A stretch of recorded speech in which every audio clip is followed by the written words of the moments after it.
We found him sitting against a tree, perfectly preserved despite being missing for 6 months. No signs of wildlife disturbance, no decomposition. Just a man who looked like he'd fallen asleep while hiking, except for his eyes.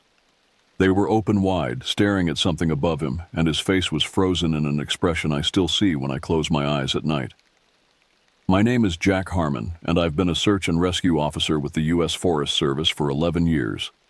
Most of what I do is routine: lost hikers, injured campers, the occasional evacuation during forest fires. But there are aspects of this job I was never trained for, things they don't tell you in the manuals. It's 2:48 a.m. as I write this. The rain is hammering against the windows of my cabin, and I can't sleep. Not after what happened today. Not after what I saw. I need to document everything while it's still fresh, while I can still remember the details. Because tomorrow, just like every other time, my superiors will file it away in some restricted folder and will be told never to speak of it again. I work in Black River National Forest, over 400,000 acres of dense woodland, steep ridges, and valleys that drop away into darkness. Most people think of forests as peaceful places. I used to think that too. But when you've spent as much time as I have searching for people who vanished without a trace, you start to see things differently. Today started like any other call. A hiker had gone missing. Kevin Winters, 32, an experienced outdoorsman who knew the park well. His wife reported him missing when he didn't return from what was supposed to be a simple day hike along the North Ridge Trail. Nothing unusual about the call. We get dozens like it every year. Most of the time we find them wandering off trail, confused but alive. My team assembled at 6 a.m., 4 other SAR officers, 2 with dogs. The morning fog was thick, limiting visibility to maybe 20 feet ahead. We split into pairs and headed out along different sections of the trail, equipped with radios, first aid kits, and GPS units. Andy and I took the northwestern section where Kevin's truck had been found at the trailhead. The air was damp and cold, and our voices didn't carry far in the dense mist. The dogs were agitated from the start, which is never a good sign. Strange that he'd come out here alone, Andy said as we followed the winding path. Guy knows the rules. His wife said he does this trail twice a month, I replied, scanning the ground for any sign of disturbance. Probably felt comfortable enough to solo it. 3 hours in, we found nothing. No tracks leading off trail, no discarded equipment, no signs of struggle. It was as if Kevin had simply vanished into the fog. We regrouped at midday, comparing notes with the other teams who'd had equally little success. That's when Peterson, our coordinator, made the call to expand the search grid. We go 2 miles east of the ridge, he said, pointing to sections of the map that weren't part of any established trail. Jack, you and Andy head northeast. Terrain gets rough there, but if he fell, that's where we might find him. As we pushed deeper into the forest, the trees grew thicker, the underbrush more tangled. The fog had lifted somewhat, but shadows still played tricks with your vision. Every fallen log looked like a body at first glance. Every rustling sound in the brush made us pause and listen. That's when we heard it. Help, please. The voice was faint, barely audible over the sound of our own breathing. It seemed to come from a ravine to our left, maybe 50 yards away. Hello? I called. Forest Service. Are you Kevin? No response, just silence. Andy and I exchanged glances. You heard that, right? He asked, his hand instinctively moving to his sidearm. I nodded, keying my radio to alert the others. Team 2, we've got a voice contact northeast sector, half click from marker 7, moving to investigate. We approached cautiously, our boots crunching on the forest floor. The ravine was steep, dropping about 30 feet to a narrow creek bed below. We scanned the area, looking for any sign of movement. Help me. The voice again. But this time it sounded wrong. There was a hollowness to it, like it was coming from inside a cave, though there were no caves in this area. And there was something else that made the hair on my neck stand up. The voice didn't echo. In a ravine like this, sound should bounce off the rocky walls, but this voice just ended. Kevin, it's the Forest Service. If you can hear us, make noise or call out again. Down here. The voice seemed to be coming from directly below us now, near the water's edge. Andy started to descend, but I grabbed his arm. Wait, I said. feeling a sudden chill that had nothing to do with the temperature. Something's not right. That's when my radio crackled to life. Team 2, be advised. We've got a report from county that Kevin Winter's brother just called in. Says he got a text from Kevin's phone 10 minutes ago asking for help. GPS puts the phone near the old mill site, 6 miles west of your position. I felt the blood drain from my face. I keyed the radio with a shaking hand. Copy that. But we're hearing someone down here. Can you confirm no other missing persons reports? Confirmed. You're the only team that's reported voice contact. Andy and I backed away from the ravine edge slowly, our eyes never leaving the shadowy creek bed below. The voice came once more, but this time it was different. Jack, Andy, help me down here. No one had identified us by name. No one. We retreated quickly, almost running back through the forest toward our designated rally point. Neither of us spoke about what had happened, but when we rejoined the team an hour later, Peterson took one look at our faces and pulled us aside. You heard something out there, didn't you? He asked quietly, his expression grave. Someone called us by name, Andy said, his voice barely above a whisper. No one was supposed to be out there.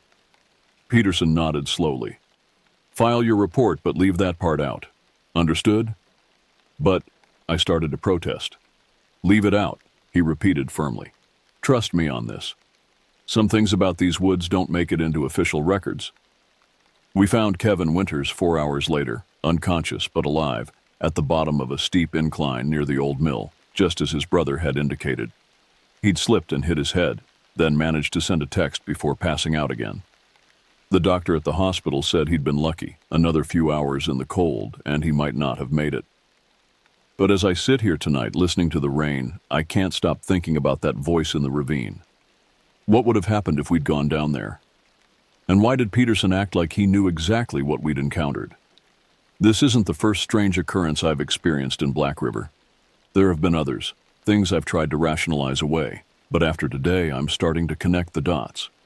There are patterns to the disappearances, details that don't add up, and an unspoken rule among veteran SAR officers. Some things you see in the forest, you never talk about.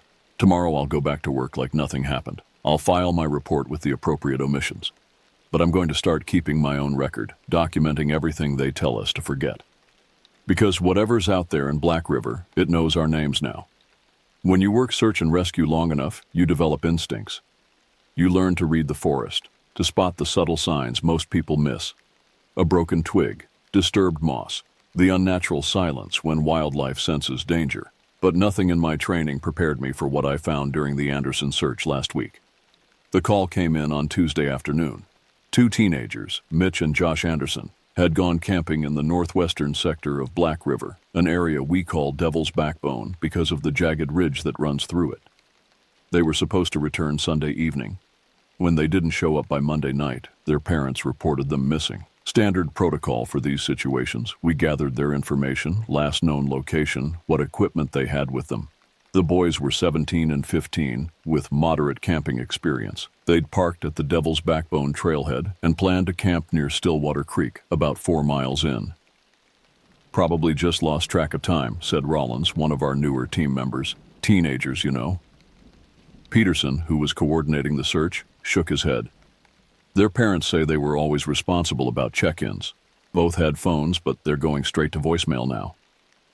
I remembered the incident from 2 weeks earlier, the voice in the ravine, and caught Peterson's eye. He gave me an almost imperceptible nod. Jack, you'll take point on this one. Take Rollins and the K9 unit. We headed out at first light the next morning. The weather was clear, unseasonably warm for early October. The dogs picked up a scent almost immediately, leading us along the main trail towards Stillwater Creek. Looks like they stuck to the path, Rollins commented as we hiked. That's good, right? Usually, I replied, scanning the forest floor. Something felt off, but I couldn't put my finger on it. We found their campsite just before noon. The tent was still set up, 2 sleeping bags inside, along with their backpacks. A fire pit had been dug, the ashes cold. Their food was hanging from a tree branch in a bear bag, exactly as they should have done. But there was no sign of the boys. They did everything right. Rollins said, examining the site. Doesn't look like animal interference? The dogs were circling the perimeter of the camp, agitated but not picking up a clear trail. One of the handlers, Martinez, approached me with a frown. Something's wrong with their behavior, she said quietly. It's like they're catching scents going in multiple directions at once. I nodded, examining the ground more carefully. That's when I noticed it. Footprints leading away from the camp in 4 different directions. All of them appeared to be from the same 2 pairs of hiking boots. That's not possible, Rollins said when I pointed it out. How can the same 2 people walk in 4 different directions at once? Radio Peterson, I told him. Tell him we need more teams out here. While Rollins made the call, I followed one set of tracks with Martinez and her dog, Samson. The prints led straight toward a dense thicket about 50 yards from the camp. They were clear and deliberate, not the wandering pattern of someone who's lost. The track stopped abruptly at the edge of the thicket, not gradually fading out, not transitioning to a different type of ground cover, just suddenly ended, as if the person making them had vanished into thin air. Samson began whining, backing away from the spot where the tracks disappeared. His hackles were raised, ears flattened against his head.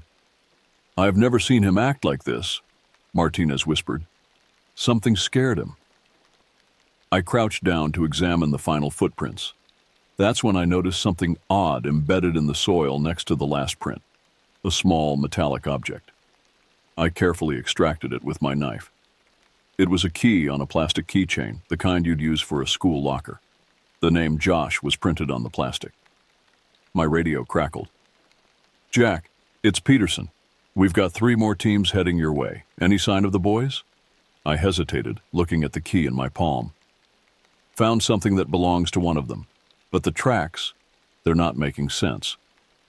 By late afternoon, all 4 teams had followed the diverging trails from the campsite. Each path ended the same way, abrupt termination of the tracks, as if the boys had simply ceased to exist mid-step. At each terminus point, we found a small personal item. Josh's watch at one, Mitch's pocket knife at another, a glasses case at the third. The 4th trail, which headed due north, was different. These tracks didn't stop suddenly. They continued for nearly a mile before reaching Stillwater Creek. There, on the muddy bank, we found 2 pairs of footprints side by side, facing the water. Beside them were 2 more sets of prints, but these weren't from hiking boots. They were narrower, longer, with an unusual pointed shape to the toe, and they had emerged from the creek. "What makes tracks like these?" Rollins asked, his voice unsteady. I had no answer. In all my years of tracking, I'd never seen prints with that particular configuration. They weren't animal tracks, that much was certain. They were bipedal, approximately the size of an adult human foot, but the proportions were all wrong. Most disturbing of all, these strange tracks intermingled with the boys' prints. Then all 4 sets moved back toward the creek and disappeared at the water's edge. We searched until darkness forced us to retreat. The creek was dragged the next day, but nothing was found. No bodies, no additional evidence, just a gentle, shallow stream that gave up none of its secrets. On the 3rd day, as we were preparing to expand the search radius, Peterson received a call that left us all speechless. The Anderson boys had been found, not in Black River Forest, but in a neighboring county, 50 miles away. They were disoriented, dehydrated, with no memory of how they'd gotten there. According to the sheriff who found them walking along a rural highway, they claimed to have been camping, gone to sleep in their tent, and woken up in an unfamiliar forest with none of their gear. The search was called off. Officially, the case was classified as resolved, though that hardly seemed the right word for it. Later that evening, Peterson and I sat in his office reviewing the file. "This isn't the first time, is it?" I asked, thinking about the tracks that led nowhere, the strange prints by the creek. Peterson opened his desk drawer and removed a folder, older and thicker than the one we'd been reviewing. "Black River has a history," he said quietly. "Most of it doesn't make the official reports." He slid the folder across to me. Inside were dozens of case files dating back to the 1970s, missing persons found miles from their last known location, with no memory of the intervening time. Multiple reports of tracks that split in impossible ways or ended abruptly. strange prints found near water sources. Why keep this secret? I demanded. People should know what they're walking into out there. Peterson leaned back in his chair, suddenly looking much older than his 56 years. What would we tell them, Jack? That something in these woods can make copies of your tracks? That it can lure you away from safety and dump you miles away with no memory of what happened? Who would believe that? He had a point. Without experiencing it firsthand, I wouldn't have believed it myself. There's something else, Peterson added, his voice dropping even lower. The boys' medical examination. The doctor found unusual marks on their ankles. 3 parallel lines, like puncture wounds, but with no entry point. Just surface marks, perfectly spaced. I thought of the strange tracks by the creek, the pointed toes. Like something had grabbed them. Peterson nodded. The marks will fade in a few days. By the time anyone else examines them, there'll be no evidence. I left Peterson's office with more questions than answers, and a growing unease about the forest I'd thought I knew so well. The folder he'd shown me, those cases spanning decades, suggested a pattern, a presence in Black River that had been operating undetected for years, or perhaps not undetected, but deliberately unacknowledged. That night, I spread my topographical maps of Black River across my kitchen table, marking the locations of every incident from Peterson's folder. A pattern began to emerge. Most occurrences were within 2 miles of a water source, with Stillwater Creek having the highest concentration. As I studied the pattern, my phone buzzed with a text message. It was from an unknown number, but the content made my blood freeze. "You found my key. Bring it back to the creek." The message was signed, Josh.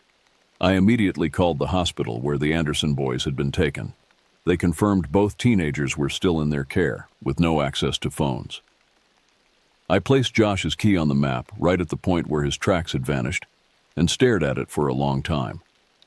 Something was reaching out from Black River Forest, something that could wear a person's identity like a costume, and now it wanted me to come back.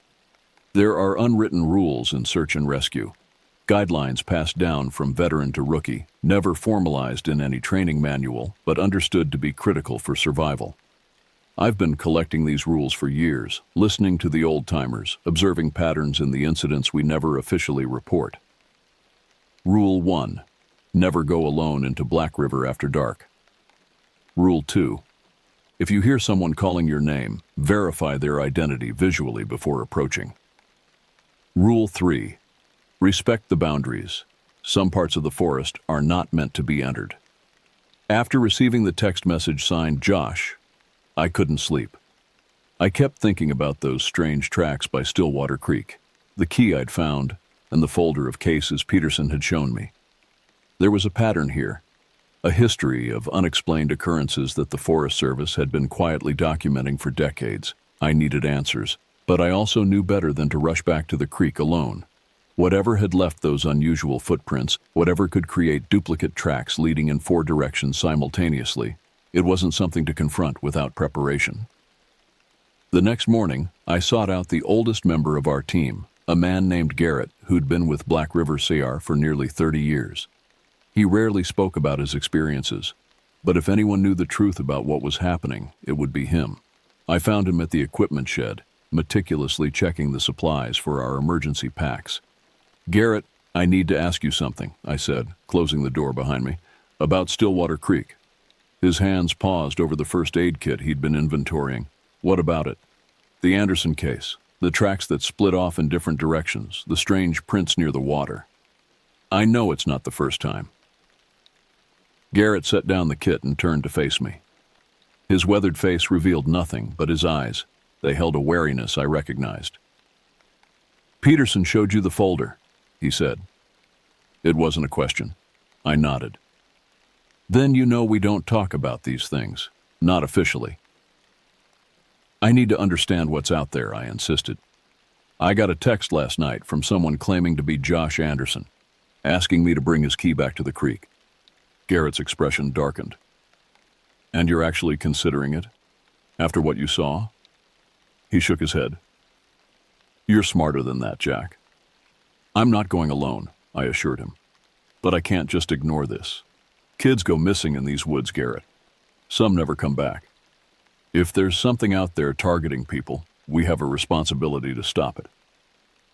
The older man was quiet for a long moment, seemingly weighing his options. Finally, he sighed and reached into his jacket pocket, removing a small leather-bound notebook. "There are rules," he said, handing me the notebook. "They've kept me alive for 30 years in Black River. Break them at your own risk." I opened the notebook, finding pages of handwritten notes, observations, and warnings compiled over decades of service. Some entries dated back to the 1960s, passed down from previous generations of SAR officers. The old-timers called it the collector, Garrett explained as I flipped through the pages. Whatever it is, it leaves copies of tracks to confuse searchers, takes personal items as souvenirs, I guess you could say, and it has an affinity for water. One entry caught my eye. Collector mimics voices, knows names it shouldn't, creates false trails, always returns to water, never follow it alone. "This thing has been operating in Black River for over 60 years?" I asked, looking up from the notebook. Garrett nodded. "Probably longer. The earliest accounts I've heard date back to when this area was first being logged in the 1880s. Loggers would disappear, then turn up miles away with no memory of how they got there. Or not turn up at all. Why hasn't anyone done anything about it?" "What would you have us do?" Garrett asked, his voice tinged with frustration. "We can't exactly file reports about impossible footprints and entities that mimic human voices. We'd lose our jobs, and whoever replaced us wouldn't know the rules. More people would die." He had a point. The rational world had no framework for understanding what was happening in Black River. "So we just let it continue?" I pressed. Garrett's expression hardened. "We protect people the best way we know how. We find the ones who go missing. We teach the rules to those who need to know. And we stay the hell away from Stillwater Creek after dark." I looked down at the notebook again, turning to the last few pages. They contained a detailed map of Black River, with certain areas marked in red, places where incidents had occurred most frequently. Stillwater Creek was encircled multiple times, with a note beside it. "Highest activity. Possible origin point? I think it's getting more active," I told Garrett.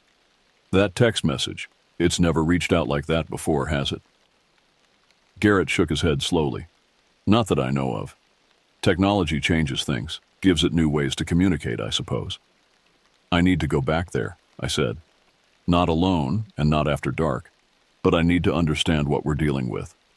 The older man studied me for a long moment, then nodded. "Take Anderson with you. He's been here almost as long as I have. And take this." He removed something from his pocket, a small silver whistle on a chain. "Old silver. One of the rules, it doesn't like the sound of silver whistles, might buy you some time if things go wrong." I accepted the whistle, feeling its weight, heavier than it looked and cold to the touch. "Any other advice?" "Yeah," Garrett said grimly. "Don't bring that key back to the creek. Whatever's asking for it, it's not Josh Anderson."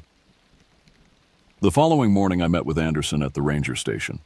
I'd brought Garrett's notebook, the silver whistle, and, against explicit advice, Josh's key. I didn't plan to hand it over to whatever had sent that text, but I thought it might help us understand what we were dealing with. Anderson was a stocky man in his early 50s, with a perpetual 5 o'clock shadow and eyes that had seen too much. He listened silently as I explained what I wanted to do. "Garrett told me you'd be coming," he said when I'd finished. "Thought you might be ready to learn more about our friend at Stillwater." "Friend is a generous term," I replied. Anderson shrugged. "Know your enemy, respect its power. That's rule number 4, by the way." We drove to Devil's Backbone trailhead in silence, each lost in our own thoughts. The day was overcast, a light drizzle dampening the forest floor and muting the sounds around us, conditions that would make tracking difficult under normal circumstances. "We're not going all the way to the creek," Anderson said as we started down the trail. "We observe from a distance. Understood?" I nodded, though part of me had already decided I would get closer if the opportunity presented itself. I needed to see this thing, to understand what we were up against. We hiked for 2 hours, following the same route I'd taken during the search for the Anderson boys. The forest felt different today, quieter, as if the wildlife was deliberately avoiding this area. No birdsong, no rustling in the underbrush, just the soft patter of rain on leaves and our own footsteps on the muddy trail. When we were about a quarter-mile from Stillwater Creek, Anderson signaled for us to leave the main path. We veered east, climbing a small ridge that would give us a vantage point overlooking the creek without getting too close. "There," Anderson whispered, pointing through the trees once we'd reached the top. At first, I saw nothing unusual, just the gently flowing creek, swollen slightly from the rain, its surface dimpled with droplets. Then, I noticed the footprints along the bank, fresh ones that hadn't been there during our search. They appeared to be human, moving back and forth along the water's edge, as if pacing. "Is someone else out here?" I asked quietly. Anderson shook his head. "Watch." As we observed from our hidden position, the footprints continued to form, one after another, pressing into the mud along the creek bank, though there was no visible entity making them. It was as if an invisible person was walking there, leaving perfect impressions with each step. "What the hell?" I breathed, instinctively reaching for the silver whistle around my neck. "It's looking for something," Anderson murmured. "Or someone." The invisible walker continued its pacing for several minutes, then suddenly stopped. The final footprint faced in our direction, pointing toward our hiding place on the ridge. Without warning, my phone buzzed in my pocket. I pulled it out to find another text from the unknown number. "I see you, Jack. Did you bring my key?" I felt the blood drain from my face. Anderson saw my expression and grabbed my arm. "We need to go. Now." But before we could move, a new set of footprints began forming in the mud, heading away from the creek and toward the base of our ridge. Whatever this entity was, it was coming for us. "Run," Anderson hissed, pulling me to my feet. "Back to the main trail. Don't stop. Don't look back." We crashed through the underbrush, abandoning any pretense of stealth. Behind us, I could hear something moving through the forest. Not the sound of footsteps, but a strange rustling, like wet clothing dragging across leaves. My phone buzzed continuously in my pocket, but I didn't dare check it. We sprinted along the ridge, then descended toward the main trail, slipping on wet leaves and mud in our haste. As we reached the trail, Anderson stumbled, his foot catching on an exposed root. He went down hard, a sharp cry of pain escaping him as his ankle twisted at an unnatural angle. "Leave me," he gasped as I moved to help him. "Get back to the trailhead." "Not happening," I replied, pulling his arm over my shoulder and hauling him to his feet. "We go together." We hobbled forward as quickly as we could manage, Anderson wincing with each step. The strange rustling sound behind us grew louder, closer. In desperation, I pulled out the silver whistle and blew it hard. The sound that emerged wasn't what I expected, not the sharp, clear note of a normal whistle, but a deep, resonant tone that seemed to vibrate through the very trees around us. The rustling behind us stopped abruptly. Taking advantage of the moment, I half-carried Anderson forward, pushing our pace despite his injury. We'd made it perhaps 50 yards when my phone buzzed one final time. Against my better judgment, I pulled it out while still moving. The message chilled me to the bone. "The key belongs to the creek now. You will too, soon enough." I looked down in horror to realize the key was no longer in my pocket. It must have fallen out during our frantic escape through the forest. We made it back to the trailhead without further incident, but the sense of being watched never left us. Anderson's ankle was badly sprained, requiring a trip to the urgent care clinic in town. While we waited for his examination, he fixed me with a grave look. "You understand now, don't you? Why we don't talk about these things?" I nodded slowly. "It's intelligent. It plans. It uses technology." "And it's patient," Anderson added. "It's been in these woods a lot longer than we have. It'll still be there long after we're gone." Later that night, as I sat at my kitchen table reviewing Garrett's notebook again, I realized something that made my skin crawl.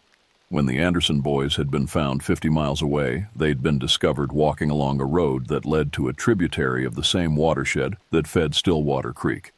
Whatever this entity was, this collector, as the old-timers called it, its reach extended beyond Black River Forest, following the water to other locations. I made my own entry in the notebook that night, adding to the accumulated wisdom of generations of SAR officers. Rule 27. It can follow the water. Nowhere connected to Black River's watershed is truly safe. As I wrote those words, I couldn't shake the feeling that I'd drawn the attention of something ancient and patient. Something that now knew my name, my face, and the sound of my footsteps in the forest. And somewhere in Black River, near a quietly flowing creek, it was waiting for me to return. The thing about working search and rescue is that every rescue has its own rhythm. Some are straightforward. A lost hiker who wandered off trail, a climber stranded by changing weather conditions. Others twist and turn like the forest paths themselves, leading you to places you never expected to go. The Jenkins case started simply enough. A family of 4 on a weekend camping trip. Robert and Louise Jenkins and their 2 children, Amy, 10, and Brendan, 8. They'd set up camp in the eastern sector of Black River, in a designated campground near Echo Lake. Standard stuff, a fire pit, a 4-person tent, all the usual camping gear.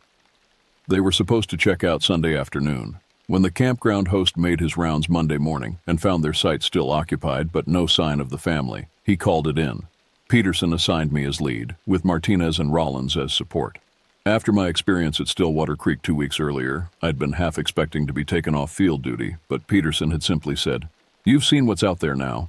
That makes you more valuable, not less." We arrived at the Jenkins campsite around 9 a.m. Tuesday. Everything looked normal at first glance.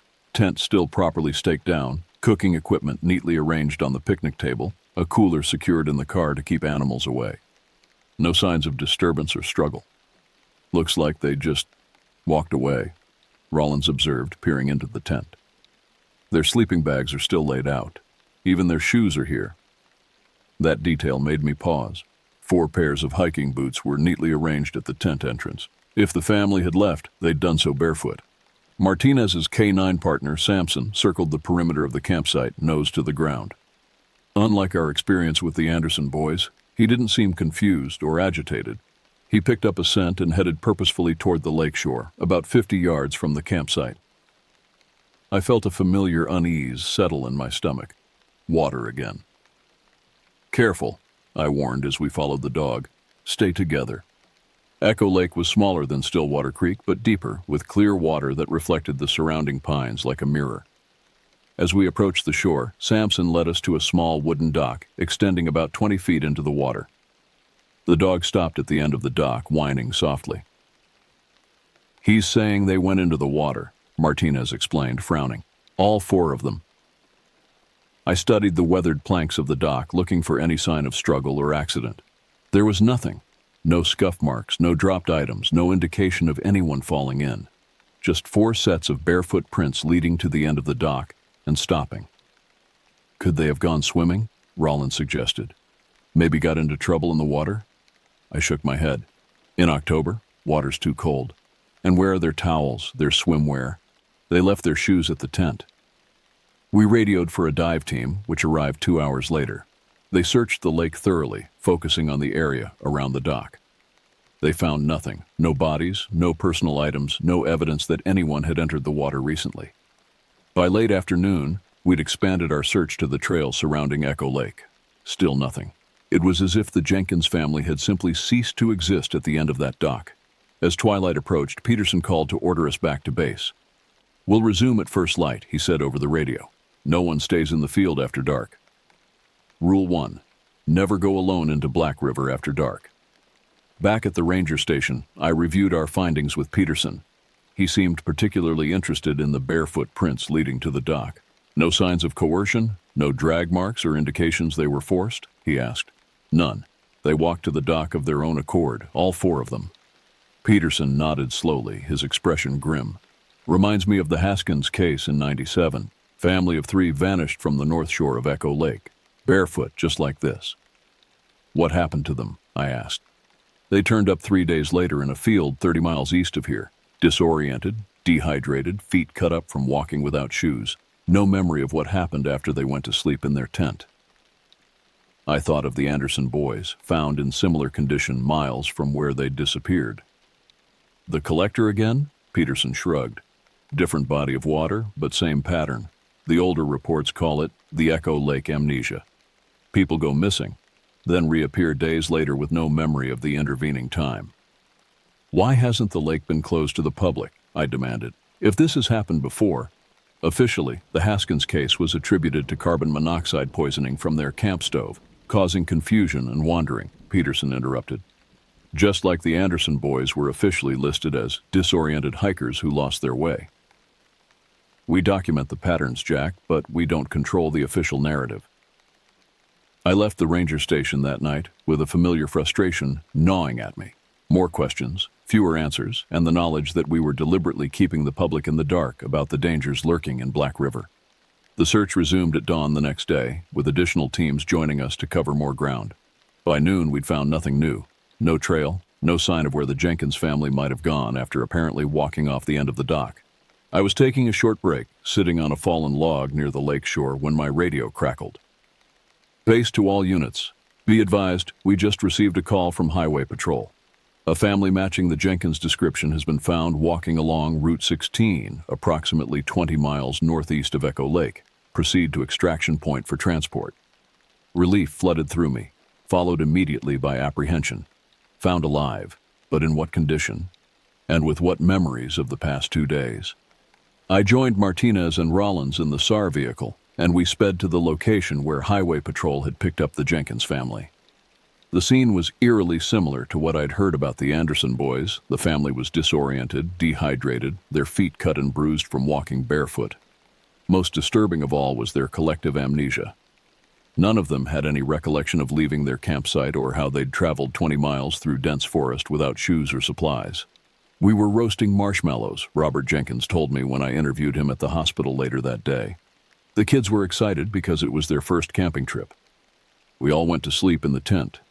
Then I woke up walking along that highway, holding Amy's hand. Louise had Brendan. We were all just walking. You don't remember anything about the past 2 days? I pressed gently. Anything at all? He shook his head, frustrated tears welling in his eyes. It was like falling asleep and waking up somewhere else. No dreams, no sense of time passing. Nothing. The medical examination revealed no drugs in their systems, no signs of physical assault beyond the cuts and bruises on their feet. The only unusual finding, one that made my skin crawl when I read the report, was a series of 3 parallel marks around each of their ankles, the same marks that had been found on the Anderson boys. That evening I called Anderson, who was still on medical leave with his sprained ankle. The Jenkins family had those same marks, I told him after explaining the situation. 3 parallel lines around their ankles. Like something grabbed them and dragged them, Anderson said grimly. Pulled them into the water, maybe. But there were no signs of struggle. They walked to the dock voluntarily, barefoot. Sleepwalking? Anderson suggested. Some kind of hypnotic suggestion? I didn't have an answer. The pattern was becoming clearer, but the mechanism remained obscure. People disappeared near bodies of water in Black River, then reappeared miles away with no memory of the intervening time and those strange marks on their ankles. There's something else, I added. When I was interviewing the Jenkins girl, Amy, she said something odd. She said she remembered the singing under the water. When I asked her to explain, she just repeated that phrase, the singing under the water, then started crying. Her parents didn't want me to question her further. Anderson was quiet for a moment. Check Garrett's notebook, he finally said. Page 17. There's an account from 1986, a child who went missing near Stillwater Creek and was found 3 days later. He mentioned hearing singing under the water. That night I pored over Garrett's notebook again, focusing on the accounts of those who had returned from their unexplained absences. Most remembered nothing, but a few, particularly children, reported fragmentary memories, singing beneath the water, walking through tunnels that shouldn't exist, the feeling of being watched by many eyes at once. On an impulse, I pulled out my topographical map of Black River and traced the water systems. Echo Lake drained into a creek that eventually joined with Stillwater Creek, which in turn fed into the Black River itself. All connected, all part of the same watershed. Rule 27. It can follow the water. Nowhere connected to Black River's watershed is truly safe. The next day, I requested access to the historical archives kept at the ranger station. Peterson raised an eyebrow but gave me the key without comment. The archives were housed in a small, climate-controlled room at the back of the building. Decades of reports, photographs, and journals documenting the history of Black River National Forest. I focused my search on incidents involving Echo Lake, working backward chronologically. The Haskins case from 1997 was there, officially attributed to carbon monoxide poisoning, as Peterson had said. Before that, a pair of hikers in 1989 found wandering 25 miles from their last known location with no memory of how they got there.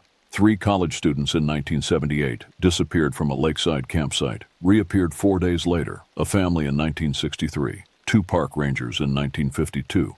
The pattern stretched back decades, all with the same elements: disappearances near water, reappearances miles away, missing memories, and those who retained fragments mentioning singing under the water or eyes watching from below.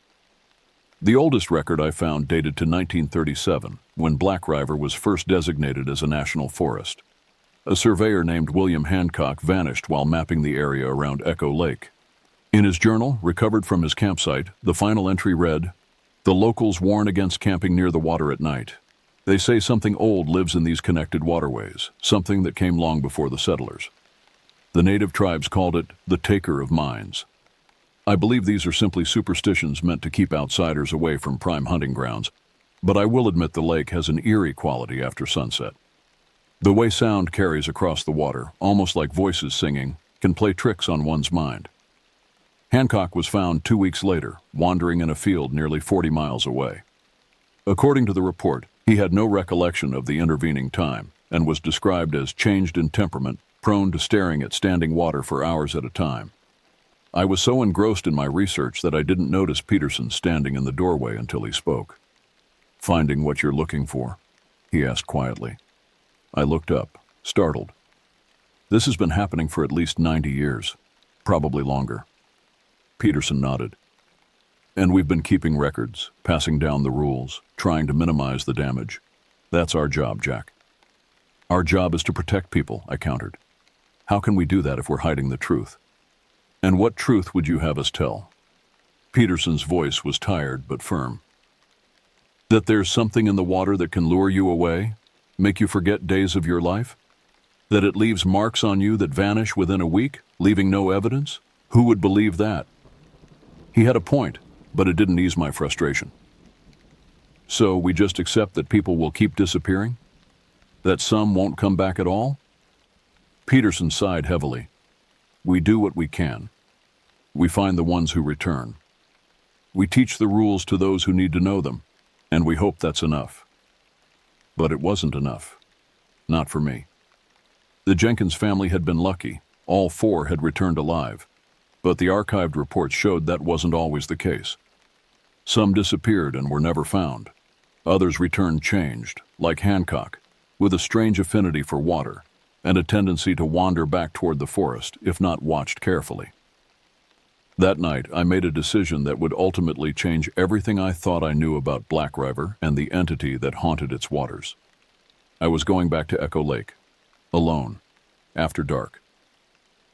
Breaking Rule 1 was not something I did lightly. I knew the risks, had seen firsthand what lurked in Black River's waters. But I was tired of finding people after they'd been taken, tired of documenting patterns without understanding the cause. I arrived at Echo Lake just after midnight, parking my personal vehicle at a service road half a mile from the Jenkins campsite. The night was clear and cold, the moon nearly full, casting silver light across the landscape. I moved silently through the forest, using only my red-filtered headlamp when absolutely necessary to preserve my night vision. The lake was eerily still when I reached it, a perfect mirror reflecting the star-filled sky. The wooden dock where the Jenkins family had disappeared extended into the dark water like a finger pointing to the center of the lake. I sat concealed among the trees at the shore, watching, listening. For the first hour, nothing happened. The normal sounds of the forest at night, the distant hoot of an owl, the rustle of small nocturnal animals in the underbrush, created a deceptively peaceful atmosphere. Then, as the moon reached its zenith, I heard it, a faint sound coming from beneath the surface of the lake, not quite singing, not quite speech, but something in between. A rhythmic, melodic vibration that seemed to resonate in my chest rather than my ears. I found myself standing, moving toward the dock without conscious decision. It was as if the sound was pulling me forward, drawing me toward the water. With tremendous effort, I forced myself to stop, to break the compulsion. That's when I saw them, ripples spreading across the previously still surface of the lake, moving toward the shore, toward me. I retreated deeper into the cover of the trees, watching as the ripples reached the dock. Something breached the surface there, just for a moment. Too quick to see clearly in the moonlight, but I caught an impression of elongated fingers, pale and glistening, gripping the edge of the dock before sliding back beneath the water. The singing grew louder, more insistent. I felt a pressure building in my head, a compelling urge to walk forward, to step onto the dock, to approach the water. With shaking hands, I pulled out Garrett's silver whistle and blew it. The deep, resonant tone cut through the night air, and immediately the singing stopped. The ripples on the lake subsided, the surface becoming unnaturally still once more. I waited, hardly daring to breathe, the whistle still clutched in my hand. Minutes passed in absolute silence. Not even the ambient forest sounds remained. It was as if the entire woodland was holding its breath. Then, without warning, my phone buzzed in my pocket. I pulled it out to find a text message from an unknown number. "Why do you resist? The water wants to show you its secrets." I backed away from the shore, still facing the lake, the whistle ready in my hand. Another text arrived. "You cannot stop what has always been, Jack Harmon. The water connects all things. It reaches everywhere." As I retreated through the forest toward my vehicle, a final message appeared on my screen. "We will meet again. In time, you will come to the water willingly." I drove home in a state of numb shock, my mind struggling to process what I'd witnessed. The entity in Black River's waters wasn't just mimicking voices or creating false trails. It was actively communicating, luring people to the water with that strange, compelling song, and now using technology to extend its reach. Back at my cabin, I documented everything in detail, adding to Garrett's notebook. As I wrote, a disturbing thought occurred to me. I'd experienced the entity's song, felt its pull. If I hadn't had the silver whistle, would I have ended up like the Jenkins family, walking barefoot into the lake, only to reappear days later with no memory and those strange marks around my ankles? Or would I have been one of those who never returned at all? The question haunted me as I finally collapsed into bed, exhausted but too wired to sleep. In the darkness of my bedroom, I could still hear the faint echo of that underwater singing, a phantom memory that seemed to vibrate in my bones. And as I drifted toward uneasy sleep, a final chilling thought crossed my mind. The water from my tap, the water in my shower, even the rain that fell on my roof. It all eventually flowed to the same watershed, all connected to Black River and its lakes and streams. The entity had said it through that text message. The water connects all things. It reaches everywhere. Nowhere was truly safe. There's an old saying among SAR veterans, the forest gives up its dead sooner or later. It's meant to be reassuring, a reminder that missing persons are usually found whether alive or otherwise. But in Black River, some people stay missing. Their names become whispered warnings, their disappearances unexplained gaps in our records. Jason Collins was one such name. A geology graduate student from the state university, he'd come to Black River 3 years ago to study the unusual rock formations in the northern sector. His research focused on what he called hydrological anomalies, places where water behaved in ways that defied standard geological principles. Collins vanished during a solo expedition near Deadman's Gorge, a deep ravine where several underground streams converged. His equipment was found precisely arranged beside a pool at the bottom of the gorge, sample collection tools, notebooks, camera. But of Collins himself, there was no trace. The case had gone cold long before I joined Black River SR, but his name came up occasionally in conversations among the veterans. Always in that same hushed tone, always followed by significant glances and changed subjects. After my encounter at Echo Lake, I found myself drawn to Collins' case. His research on water anomalies seemed too coincidental given what I now knew about Black River's waterways and the entity that inhabited them. I approached Peterson with a request to review the Collins file. He was unusually hesitant, citing administrative barriers and classified information. This only increased my suspicion that the case held important clues. I need to know what happened to him, I insisted. His research might help us understand what we're dealing with. Peterson studied me for a long moment, then sighed. Collins wasn't just studying the water, he said quietly. He knew something was in it. His last field report mentioned bioacoustic signatures unlike any known species. He believed there was an undiscovered organism living in Black River's watershed. Was he right? I pressed. His equipment was found running when the search team located his site. His hydrophone had been recording for 18 hours straight. Peterson's expression darkened. The audio file was disturbing. The same singing you described hearing at Echo Lake, but clearer, more complex. Multiple voices, layered over each other. My skin prickled with goosebumps. I want to hear it. No, Peterson said firmly. That recording is secured for good reason. 3 of the SAR officers who first heard it walked into the pool where Collins disappeared. We barely got them out in time. This revelation stunned me. Not just the entity's power to compel action through sound, but the fact that it had nearly claimed more victims from among our own ranks. What happened to them? The officers who were affected? Mandatory transfer to other forests. Standard procedure for anyone who shows susceptibility. Peterson's gaze was steady. Like I told you before, we do what we can to protect people, Jack. Sometimes that means keeping them away from things they don't need to know. But I did need to know. The entity was escalating its activities. The Anderson boys, the Jenkins family, the texts to my phone, and now this revelation about Collins and the affected SAR officers.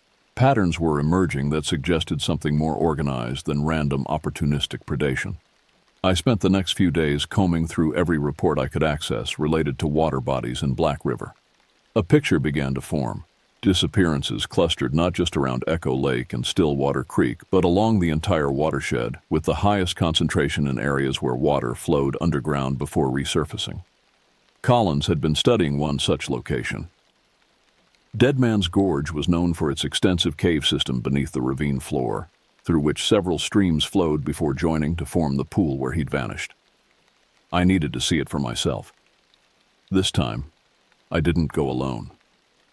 I approached Martinez, whose experience with search dogs made her uniquely valuable, and whose analytical mind I trusted. After hearing what I'd learned, she agreed to accompany me to the gorge. We went on our day off, presenting it as a training exercise for Samson. The November air was crisp and cold as we hiked the steep trail down into the gorge, fallen leaves crunching beneath our boots. Peterson will have your badge if he finds out about this, Martinez commented as we descended. Only if we make it back to tell him, I replied, only half joking. Dead Man's Gorge lived up to its ominous name. Sheer rock walls rose on either side, blocking much of the daylight and creating a perpetual twilight at the bottom. The air was damp and cold, carrying the mineral smell of wet stone and the constant sound of flowing water. We located the pool where Collins had disappeared easily enough. It was marked on our topographical map, a roughly circular body of water about 30 feet across. The surface was glassy and still despite the streams that fed it, creating an unnatural mirror effect. No outflow channel, Martinez observed, frowning. Where does the water go? It was a good question. The pool should have been overflowing given the streams feeding into it, yet the water level remained constant. Collins thought there might be an underwater cave system, I explained, a subterranean river that carries the water deeper underground. Samson was unusually agitated, circling the pool but refusing to approach the water's edge. His behavior reminded me of how he'd acted at Stillwater Creek during the Anderson search. He senses something, Martinez said quietly. Something he doesn't like. We set up our equipment at a safe distance from the water, temperature and humidity sensors, a small hydrophone similar to what Collins had used, and a camera to document anything unusual. The hydrophone readings came through to Martinez's tablet immediately, showing sound waves that didn't match any known underwater source. Not animal, not mechanical, not the natural flow of water over rock. This doesn't make sense, she muttered, adjusting the settings. It's like speech patterns, but no known language. I remembered the singing I'd heard at Echo Lake, the rhythmic, melodic vibration that had seemed to bypass my ears and resonate directly in my chest. "Can you play it through the speaker?" Martinez hesitated. "After what you told me about the recording affecting those other officers, is that wise?" She had a point. "Lower the volume, keep it brief. We need to confirm if it's the same phenomenon." With reluctance, she activated the external speaker at the lowest setting. The sound that emerged was faint but unmistakable. The same underwater singing I'd heard at Echo Lake, but with greater clarity and complexity. Multiple tones overlapping, creating harmonies that shouldn't have been possible in water. Samson began whining, backing away from the pool with his tail between his legs. The sound was affecting him too.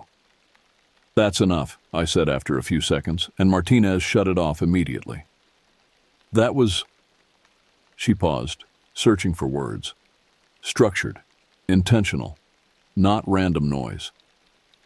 I nodded, a chill running down my spine that had nothing to do with the gorgeous cold air. "It's communication." We continued our investigation, careful to maintain distance from the water's edge.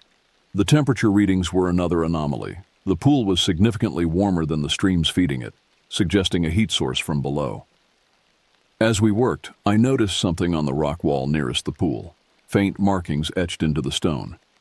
Moving closer, I realized they were petroglyphs, ancient images carved by human hands long before Black River was designated a national forest.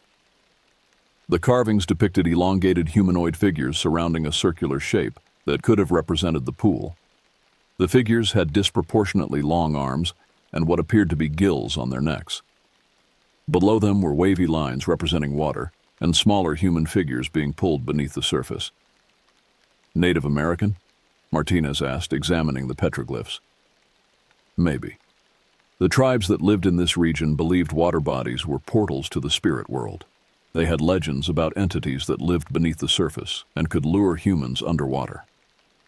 As we documented the carvings, Samson suddenly began barking furiously, facing the pool with his hackles raised. We turned to see ripples spreading across the previously still surface, moving toward the shore where we stood.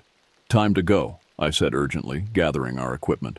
We retreated up the trail, Samson leading the way, clearly eager to put distance between himself and the pool. As we climbed, I glanced back to see something breach the surface momentarily.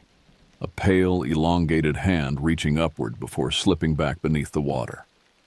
When we reached the top of the gorge, Martinez stopped and turned to me, her expression troubled. "That wasn't natural, Jack. Whatever's down there, it responded to us.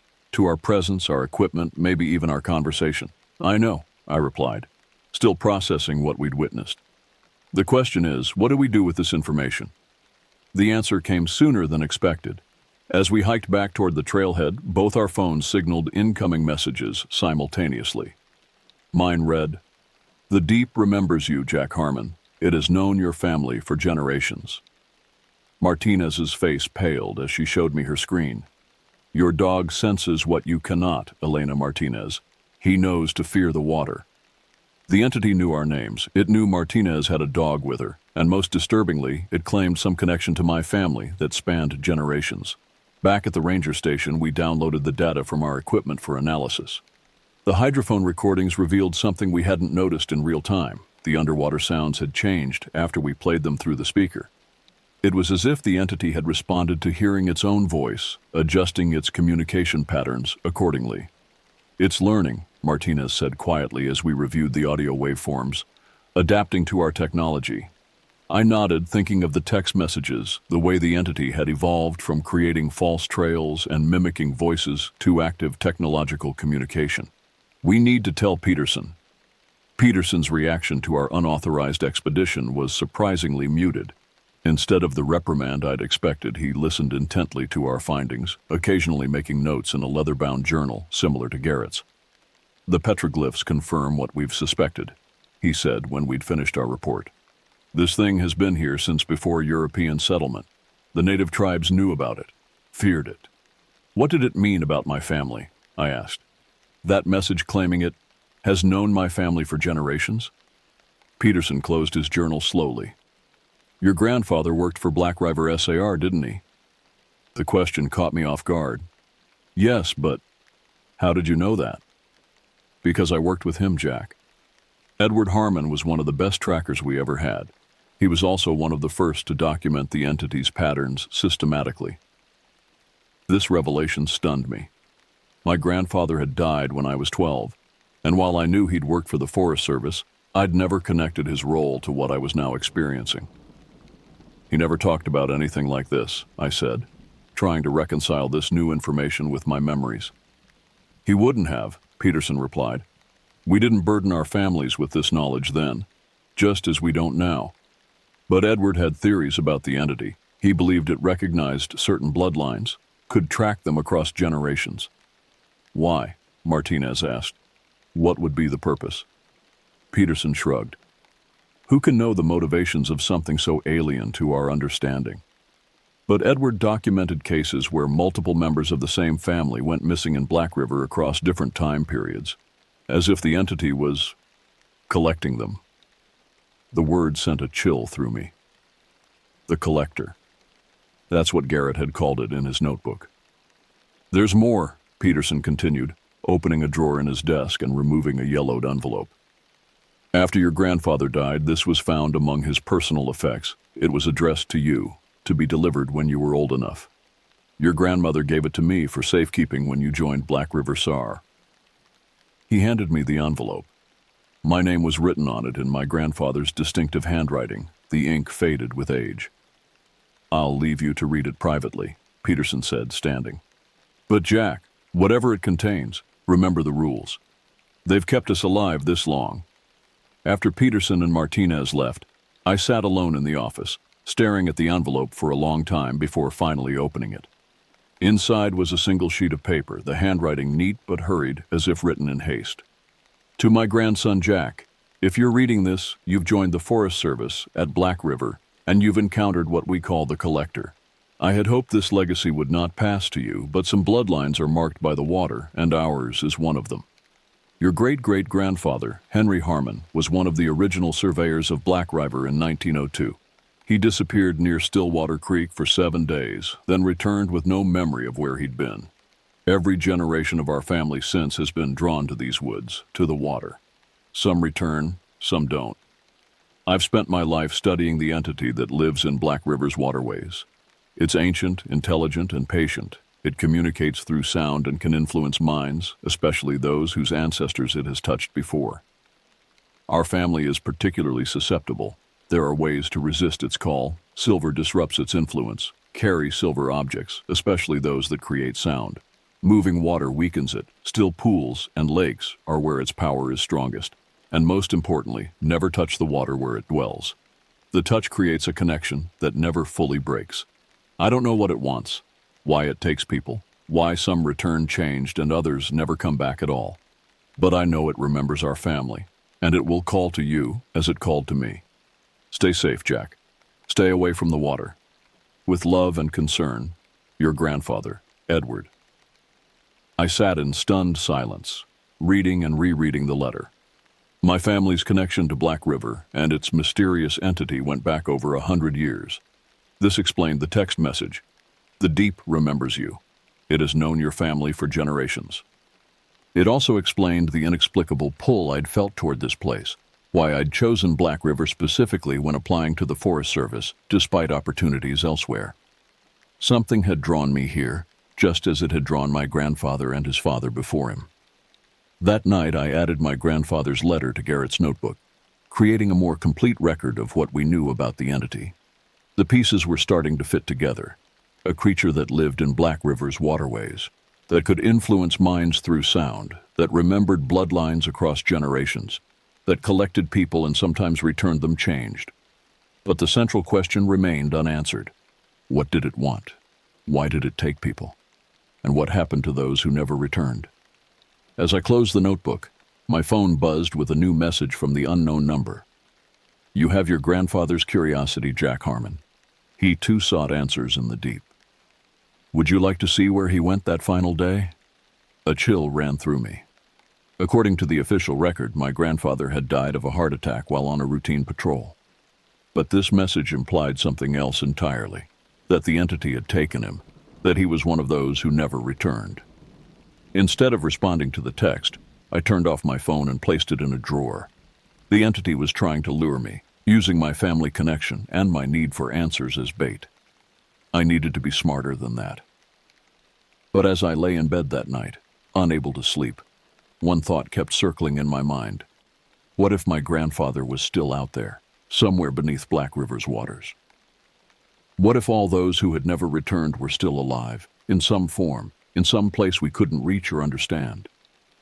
The thought was both horrifying and compelling, a perfect lure for someone like me who had dedicated his life to finding the missing. They say knowledge is power, but in Black River, it's also a burden. The more I learned about the entity in the water, the more questions emerged, spreading like ripples from a stone dropped into a still pond. After discovering my family's connection to the collector, I became obsessed with finding patterns, understanding its nature and purpose.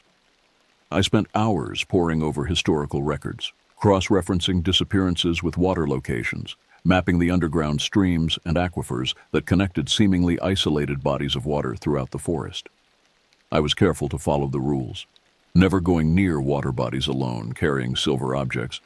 I'd begun wearing my grandfather's old silver pocket watch, documenting everything I learned in Garrett's notebook. But the entity was growing more active, more aggressive in its communications. The texts to my phone continued, always from untraceable numbers that changed with each message. The deep grows impatient, Jack Harmon. Others have accepted our invitation. Why do you resist? Your grandfather understood in the end. He came willingly. I ignored them all, focusing instead on my research. The breakthrough came when I discovered a reference in the archives to audio recordings made throughout Black River in the 1970s, a sound survey conducted by the university's Environmental Science Department. The recordings had been made at various locations to document natural ambient sounds for ecological studies. What caught my attention was a notation in the margin of the survey report. Anomalous audio patterns detected at water locations. Recordings quarantined by Forest Service directive. Peterson was reluctant when I asked about these recordings, but finally admitted they existed, stored in a secured archive at the regional office. They're classified, Jack. Access is restricted for good reason. I need to hear them, I insisted. They might help us understand what we're dealing with. You've already heard the entity's voice, Peterson countered. You know how it affects people. Those recordings are too dangerous. I'm already connected to it, I argued. My family has been for generations. If anyone can listen safely, it's me. Peterson studied me for a long moment, then sighed. I'll make some calls, but this stays between us. And you listen under controlled conditions, with me present, at limited volume, for limited duration. 2 days later, we sat in a soundproofed room at the regional office. The recordings had been transferred to modern digital format, but remained otherwise unaltered. Each was labeled with a location and date. We'll start with Stillwater Creek, 1974, Peterson said, adjusting the equipment. Volume at minimum. Duration 30 seconds. Ready? I nodded, bracing myself for what I might hear. The recording began with normal forest sounds, bird calls, wind in trees, the gentle babble of flowing water. Then, almost at the threshold of hearing, another sound emerged from beneath the stream's natural rhythm. A melodic pattern, structured and deliberate, rising and falling in a way that reminded me of human speech, but was fundamentally alien. As I listened, I felt a familiar pull, the same compulsion I'd experienced at Echo Lake, urging me toward water. But something was different this time. Instead of a generalized call, I heard specificity, as if the sound was somehow addressing me personally, despite being recorded decades before my birth. Enough, Peterson said, stopping the playback after precisely 30 seconds. What did you notice? It recognized me, I said, struggling to articulate what I'd felt. The recording, it's decades old, but the entity somehow knew I would be listening. It addressed me specifically. Peterson didn't seem surprised. Time doesn't seem to mean the same thing to it. The recordings have this effect on anyone connected to the entity. They feel personally addressed, specifically called. We proceeded through more recordings from different water locations throughout Black River. Each had the same underlying pattern, that strange melodic communication beneath the natural water sounds. But there were variations, subtleties that suggested different voices, or perhaps different messages. The final recording was from Dead Man's Gorge, 1975. As it played, I noticed a distinct difference. The underwater sounds were more complex, layered, almost like multiple entities speaking simultaneously. And beneath it all, barely perceptible, was what sounded like a human voice responding. "Stop," I said urgently. "Go back. There's someone answering." Peterson rewound the recording, increasing the volume slightly and applying filters to isolate the human voice. When he played it again, we could hear it clearly, a man's voice speaking in what sounded like normal English, but the words were distorted, unintelligible. "Who is that?" I asked. "Someone from the survey team?" Peterson shook his head slowly. The survey team reported no verbal communication during their recording sessions. This voice shouldn't be here. We enhanced the audio further, cleaning up the distortion as much as possible. The voice gradually became clearer, though still strangely modulated, as if speaking through water. "Accept your invitation. Show me what's beneath. Family has always known." A chill ran down my spine. The phrasing was eerily similar to the text messages I'd been receiving. "Is there any way to identify the speaker?" I asked. Peterson was already checking the metadata associated with the recording.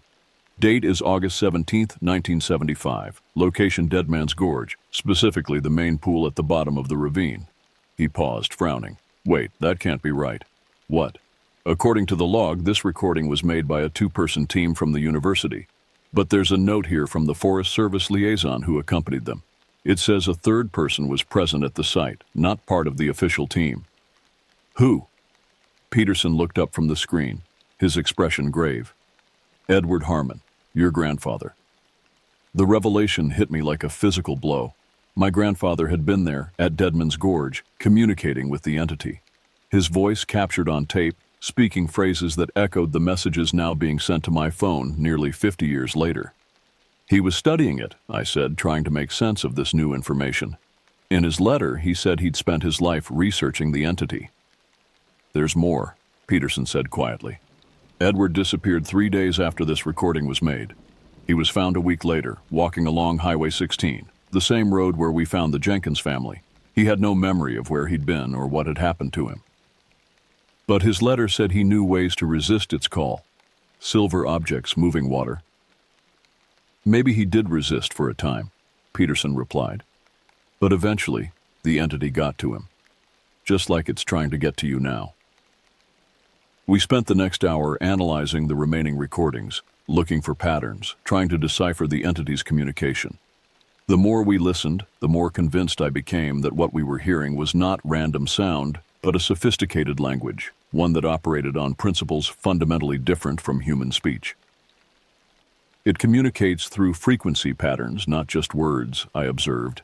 "The emotion, the intent, is carried in the harmonics." Peterson nodded. "And it adapts to the listener. These recordings affect different people in different ways. Those with a connection to the entity, like you, like your grandfather, hear something more personal than others do." As we prepared to leave, Peterson handed me a secure thumb drive. "I've copied all the recordings for you. Study them if you must, but be careful. Don't listen for too long at once, and never near water. The entity can sense when its voice is being played, even through a recording." I took the drive, understanding the trust Peterson was placing in me. "Thank you."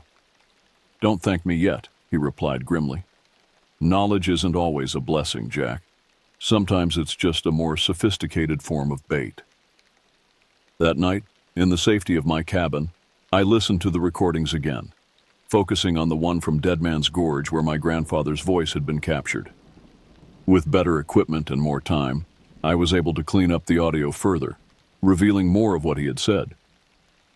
"I accept your invitation to communicate. If you can show me what's beneath, I'll listen. My family has always known there was something in these waters. I want to understand." The entity's response was still largely unintelligible to my ears, but I could detect patterns now, rhythms and tonal shifts that suggested meaning. My grandfather had been attempting direct communication with the collector, trying to understand its nature and purpose. And now it was reaching out to me, using the same patterns, the same phrases. The continuation of a conversation started half a century ago. On impulse, I retrieved my grandfather's letter from Garrett's notebook and reread it, looking for clues I might have missed. One line jumped out at me now. I don't know what it wants, why it takes people, why some return changed and others never come back at all. He'd written this years after the recording at Dead Man's Gorge. Despite his direct communication with the entity, he still hadn't found the answers he sought. Or perhaps he had discovered something so disturbing that he couldn't bring himself to include it in the letter. I pulled out my maps of Black River again, focusing on the underground waterways that connected the various bodies of water where incidents had occurred. Stillwater Creek, Echo Lake, Deadman's Gorge, all part of the same watershed, all connected beneath the surface. But there was one location I hadn't yet investigated, a place marked on the oldest maps as the Confluence, where all the underground streams of Black River reportedly joined before flowing into the main river. According to the geological surveys, the confluence was located in a deep cavern beneath Devil's Backbone Ridge, accessible only through a narrow fissure in the rock face. It wasn't part of any established trail, and the more recent Forest Service maps didn't even mark it, but it appeared in my grandfather's notes with a single warning scrawled beside it: "The source, do not approach." I had found my next destination. Knowing the risks of going alone, I approached Martinez the following day. Her experience with the entity at Deadman's Gorge had convinced her of the seriousness of the situation, and her analytical mind made her the perfect partner for what I was planning. "The confluence," she repeated when I explained my theory. "I've never heard of it." "It's not on the current maps," I said, showing her the older geological survey, "but it's where all the underground waterways meet. If the entity has a central location, a place where its influence is strongest, this would be it." Martinez studied the map with a frown. "That's deep in the restricted zone. We'd need special clearance to enter that area." She was right. The entire northern section of Devil's Backbone was designated as restricted, officially due to unstable terrain and risk of landslides, but I was beginning to suspect other reasons. "Peterson won't authorize this," I admitted. "We'd have to go unofficially." Martinez gave me a long look. "You're talking about breaking multiple regulations, potentially risking our jobs. And that's assuming the entity doesn't get to us first." "I need answers, Elena," I said quietly. "Not just about what this thing is, but why it's connected to my family, why it took my grandfather, what he found down there." She was silent for a moment, then nodded. "Sunday. Peterson will be at the regional meeting. We can access the Northern Trail Maintenance Road with my credentials, get within a mile of the fissure location." "You're sure about this?" I asked, relieved but concerned for her safety. "No," she replied honestly, "but neither are you, and you're still going. Better two of us than you alone." We spent the next 2 days preparing, gathering equipment, climbing gear for the narrow fissure, underwater cameras to document the confluence, silver objects for protection. Martinez borrowed an antique silver compass from her father, and emergency locator beacons in case something went wrong. I also prepared a secure package of everything we'd learned about the entity, addressed to Peterson with instructions to open it if we didn't return. Knowledge that might be lost otherwise. The morning of our expedition dawned clear and cold. We met at the maintenance gate before sunrise, using Martinez's access card to enter the restricted zone. The drive up the service road was tense, both of us aware of the risks we were taking but committed to finding answers. We parked at the road's end and continued on foot, following the ridgeline of Devil's Backbone toward the coordinates where the fissure was marked on the old survey maps. The terrain was rugged, the forest thicker and older here than in the public areas of Black River. "No one comes here," Martinez observed as we hiked. "Look at the undergrowth, undisturbed for years." She was right. The forest floor showed no signs of human traffic, not even the faint game trails that typically crisscross the woods. It was as if all living creatures avoided this part of Black River. We found the fissure shortly before noon, a narrow crack in a rock face, partially hidden by vegetation, just as the old maps had indicated. It was barely wide enough for a person to squeeze through, descending at a steep angle into darkness. "Last chance to turn back," I said, as we prepared our climbing gear and headlamps. Martinez checked her silver compass, then nodded resolutely. "Let's find your answers." I led the way into the fissure, the beam of my headlamp illuminating rough stone walls that glistened with moisture. The passage descended steeply for about 50 feet before opening into a larger cavern. The sound of running water echoed from below, streams converging somewhere in the darkness. We rappelled down carefully, our headlamps creating dancing shadows on the wet rock. The air grew increasingly damp and cold as we descended, carrying that distinctive mineral smell I'd noticed at Deadman's Gorge, but stronger here, more concentrated. After about 20 minutes of careful climbing, we reached the bottom of the cavern. Our headlamps revealed a vast underground chamber, its ceiling lost in darkness above us, and at its center, just as the old maps had indicated, the confluence. Multiple streams flowed from different tunnels in the cavern walls, all converging into a large, perfectly circular pool about 40 feet across. Unlike the rushing streams that fed it, the pool's surface was unnaturally still, reflecting our headlamps like a black mirror. "No outflow channel," Martinez whispered, echoing her observation from Deadman's Gorge. "Where does all this water go?" I approached the edge cautiously, keeping well back from the water. The pool seemed to absorb light rather than reflect it. Our headlamps barely penetrated its surface. "Look," Martinez said suddenly, pointing to the cavern wall nearest the pool.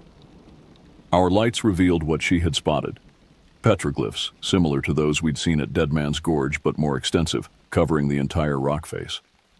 They depicted the same elongated figures with gill-like features, but here they were shown emerging from the circular pool, leading smaller human figures down into the water. "They're not taking them," I realized, studying the images. "They're guiding them, willingly." As we documented the petroglyphs, I noticed something carved into the stone floor near the pool's edge, newer than the ancient images, cut with modern tools. Moving closer, I saw it was a name and date. Edward Harmon, August 20th, 1975. My grandfather had been here 3 days after the recording at Deadman's Gorge, on the day he disappeared for a week. Before I could process this discovery, something changed in the cavern. The still surface of the pool began to ripple, concentric circles spreading outward from the center. And with the ripples came sound, that same melodic, structured pattern we'd heard in the recordings, but louder, clearer, unmistakably directed at us. "Jack," Martinez said urgently, backing away from the water, "we need to go, now." But I couldn't move. The sound was speaking to me, not just compelling movement, but communicating meaning. For the first time, I understood fragments of what it was saying, not in words exactly, but in concepts that formed in my mind as I listened. Old blood returns. The deep remembers. The invitation stands. "Jack!" Martinez's voice seemed distant, muffled beneath the entity's song. I felt her hand on my arm, pulling me back, but it was like moving through molasses. Something was emerging from the center of the pool, a disturbance in the water that rose higher, taking form. Not the elongated pale hand I'd glimpsed at Echo Lake and Deadman's Gorge, but something larger, more defined. A figure rising from the depths, water cascading from its form. I caught only glimpses, glistening skin the color of lake-bottom silt, eyes that reflected our headlamps with an inner light of their own, a body proportioned like a human but wrong somehow, adapted for water rather than land. Martinez was shouting now, the silver compass held out before her like a shield. The entity paused, its form partially emerged from the pool, those luminous eyes fixed on us. No, not on us, on me specifically. "Edward's blood," the cycle continues. "Will you listen where he would not?" The meaning formed in my mind with perfect clarity. My grandfather had come here seeking understanding, but something had happened, something that made him warn me away from the water in his letter. With tremendous effort, I broke the entity's compulsion, stepping backward while maintaining eye contact with the figure in the pool. "What did you show him?" I demanded aloud. "What did he see that made him fear you?" The entity's response came not as sound, but as images that bloomed in my mind, glimpses of a vast, ancient civilization beneath Black River's waters. Structures that defied human architectural understanding, beings that moved through water as easily as we move through air, knowledge accumulated over millennia, and humans among them. Changed humans, adapted to water, no longer fully the people they had been. Your grandfather saw our truth. He was not ready. Are you? Martinez's silver compass swung wildly in her hand, the needle spinning as if caught in a magnetic storm. The entity noticed the movement, its attention shifting momentarily from me to her. That break in concentration was enough. I grabbed Martinez's arm and pulled her toward the cavern wall where we'd descended. "Climb!" I shouted. "Now!" We scrambled up the rock face, the entity's song rising to a crescendo behind us. The water in the pool surged upward, reaching for us like a living thing, but falling short of the height we'd already gained. As we climbed frantically toward the fissure above, I glanced back once. The entity had fully emerged from the pool, standing at its edge, a figure both familiar and utterly alien, neither fully human nor completely other. It raised an elongated hand in what might have been a farewell or a promise. "We will meet again, Jack Harmon. The water is patient, and you will return to the confluence." We didn't stop climbing until we reached the surface, bursting from the fissure into the late afternoon sunlight. Without a word, we gathered our equipment and began the long hike back to the vehicle, putting as much distance as possible between ourselves and the confluence. Only when we reached the service road did Martinez finally speak. "What was that thing, Jack? What did it show you?" I struggled to articulate what I'd experienced. "It's older than we thought. Not just a predator, but something intelligent, organized. It's been beneath Black River for thousands of years, building something down there. And it's been changing people, adapting them. For what purpose? I don't know, but my grandfather saw it too. Whatever it showed him was enough to make him warn me away from the water for the rest of his life." As we drove back toward the ranger station, both our phones buzzed simultaneously. The message was the same on each screen. "The invitation remains open. The deep has much to show you." I turned off my phone, but the entity's final words in the cavern continued to echo in my mind. "The water is patient, and you will return to the confluence." The most disturbing part was the certainty I felt that it was right. The human mind isn't built to accommodate certain types of knowledge. After our encounter at the confluence, I found myself struggling to reconcile what I'd seen with the rational world I thought I understood. The entity beneath Black River wasn't just some predatory creature. It was intelligent, ancient, and part of something far larger than I had imagined. Martinez and I agreed to keep our expedition to the confluence between ourselves for the time being, not out of fear of disciplinary action, but because we needed time to process what we'd witnessed, to determine what it meant for Black River and those who went missing in its waters. 3 days after our return, a new search and rescue call came in. A photographer named Diane Langtree, last seen taking pictures near Stillwater Creek. Her car was found at the trailhead, camera equipment missing, presumed to have been with her on the hike. Peterson assigned me as lead for the search team, with Rollins and Martinez as support. As we gathered our gear, I caught Martinez's eye. This was the first missing person case near water since our discovery at the confluence. We both knew this wasn't just another routine search. We arrived at Stillwater Creek by mid-morning, setting up our search grid from the location where Langtree's hiking boots had been found, neatly placed at the creek's edge, just like the Jenkins family's shoes at Echo Lake. The pattern was becoming disturbingly familiar. "Standard protocol," I told the team. "Grid search outward from the last known location. Martinez, you and Sampson take the north shore. Rollins and I will cover the south." As the others moved into position, I knelt beside the creek, studying the water but keeping a safe distance. After what I'd seen at the confluence, I viewed these connected waterways differently, not as isolated features, but as extensions of something vast and intelligent that spread throughout Black River like a nervous system. The search progressed methodically through the day, but yielded nothing beyond Langtree's abandoned boots. No tracks leading away from the creek, no signs of struggle, no equipment dropped along a trail. It was as if she had stepped into the water and simply ceased to exist. As dusk approached, Peterson radioed for us to return to base. Rule 1 still applied, regardless of our growing knowledge about the entity. But as Martinez and I packed up our gear, I noticed something unusual floating at the edge of the creek. A memory card, the kind used in professional cameras. Using a stick, I carefully retrieved it without touching the water. The card was dry and undamaged, as if it had been deliberately placed rather than accidentally dropped. "Could be Langtree's," Martinez observed. "We should get it back to the station, see if there's anything recoverable." Back at the ranger station, Peterson connected the memory card to a secure computer. It contained dozens of photographs, the most recent time-stamped from the day Langtree disappeared. The earlier images were typical nature photography, landscapes, wildlife, botanical close-ups. But the final sequence, taken at Stillwater Creek, showed something else entirely. The first few were normal shots of the creek, capturing the play of light on water, the surrounding forest. Then the focus shifted to the water itself, as if Langtree had become fixated on something beneath the surface. The images grew progressively more abstract, blurred motion, strange light patterns, shapes that seemed to be emerging from the depths. The very last photograph made my blood run cold. It showed a humanoid figure standing waist-deep in the creek, facing the camera.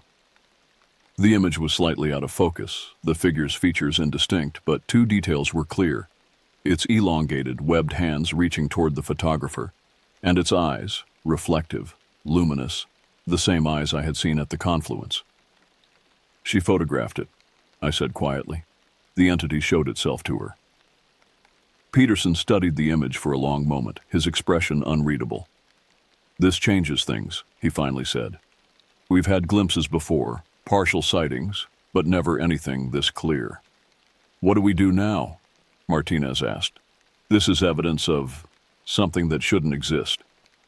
"We continue the search," Peterson replied, ejecting the memory card and securing it in an evidence envelope, "but with a different understanding of what we're dealing with." That night, unable to sleep, I drove back to the ranger station and used my access code to retrieve Langtree's memory card. I needed to study that final image more carefully, to compare what she had captured with what I had seen at the confluence.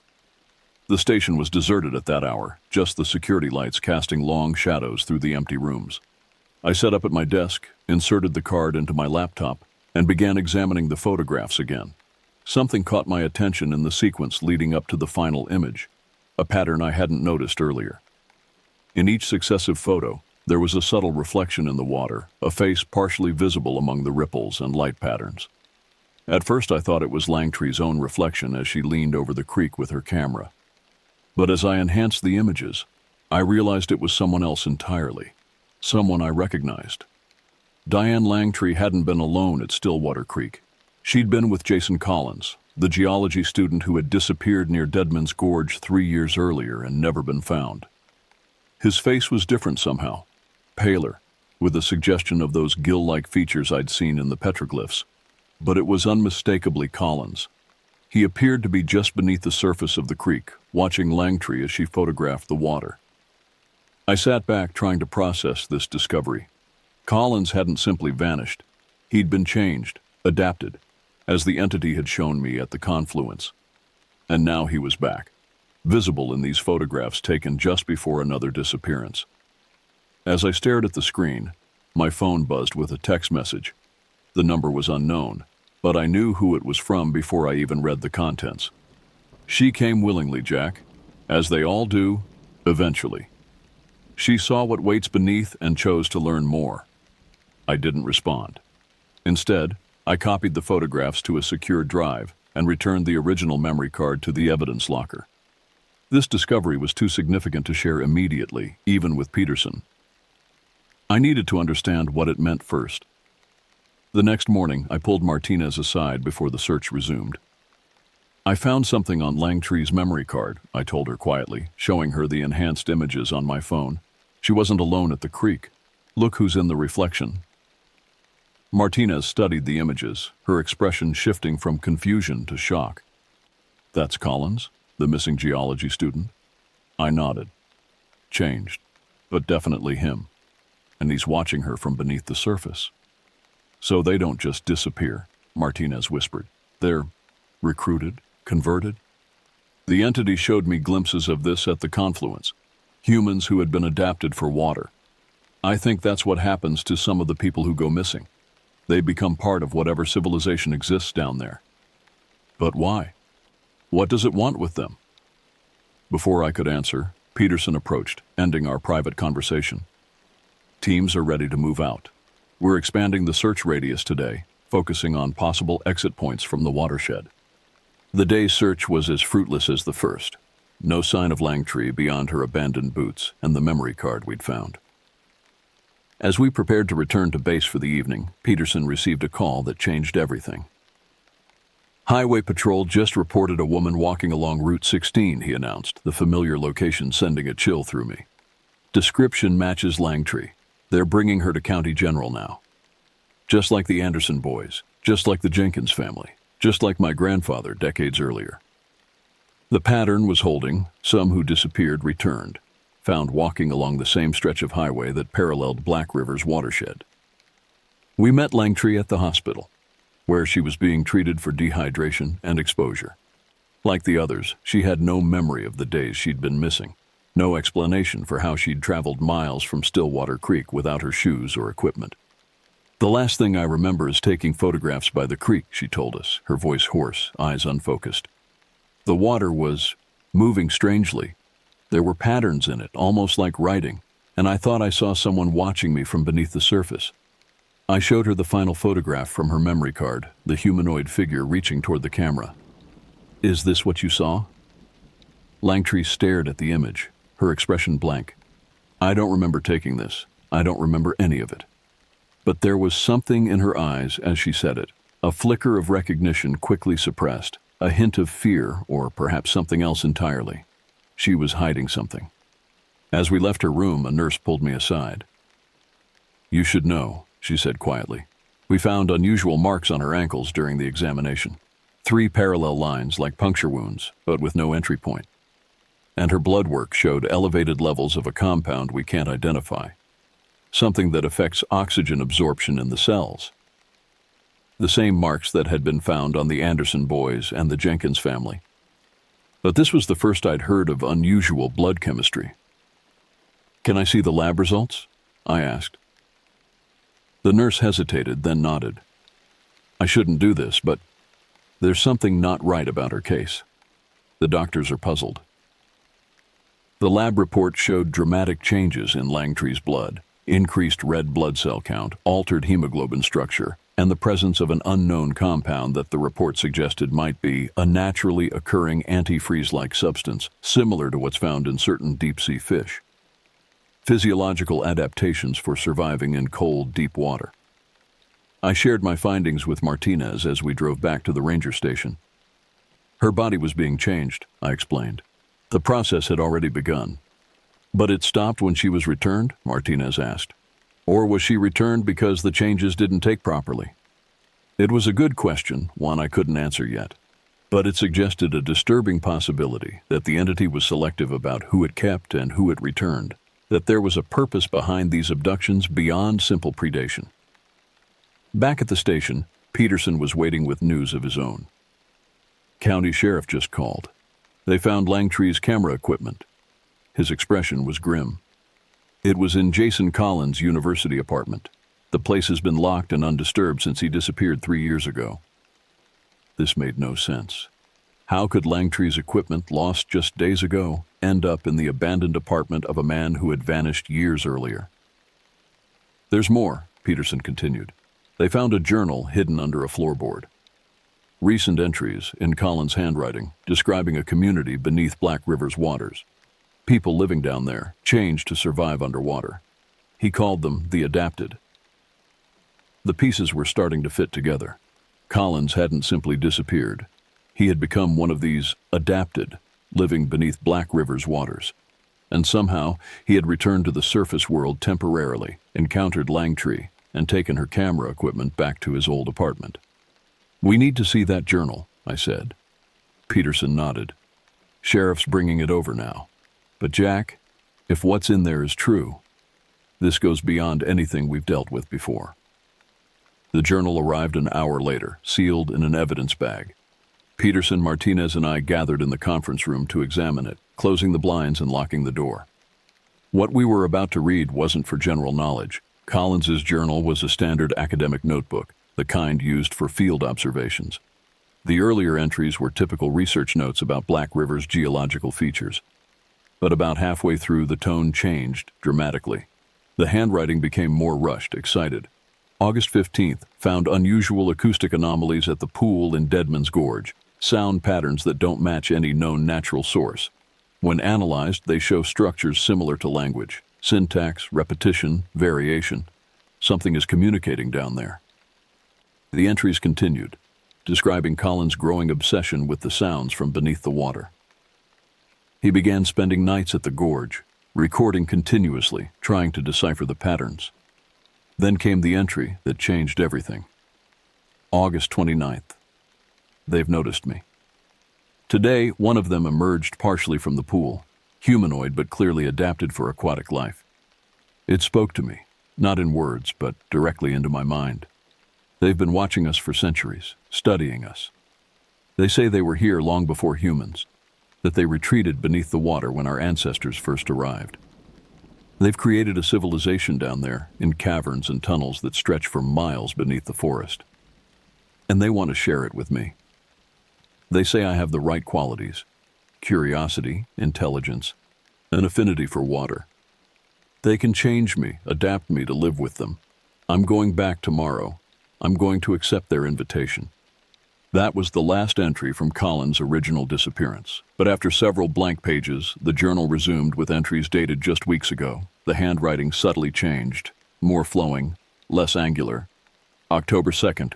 Returning to the surface is difficult now. My lungs struggle with the dry air. My skin cracks in the sunlight. But I need to record what I've learned, to leave some account of the world beneath Black River. We are many now, dozens of adapted living in the underwater caverns, learning from the original ones who have been there for millennia. They need us because they cannot leave the water at all anymore. We are their bridge to the surface world, their eyes and hands above. October 10th. I'm not the only one who returns occasionally. Edward Harmon comes and goes as well, though he disappeared decades ago. He says his grandson will join us eventually. The bloodline is marked, the affinity for water passed down through generations. Others come back too for brief periods. Some to observe, some to guide new candidates down. The photographer will be suitable, I think. She has the right kind of curiosity, the willingness to look beneath the surface. The final entry was dated just 3 days ago. October 28th.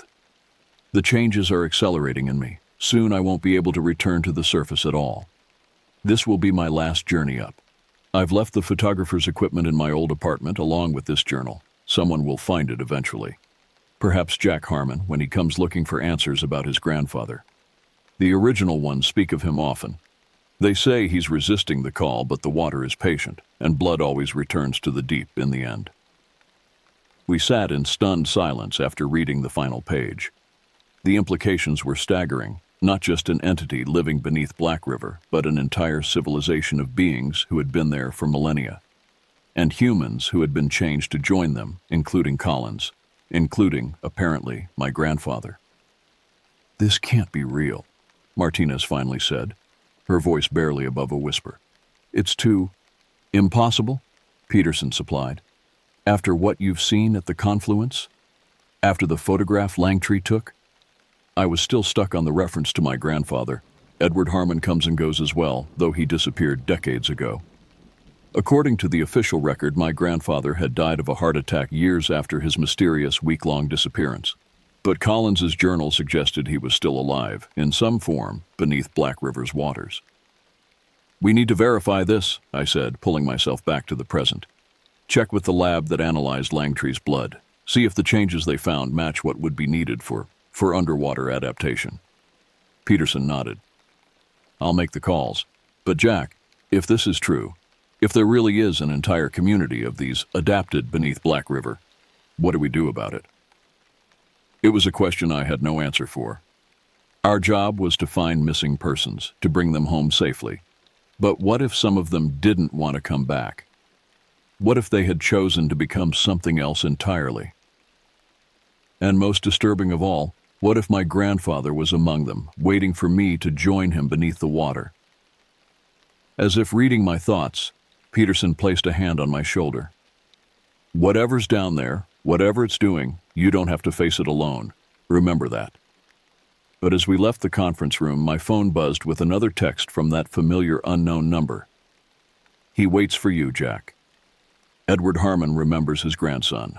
The water connects all things, even across generations. Come see for yourself.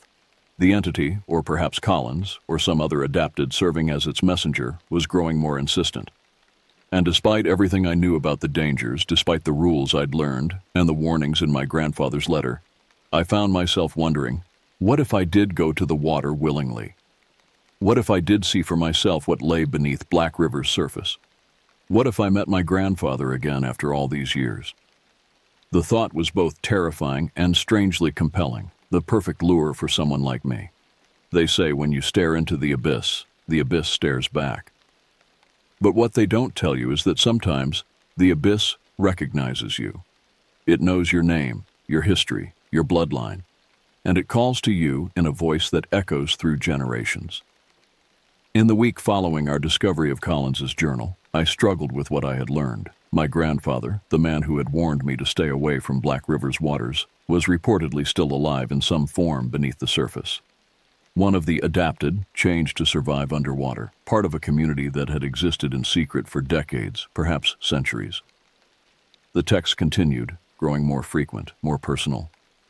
He speaks of you often, Jack, of teaching you to fish in Stillwater Creek when you were small, of the toy boat he carved for your 8th birthday. Details no one else could know. Memories I shared only with my grandfather. He regrets the warning he sent you. He didn't understand then what he knows now. The gift that waits beneath the water. I didn't respond to the messages, but I couldn't ignore them either. The entity, or whoever was sending them, knew exactly how to reach me, which emotional strings to pull.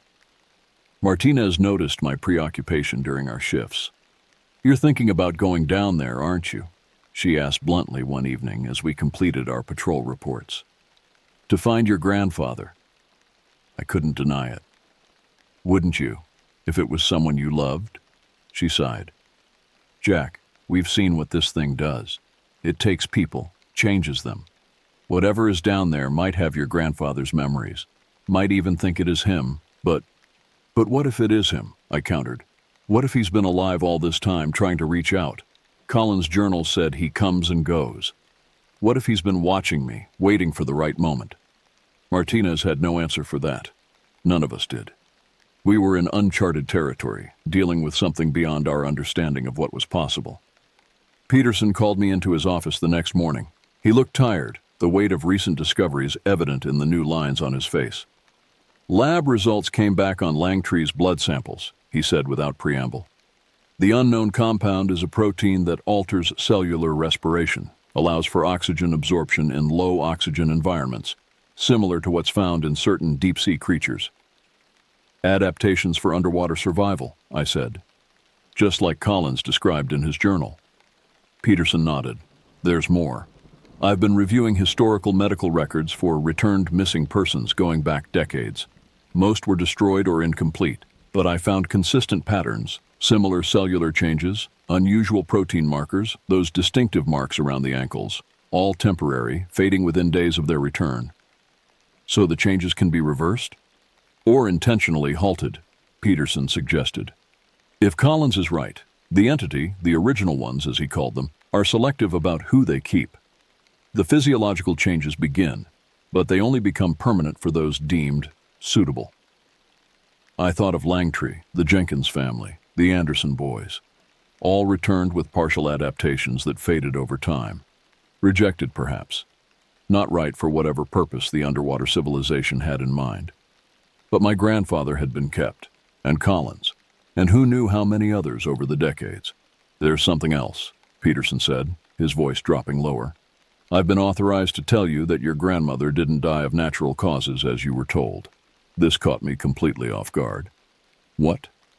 3 years after your grandfather disappeared and returned that first time, your grandmother vanished near Echo Lake. Unlike your grandfather, she was never found. Peterson's eyes held mine steadily.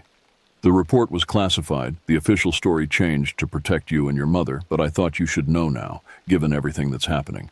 The revelation hit me like a physical blow. My grandmother, whom I'd been told had died of cancer before I was born, had actually disappeared in Black River, possibly taken by the same entity that had claimed my grandfather. "Why tell me this now?" I asked, my voice tight with suppressed emotion. "Because you need all the facts before you make a decision, Jack. I've seen that look in your eyes. You're considering going to the water, trying to find your grandfather. I can't stop you, but I can make sure you understand what you're walking into." He was right. Despite all the warnings, all the rules, all the evidence of danger, I had been contemplating exactly that. The pull of family, of answers, of resolution was becoming irresistible. "What would you do?" I asked him quietly. Peterson considered this for a long moment. "I'd remember that whatever is down there, whatever it shows you or tells you, it has its own agenda. It's been taking people from Black River for generations. It's patient, intelligent, and utterly alien to our way of thinking." He paused. "But I also know what it's like to lose family and never get answers. Sometimes not knowing is the worst part." I left Peterson's office with more questions than answers, and a growing certainty that I would ultimately have to face the entity on its own territory to find the truth.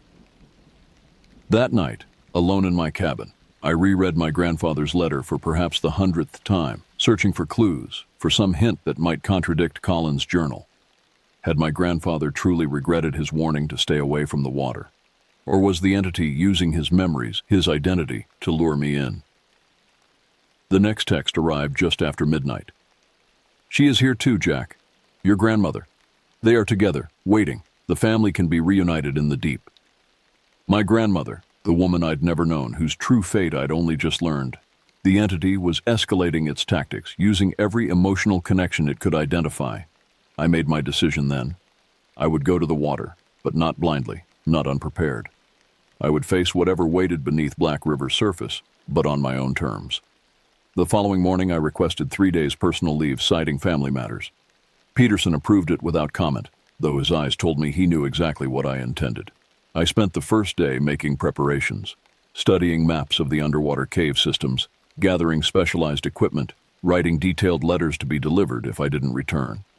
One to Peterson explaining my decision, one to Martinez thanking her for her partnership and friendship, and one to my mother, telling her the truth about her parents. Truth she deserved to know, whatever happened to me. The second day, I visited Martinez at her home, away from the ranger station where we might be overheard. "I'm going," I told her simply. She nodded, unsurprised. "Where?" "The Confluence, tomorrow night." Martinez was silent for a long moment. "I can't talk you out of this, can I?" "Would you try, if it was your family down there?" She sighed. "No, but I'd want someone watching my back."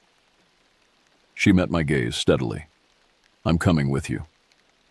I shook my head. "Not into the water. But yes, I could use someone on shore. Someone who knows where I've gone, what I'm looking for. Someone who can report what happens, one way or another." We spent hours planning the details, equipment, communications, emergency protocols. If I was going to do this, I would do it as safely as possible, though we both knew there was nothing truly safe about what I was attempting. The final text came that night, as if the entity knew what I had decided. "Tomorrow then, Jack Harmon, at the Confluence. The water welcomes you home." The day of my descent dawned clear and cold, the November air crisp with the promise of the winter to come. I spent the morning reviewing my equipment one last time, a specialized dive suit designed for cave exploration, an underwater communication system that Martinez would monitor from shore, emergency oxygen supplies, and my grandfather's silver pocket watch, the one tangible connection to the man I hoped to find. As the sun began to set, Martinez and I made our way to Devil's Backbone, following the same route we'd taken to the Confluence weeks earlier. The forest was quiet, as if holding its breath in anticipation of what was to come. We reached the fissure entrance just as darkness fell completely. The narrow crack in the rock face seemed to absorb our headlamp beams, a black mouth leading down into the earth. "Last chance to reconsider," Martinez said as I prepared my equipment. I shook my head. "I need to know, Elena. One way or another, I need to see for myself." She nodded, helping me check my dive suit seals and communication system. "The moment anything feels wrong, you abort. Promise me." "I promise." But we both knew there was a point beyond which promises wouldn't matter, a point where the entity's influence might override my own will. We descended through the fissure into the vast underground chamber below, our headlamps illuminating the path we'd followed before. The sound of converging streams echoed through the cavern, louder now than during our previous visit, as if the waters were flowing more vigorously.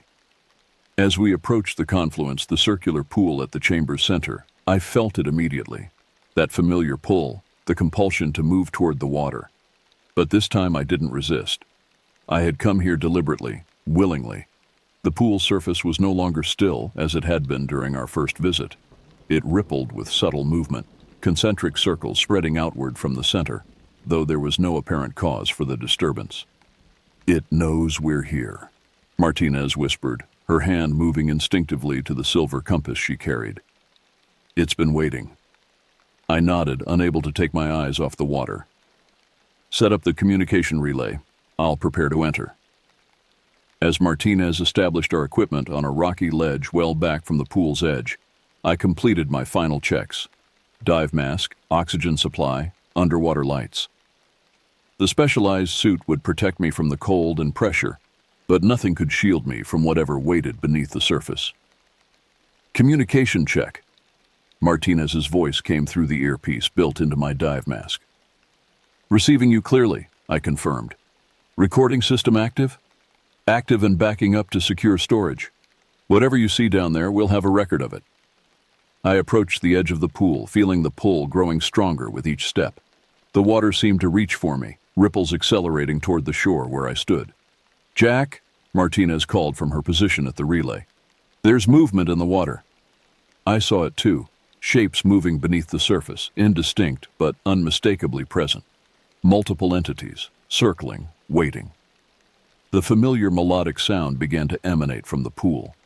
That strange underwater singing that bypassed the ears and resonated directly in the chest. But now, after all I had learned, after all I had experienced, the sound began to resolve into something more defined, not quite words, but concepts, meanings that formed in my mind. "Welcome, blood of Edward." The circle completes, the family reunites. I activated my mask's recording system, determined to document whatever I encountered. "I'm going in," I told Martinez. "Maintain contact. If I don't respond for more than 5 minutes, follow the emergency protocols we established." "Understood. Be careful, Jack." I stepped into the confluence. The water was surprisingly warm, enveloping me like living silk. As I submerged completely, the sounds intensified, becoming clearer, more structured. My dive lights illuminated the pool, revealing it to be much deeper than it had appeared from the surface, a vertical shaft descending into darkness below. And there, circling the perimeter of this shaft, were the entities.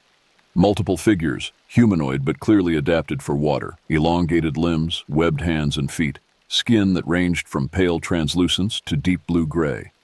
Their eyes reflected my lights with an inner luminescence, tracking my movements as I descended. "Welcome, Jack Harmon. We have waited long for this meeting." The thought voice was stronger now, more distinct. I couldn't identify which of the entities it came from.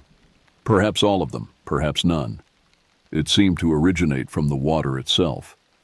"Where is my grandfather?" I asked, my voice distorted by the dive mask but still audible through the water. "Edward Harmon. Collins's journal said he was here." The entities circled closer, their movements fluid and graceful. One detached from the group, approaching me directly. Unlike the others, this one's features were more recognizably human, though still altered for underwater existence. And as it drew nearer, I felt a shock of recognition that transcended the physical changes. The eyes. I knew those eyes. "Grandfather," I whispered. The entity, the man, nodded slowly, a gesture that seemed both familiar and alien in this underwater context. His mouth moved, but instead of words, I felt the thoughts form directly in my mind. "Jack. My boy. You've grown so much." The voice in my head had the same cadence, the same warmth I remembered from childhood. Despite the inhuman appearance, despite everything I knew about the entity's ability to mimic and manipulate, I couldn't deny the recognition that resonated through me. "Is it really you?" I asked, my voice breaking despite the mechanical filter of the dive mask. "Yes and no, I am Edward Harmon, but I am also more now. Changed, adapted, as all must be who choose to remain in the deep. Choose? I repeated. You chose this? Eventually, not at first. At first I resisted, as you have. I returned to the surface, tried to forget what I had seen beneath the water. I even warned you away. The thought voice carried a weight of regret. But the call of the deep never faded. And when your grandmother was taken, I returned willingly to find her. Grandmother is here too? I asked, scanning the circling entities for another familiar presence. She is deeper now, one of the fully adapted, beyond the form you would recognize, but still herself, in the ways that matter. I struggled to process what I was seeing, what I was feeling. The entity before me, I couldn't think of it simply as my grandfather, despite the familiar consciousness it projected, gestured toward the shaft descending below us. Come, there is much to show you. The city below, the civilization that has existed here since before humans walked these forests. Martinez's voice crackled in my earpiece, reminding me that I wasn't alone. Jack, your vitals are elevated. What's happening? I've made contact, I replied, my voice steady despite the turmoil inside. It appears to be my grandfather, or something with his memories, his consciousness. Be careful, she warned. Remember what Peterson said. Whatever's down there has its own agenda. The entity that had been Edward Harmon tilted its head, as if hearing Martinez's warning despite the private communication system. Your friend is wise to be cautious. We are not what you are. Our purposes are not human purposes. But we do not wish you harm, Jack. We wish to share knowledge, to grow, to adapt, as we have for millennia. Why take people? I demanded. Why change them? We do not take. We invite. We show what is possible. Some accept, like your grandfather, like Collins. Others are not suitable or not willing. They are returned. The ones with the marks on their ankles, the partial adaptations that fade. Yes. The process begins for all who enter the deep waters, but it only completes for those who embrace it fully, who choose to remain. I thought of the Jenkins family, the Anderson boys, Langtree. All returned to the surface, their bodies partially changed but reverting back to fully human, rejected or simply unwilling to accept what was offered. And what's being offered to me now? I asked, already knowing the answer. The same choice given to all who are called by the water, to see the city below, to learn our ways, to decide if you wish to adapt and remain or return to the surface unchanged. Martinez's voice came through again, more urgent now. Jack, your oxygen levels are dropping faster than they should be. Something's affecting your equipment. You need to surface soon. The entity gestured toward my dive gear. Your technology is limited. It cannot sustain you much longer in our realm. Make your choice, Jack Harmon. Come deeper. Begin the adaptation that will allow you to breathe the water as we do. Or return to the surface now, perhaps forever. It was the moment of truth, the decision I had come here to make. To trust this entity, this thing that claimed to be my grandfather, and follow it into the depths. To see the underwater civilization it described, to potentially be reunited with my long-lost family. But at what cost? What would I become if I accepted? Jack. Martinez's voice was sharp with concern. Oxygen critical in 10 minutes. You need to start ascending now. The entity that had been Edward Harmon extended a webbed hand toward me. The water remembers bloodlines, Jack. You have always belonged here, in the deep. Your grandfather, your grandmother. Now you. The family reunited at last. I stared at the offered hand, feeling the pull of family, of answers, of belonging. The temptation to accept was almost overwhelming. But something held me back. A memory of my grandfather's letter, written after he had supposedly embraced this underwater existence. Stay safe, Jack. Stay away from the water. If he had truly accepted this new life, truly wanted me to join him, why send such a warning? Why not an invitation instead? I backed away from the outstretched hand. No. Whatever you are, whatever you've shown me, I'm not ready to make that choice. The entity's expression shifted, something like disappointment passing across features that were both familiar and alien. The call of the deep does not fade, Jack Harmon. You will return to us, in time. The water is patient. Maybe, I acknowledged. But today, I'm going back to the surface. I began to ascend, watching as the entity that wore my grandfather's identity drifted back to join the others circling below. Their thought voices followed me upward. Until next time, Blood of Edward, the water remembers. The water waits. As I broke the surface of the confluence, Martinez was already at the edge, ready to help me out. Thank God, she said, assisting me onto the rocky shore. Your oxygen was almost depleted. What happened down there? I removed my dive mask, taking deep breaths of the cave's damp air. I saw something. It had my grandfather's memories, his mannerisms. It spoke inside my mind. Did you believe it was him? She asked, helping me remove the dive equipment. I don't know, I admitted. It knew things only he would know. It felt like him, in some essential way, but also different, changed. And the underwater city it mentioned? I didn't go deeper to see it. Something didn't feel right. I described the contradiction between the entity's invitation and my grandfather's written warning. If he truly wanted me to join him there, why tell me to stay away from the water? Martinez nodded thoughtfully. Maybe part of him was still fighting the influence. Or maybe the letter was genuine, and what's down there now is just using his memories, his identity. We gathered our equipment and began the long climb back to the surface world, both of us quiet, contemplative. I had gone seeking answers but had found only more questions, more mysteries. As we emerged from the fissure into the night air, my phone buzzed in the waterproof case where I'd stored it. A final message from the entity. The door remains open, Jack Harmon. Your true family waits below. In time, you will return to the deep. I showed the message to Martinez, who frowned. It's not giving up on you. No, I agreed. And maybe it's right. Maybe I will go back someday, when I understand more, when I'm ready to face whatever truth waits down there. I looked back at the fissure entrance, thinking of the circular pool far below and the beings that circled within it. But not today. We made our way back through the dark forest toward the service road where we'd parked. The night was clear, stars sharp overhead, the world above ground solid and reassuringly normal after what I'd witnessed beneath. But as we walked, I couldn't shake the feeling that I was being watched, not just by the entities below, but by the forest itself. By the streams and creeks that flowed through it, by the rain that fell upon it, by all the connected waterways that led eventually back to the confluence. The water remembers. The water waits. I touched my grandfather's silver pocket watch, drawing comfort from its solid presence. Whatever waited beneath Black River's waters, whether my actual family transformed into something else, or entities simply using their memories and identities as lures, I had resisted its call for now.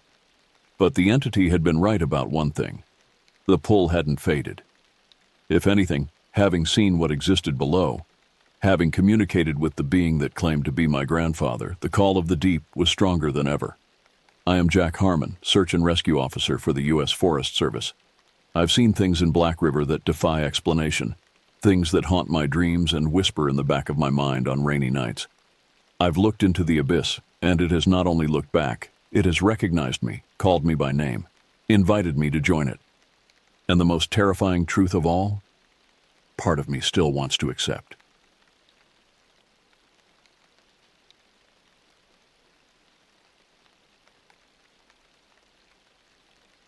The alarm clock's harsh buzzing cut through the pre-dawn darkness at 4:45 a.m. on that crisp April morning in 2019. At 17, I had grown accustomed to these early starts, but something felt different as I pulled on my worn jeans and flannel shirt. The air held an unusual stillness that made my skin crawl in ways I couldn't yet understand. Our ranch sits 45 minutes east of Merritt, surrounded by the rolling grasslands that define this part of the British Columbia interior. During summer months, these fields come alive with grazing cattle, but in April, the landscape maintains an almost otherworldly quiet. The morning air bit at my cheeks as I stepped outside, my breath forming small clouds that dissipated quickly in the thin atmosphere. Dad was already loading the horses into the trailer, his movements efficient despite the early hour. Rex, our border collie mix, paced nervously around the vehicles, his usual enthusiasm replaced by an odd restlessness that should have served as our first warning. The dog kept looking toward the mountains with his ears pinned back, a behavior I had never witnessed before in all our years of cattle drives. "You ready for this, son?" Dad asked, though his voice carried an undertone I couldn't identify. He had been moving cattle through these mountains for over 20 years, and his experience showed in every deliberate action. Yet something in his demeanor suggested an unease that matched my own growing apprehension. The drive to our starting point took us along Highway 5, past familiar landmarks that looked somehow foreign in the gray pre-dawn light. The mountains loomed ahead of us, their peaks obscured by low-hanging clouds that seemed to press down with an almost physical weight. As we turned off the highway onto the access road, the pavement gave way to gravel, and then to the rough dirt track that would take us up into the higher elevations where the cattle would spend their summer months. I have always found something magical about these early morning hours. The way the first light creeps across the landscape, painting everything in soft pastels before the harsh reality of full daylight takes over. But that morning, the approaching dawn felt ominous rather than beautiful. The shadows seemed darker, more substantial, as if they were hiding secrets that daylight couldn't fully reveal. We reached the cattle gathering point just as the sky began to lighten from black to deep purple. The animals were already restless, their usual docile nature replaced by a skittishness that made them difficult to manage. Several times the entire herd would suddenly shift direction for no apparent reason, as if responding to some signal that Dad and I couldn't perceive. "They're acting strange today," I commented, watching as a dozen heads suddenly bolted toward the fence line before stopping just as abruptly. Dad nodded grimly.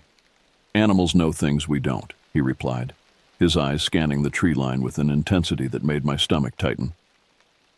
"They can sense danger long before we even realize it's there." The words hung in the air like a physical presence as we began the slow process of moving the herd up the mountain. Rex continued his nervous pacing, occasionally letting out small whimpers that seemed to echo strangely in the thin air. Every few minutes he would stop completely and stare into the forest with such focus that I found myself following his gaze, searching for whatever had captured his attention. As we climbed higher, the paved road deteriorated into the rough mountain track I knew so well. But even this familiar route felt alien that morning. The usual sounds of the forest, bird calls, rustling leaves, the distant sound of water flowing over rocks, were conspicuously absent. Instead, there was only the steady rhythm of hooves on packed earth and the occasional creak of leather as Dad shifted in his saddle. The silence pressed against us like a living thing, making every small sound seem amplified and threatening. When a pine cone fell from a tree and hit the ground nearby, both Dad and I jumped as if we had heard gunfire. Rex's ears would perk up at random intervals, responding to sounds that remained beyond our human perception. "How much further to the gate?" I asked, though I knew the answer.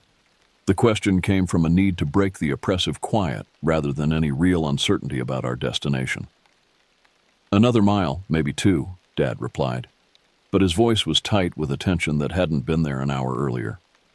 "We'll push them through to the grazing area and then head back. Should be an easy day." As the words left his mouth, a sound drifted through the trees that made my blood freeze in my veins. It was distant and indistinct, but unmistakably unnatural. Not quite animal, not quite human, but something that fell uncomfortably between the two. Rex immediately began growling, his hackles raised as he turned toward the source of the sound. The cattle responded instantly, clustering together in a tight group with their heads raised and nostrils flaring. Several of the older cows began making low, distressed sounds that I had never heard before.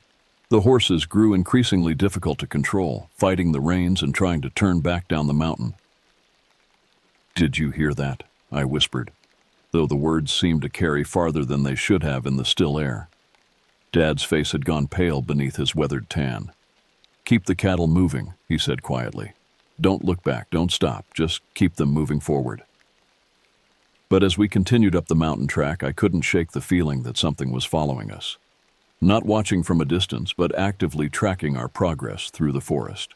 The sensation of being observed grew stronger with each step, until it became almost unbearable. The forest closed around us like a living trap as we pushed deeper into the mountain wilderness. What had started as a routine cattle drive was transforming into something far more sinister with each passing minute. The trees seemed to lean inward, creating a tunnel of shadows that swallowed the weak morning light and left us moving through a perpetual twilight. Rex's behavior had become increasingly erratic. The dog that usually ran alongside the cattle with boundless energy now stayed close to the horses, his body pressed low to the ground in a submissive posture I had never seen him adopt. Every few yards, he would stop completely and stare into the dense undergrowth to our left, away from the highway. His growls had become more frequent and more urgent, building to a crescendo before suddenly cutting off as if someone had thrown a switch. The silence that followed these growling episodes was what truly unnerved me. In all my years of working in these mountains, I had never experienced such complete absence of natural sound. There should have been dozens of bird species calling from the canopy above us. Squirrels should have been chattering and scampering through the branches. The forest should have been alive with the small sounds of countless creatures going about their daily routines. Instead, there was nothing. Nothing except the steady rhythm of hooves on packed earth and the occasional creak of saddle leather. Even our breathing seemed unnaturally loud in the oppressive stillness, as if the forest itself was holding its breath in anticipation of some terrible event. "Dad," I said, my voice barely above a whisper, "what's wrong with the forest?" He didn't answer immediately, but I saw his hand move unconsciously to the rifle secured to his saddle. The gesture was subtle, but it sent a fresh wave of fear coursing through my system. In all our years of working together, I had never seen him display such obvious concern about our safety in these familiar woods. The cattle were becoming increasingly difficult to manage. Animals that normally moved docilely up the mountain were now constantly trying to turn back toward the highway. Several times, the entire herd attempted to bolt as a unit, requiring Rex and both horses to work frantically to keep them moving in the right direction. Their eyes showed white around the edges, and many of them were producing the stressed vocalizations that cattle make when they sense immediate danger. As we climbed higher, the vegetation began to change. The mixed forest of pine and aspen gave way to denser stands of spruce and fir, their branches interlocking overhead to create an almost impenetrable canopy. The path narrowed considerably, forcing the cattle into a single file line that stretched out behind us like a living chain. This formation made them even more vulnerable and increased their obvious anxiety. "There's the gate," Dad said, pointing ahead to where a wooden structure was barely visible through the trees.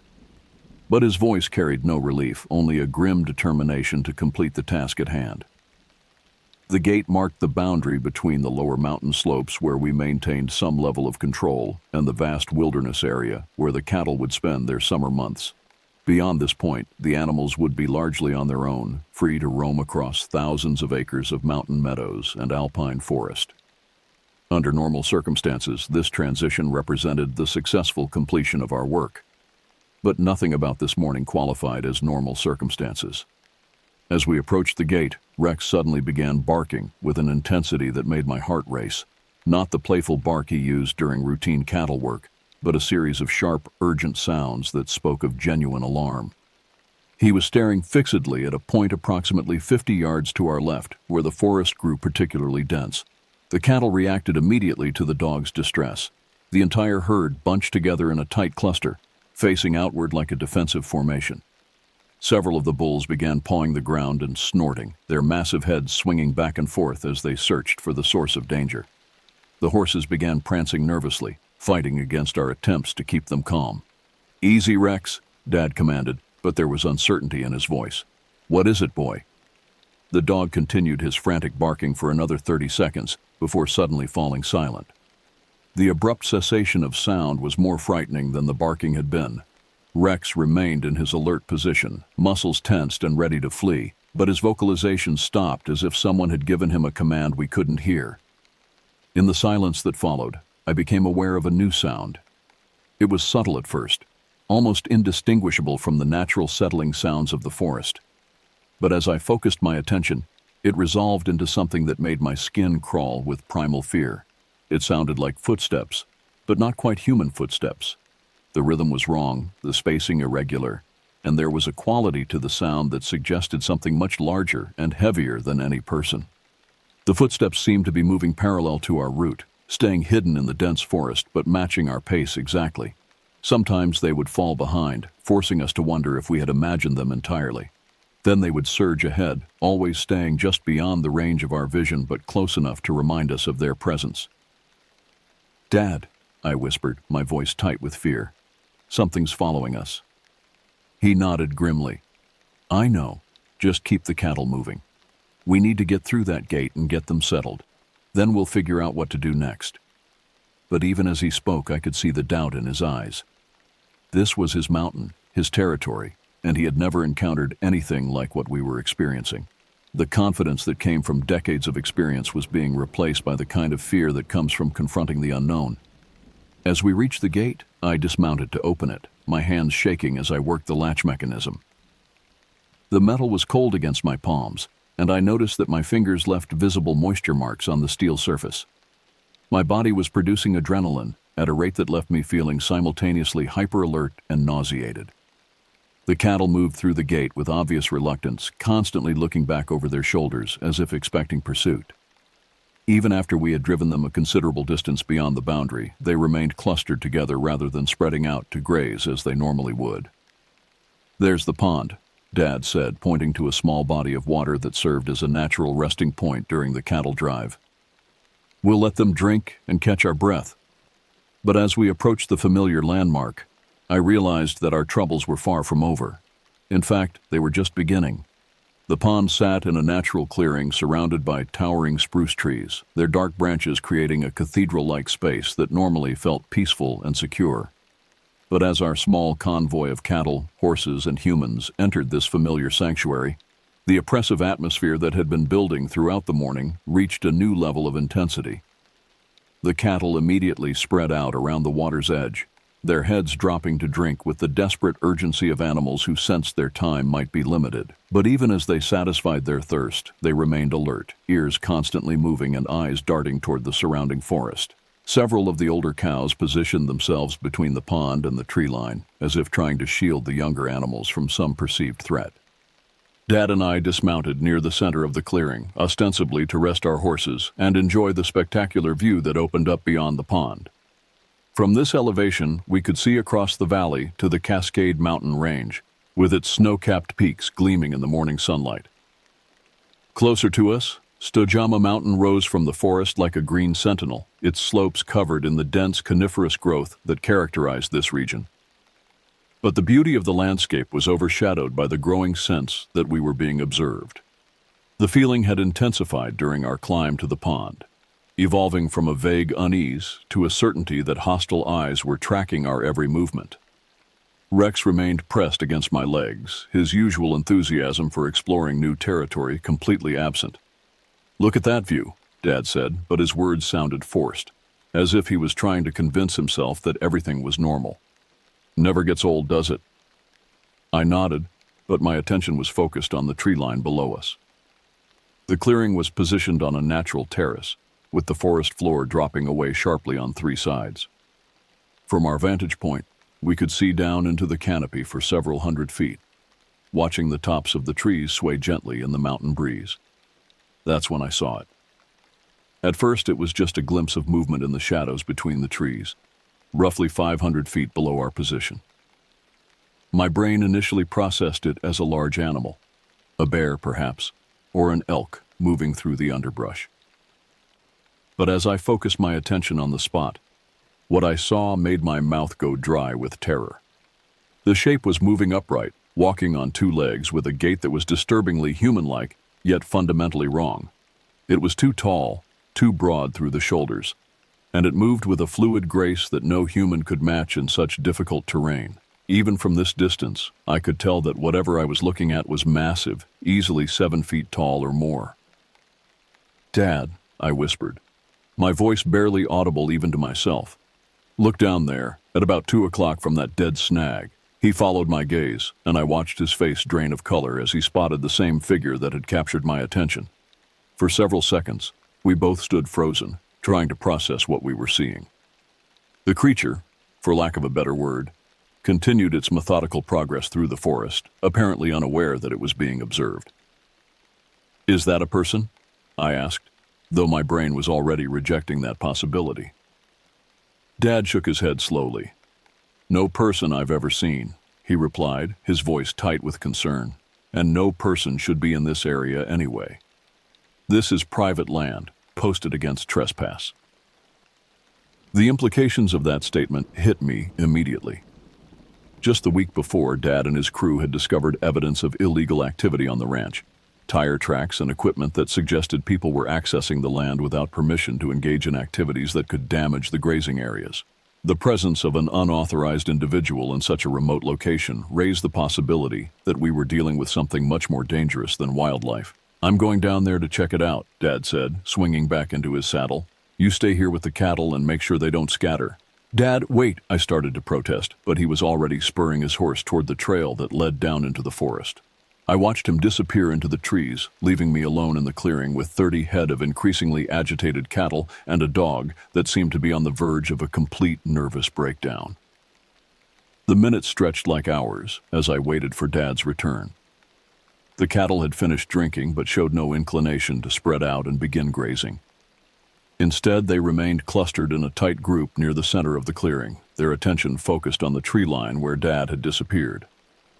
Rex had stopped whimpering but remained pressed against my legs, trembling with tension.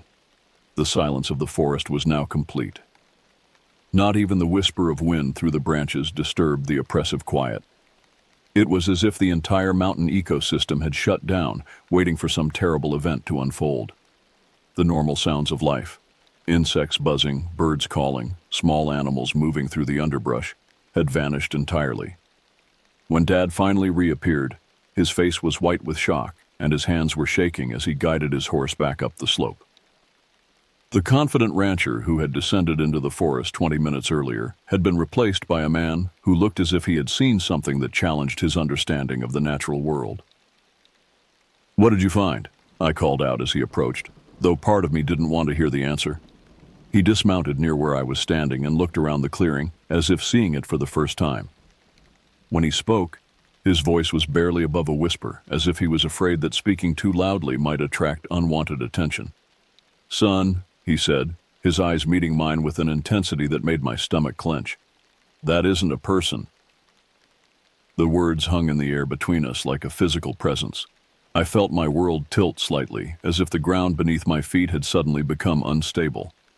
Everything I thought I knew about these familiar mountains was being challenged by an encounter that defied rational explanation.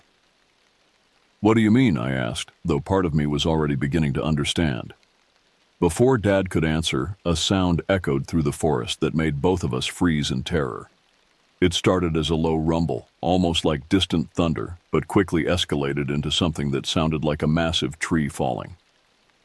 The crash seemed to go on forever, accompanied by the sound of breaking branches and disturbed wildlife. But what followed the crash was even more disturbing.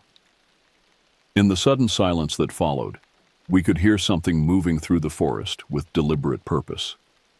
Not the random movements of a falling tree settling into place, but the organized sounds of something large and powerful making its way through the dense underbrush. Rex began whimpering again, a sound that cut through me like a knife. The cattle moved even closer together, forming a defensive circle that spoke to instincts developed over thousands of years of evolution. And in that moment, I realized that we were no longer the dominant predators in this environment. We had become prey. The crash that echoed through the forest marked a turning point in our mountain ordeal. What had been an unsettling morning of strange sounds and eerie sensations suddenly transformed into something far more immediate and threatening. The deliberate sounds of movement that followed the crash left no doubt that whatever we were dealing with was actively aware of our presence and was taking steps to respond to it. "We need to leave," Dad said, his voice carrying the authority of someone who had made a command decision. "Right now, get mounted and let's get these cattle moving." I swung back into my saddle with movements that felt clumsy and uncertain. My hands were shaking badly enough that it took 3 attempts to get my reins properly arranged, and I could feel cold sweat running down my back despite the cool mountain air. Rex leaped onto my horse behind the saddle, something he had never done before in all our years of working together. The cattle responded to our urgency with a level of cooperation that was almost supernatural. Animals that had been skittish and difficult to manage throughout the morning suddenly fell into formation as if they understood that their survival depended on following our lead. The entire herd moved as a single organism, flowing across the clearing toward the trail that would take us back toward civilization. But as we reached the edge of the clearing, I made the mistake of looking back toward the forest where Dad had made his disturbing discovery. What I saw made me question my own sanity and left me with images that would haunt my dreams for months to come. A massive pine tree, easily 4 feet in diameter and over 100 feet tall, lay stretched across the forest floor where it had been standing upright just minutes before. The tree appeared to have been pushed over rather than falling naturally, as evidenced by the way its root system had been torn from the earth in a pattern that defied explanation. Fresh earth still clung to the exposed roots, and several smaller trees had been crushed beneath its massive trunk. But what truly terrified me was the movement I could see in the shadows beyond the fallen giant. Dark shapes flitted between the standing trees with a speed and agility that seemed impossible for creatures of such apparent size. They moved in coordinated patterns, as if communicating with each other through some method beyond human understanding. "Don't look back," Dad commanded, but his own voice betrayed the fact that he too was stealing glances over his shoulder. "Just keep moving. We need to get to familiar ground." The trail leading away from the pond was narrow and winding, forcing us to move in single file with the cattle strung out in a long line behind us. This formation made us vulnerable and increased the animals' obvious anxiety. Several times the entire herd tried to break into a run, requiring both horses and Rex to work frantically to maintain control. As we descended through the forest, the oppressive silence that had characterized the morning gave way to a different kind of quiet. This wasn't the absence of natural sound, but rather the hushed expectancy that precedes a storm. Even the rhythm of hooves on the packed earth seemed muffled, as if the forest itself was absorbing the sound of our passage. Rex's behavior had become increasingly frantic. The dog that usually ran alongside the cattle was now riding behind my saddle, pressed against my back with his entire body trembling. Every few minutes he would let out a small whimper and look back the way we had come, his ears flattened against his head in an expression of pure terror. "How much further to the gate?" I asked, though I was afraid to hear the answer. "Maybe half a mile," Dad replied, but his voice was tight with uncertainty. "The trail gets rougher from here, and there are several places where we'll be exposed if anything decides to follow us." As if summoned by his words, a sound drifted through the trees that made my blood freeze. It was similar to the noise we had heard earlier in the morning, but much closer and more distinct. The sound seemed to combine elements of different animals, the deep rumble of a large predator, the higher pitch of something in distress, and an underlying quality that was disturbingly human-like. The cattle reacted instantly, bunching together in a panic that threatened to turn into a full stampede. Several of the younger animals broke from the group and tried to run back up the mountain, forcing Dad to spur his horse after them while shouting commands that seemed to have little effect. "Stay with the main herd," he called to me as he disappeared into the trees in pursuit of the fleeing cattle. "Keep them moving toward the gate." Being left alone with the remaining animals in such circumstances was terrifying beyond description. The sounds from the forest were becoming more frequent and seemed to be coming from multiple directions simultaneously. Whatever was out there wasn't operating alone. There were at least two, possibly more, of these creatures coordinating their movements in ways that suggested intelligence far beyond what I had expected. Rex jumped down from behind my saddle and began herding the cattle with a desperation I had never seen in him before. The dog seemed to understand that our lives might depend on keeping the animals together and moving in the right direction. His usual playful approach to cattle work had been replaced by a grim efficiency that spoke to his recognition of the danger we faced. The minutes dragged by like hours as I waited for Dad's return. Every shadow between the trees seemed to hide potential threats, and every small sound, a branch creaking in the wind, a pine cone falling to the forest floor, sent fresh waves of adrenaline coursing through my system. My heart was beating so hard that I could feel it in my throat, and my hands had cramped from gripping the reins too tightly. When Dad finally reappeared with the missing cattle, his face was even paler than before. The confident rancher I had known all my life was being replaced by someone I didn't recognize, someone who had been forced to confront the reality that there were things in these mountains that fell outside his considerable experience and expertise. "We need to move faster," he said as he rejoined the main group. "I saw tracks down there that don't match anything I've ever seen before." What kind of tracks? I asked, though I wasn't sure I wanted to hear the answer. Large, bipedal, but not human, he replied, his voice barely above a whisper. And fresh, very fresh. As we continued down the mountain, I became aware that the sounds of pursuit were growing closer. The creatures, whatever they were, seemed to be pacing us, staying just out of sight but close enough to remind us of their presence. Sometimes the sounds would fall behind, giving us hope that we had outdistanced our pursuers.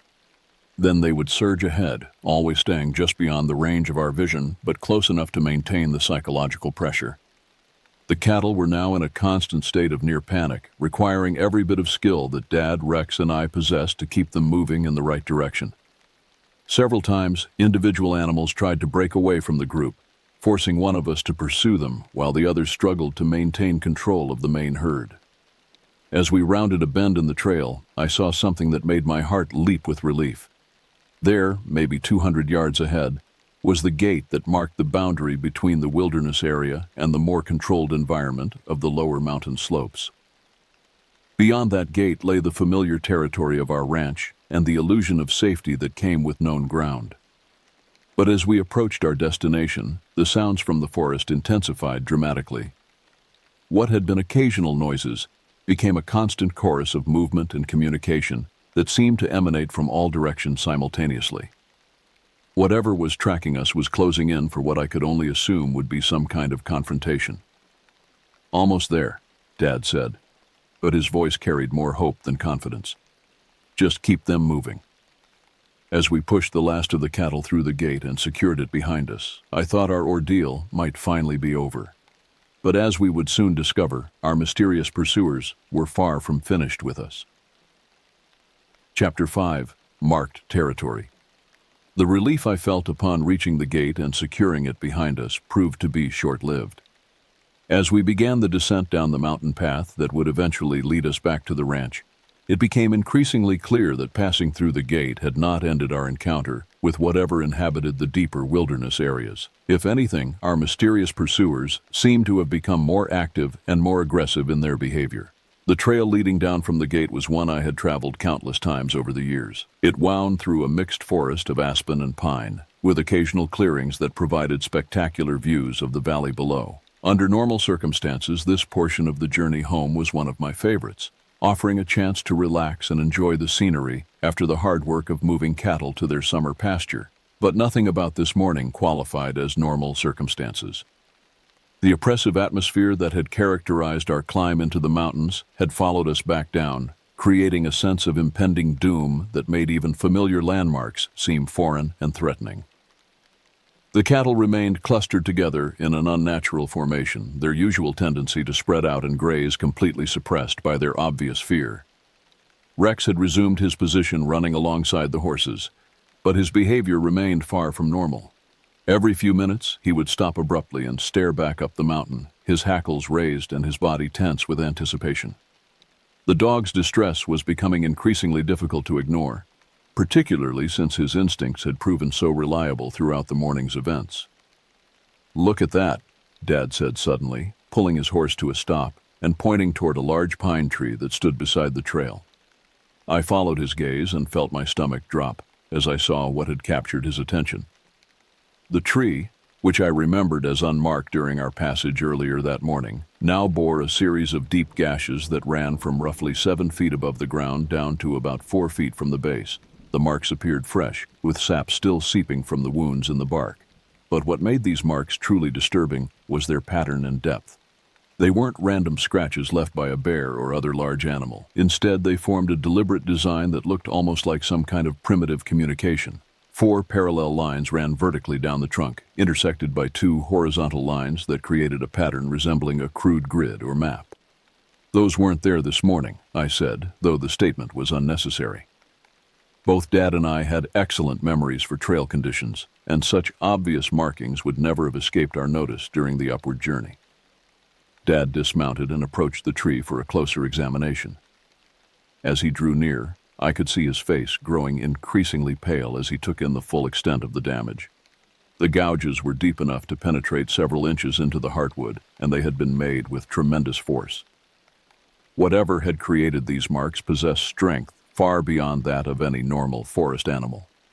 "Look at the spacing," he said, running his finger along the edge of one of the vertical marks. "These lines are about 6 inches apart, which would suggest fingers or claws of considerable size. But the depth and precision suggest tool use rather than natural weapons."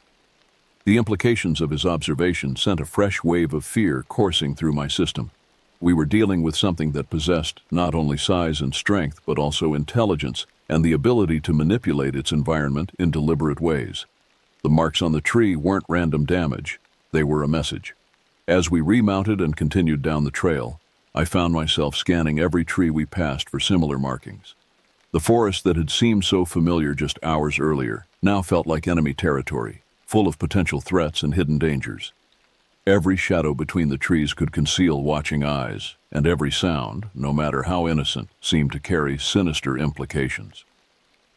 The cattle sensed our growing anxiety and responded by becoming even more difficult to manage.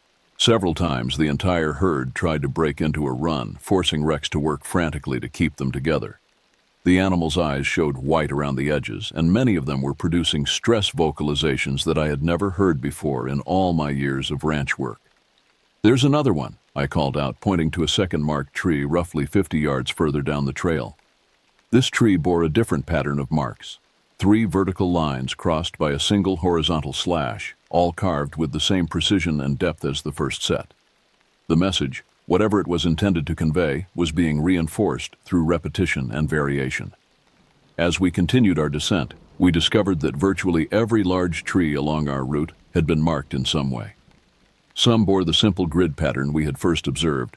Others showed more complex designs that seemed to incorporate elements of primitive pictographs. All of the marks appeared fresh, created within the past few hours while we had been moving cattle in the higher elevations. "They're marking territory," Dad said grimly, "letting us know that this area is under their control." The realization that we were traveling through territory that had been claimed by unknown creatures was deeply unsettling.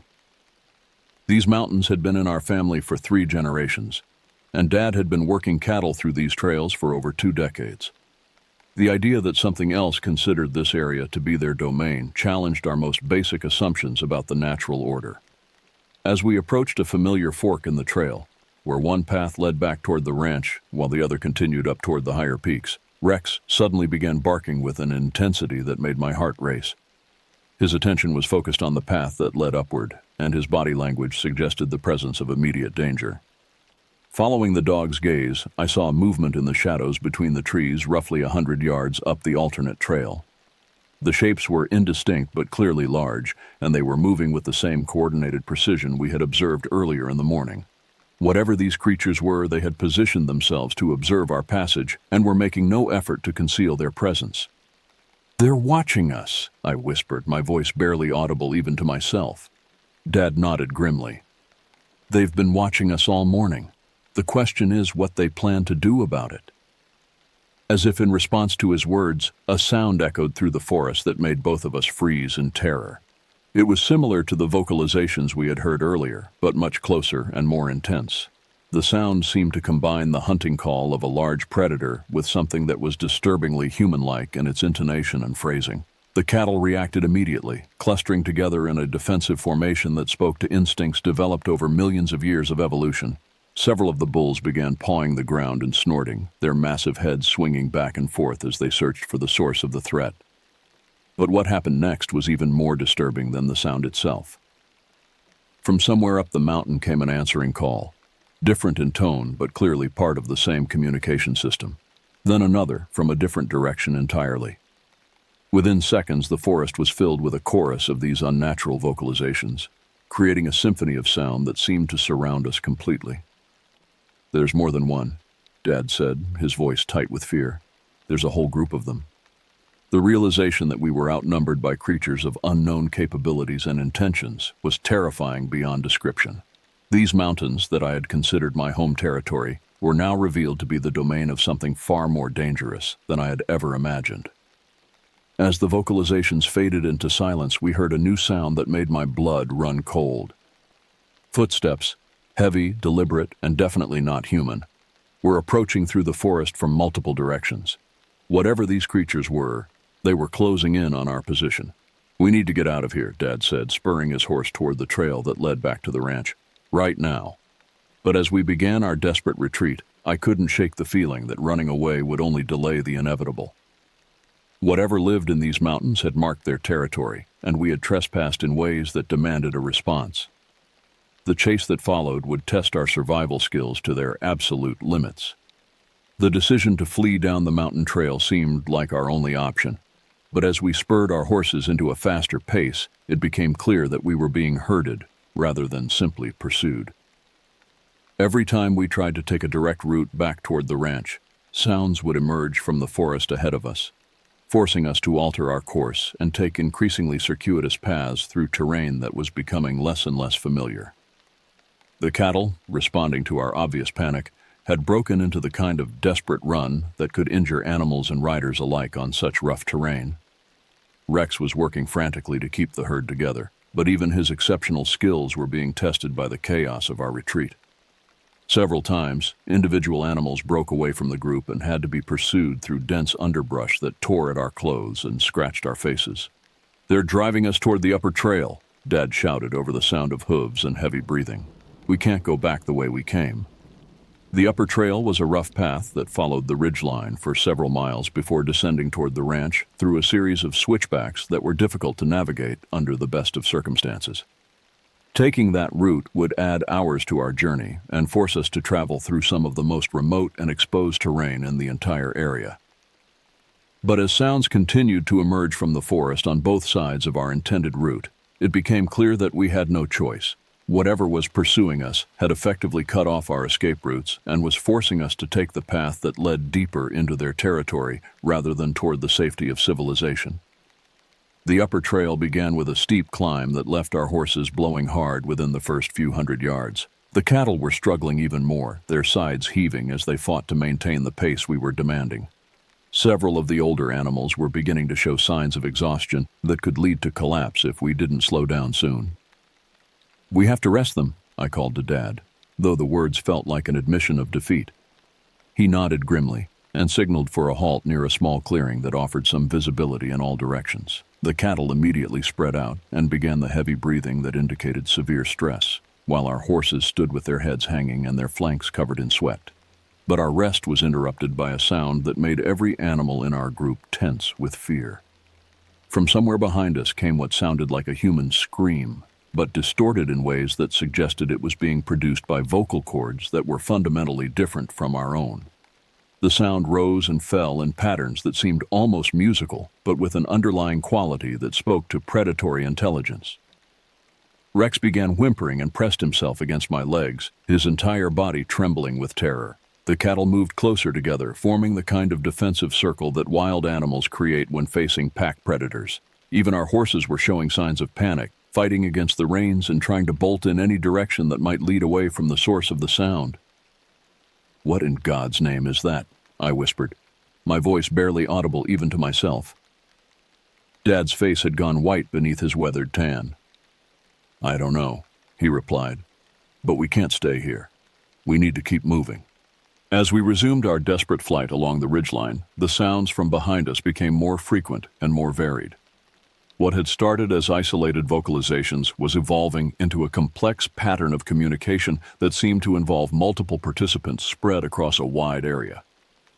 Whatever these creatures were, they were coordinating their movements with a level of sophistication that suggested intelligence far beyond what I had attributed to any wild animal.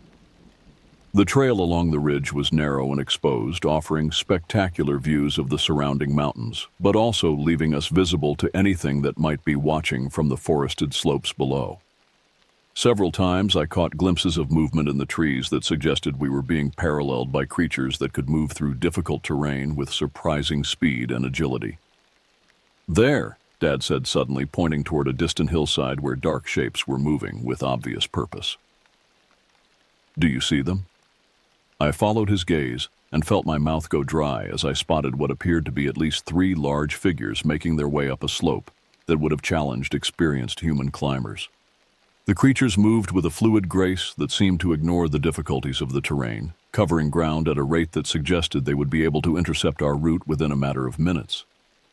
"How many are there?" I asked. though I wasn't sure I wanted to hear the answer. "More than I can count," Dad replied grimly. "And they're getting ahead of us." The realization that we were being systematically outmaneuvered by creatures of unknown capabilities was terrifying beyond description. These mountains that I had considered familiar territory were being revealed as the domain of something far more dangerous and intelligent than I had ever imagined. As we continued along the ridgeline, the vocalizations from our pursuers became almost constant. The sound seemed to be coming from all directions simultaneously, creating an acoustic environment that made it impossible to determine exactly where the various creatures were positioned. This psychological warfare was clearly having its intended effect. Both human and animal members of our group were showing signs of panic that threatened to compromise our ability to make rational decisions. "Listen," Dad said suddenly, holding up his hand for silence. In the distance, barely audible over the sound of wind through the trees, came the distinctive sound of a helicopter. The aircraft was still far away, but it was clearly approaching our general area with the kind of purposeful flight pattern that suggested an official mission rather than casual sightseeing. "Search and rescue?" I asked hopefully. Dad shook his head. "Wrong type of sound.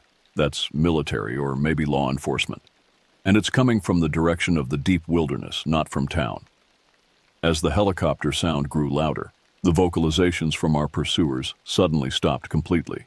The abrupt silence was more unnerving than the constant communication had been, suggesting that whatever was tracking us was capable of sophisticated responses to changing circumstances. Within minutes, the aircraft appeared over the horizon, a large, unmarked helicopter painted entirely in white.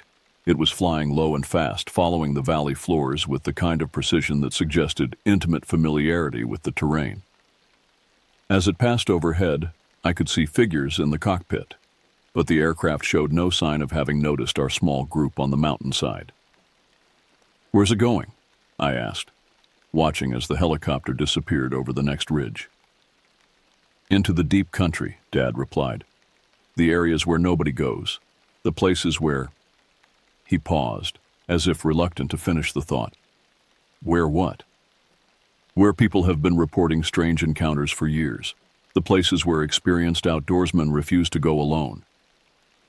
As the sound of the helicopter faded into the distance, our pursuers resumed their vocalizations with renewed intensity. Whatever had caused them to fall silent during the aircraft's passage was no longer a concern, and their communication patterns suggested increased urgency and organization. "We need to get off this ridge," Dad said, spurring his horse toward a trail that led down into a wooded valley. "We're too exposed up here." But as we began our descent into the trees, I couldn't shake the feeling that we were walking into a trap.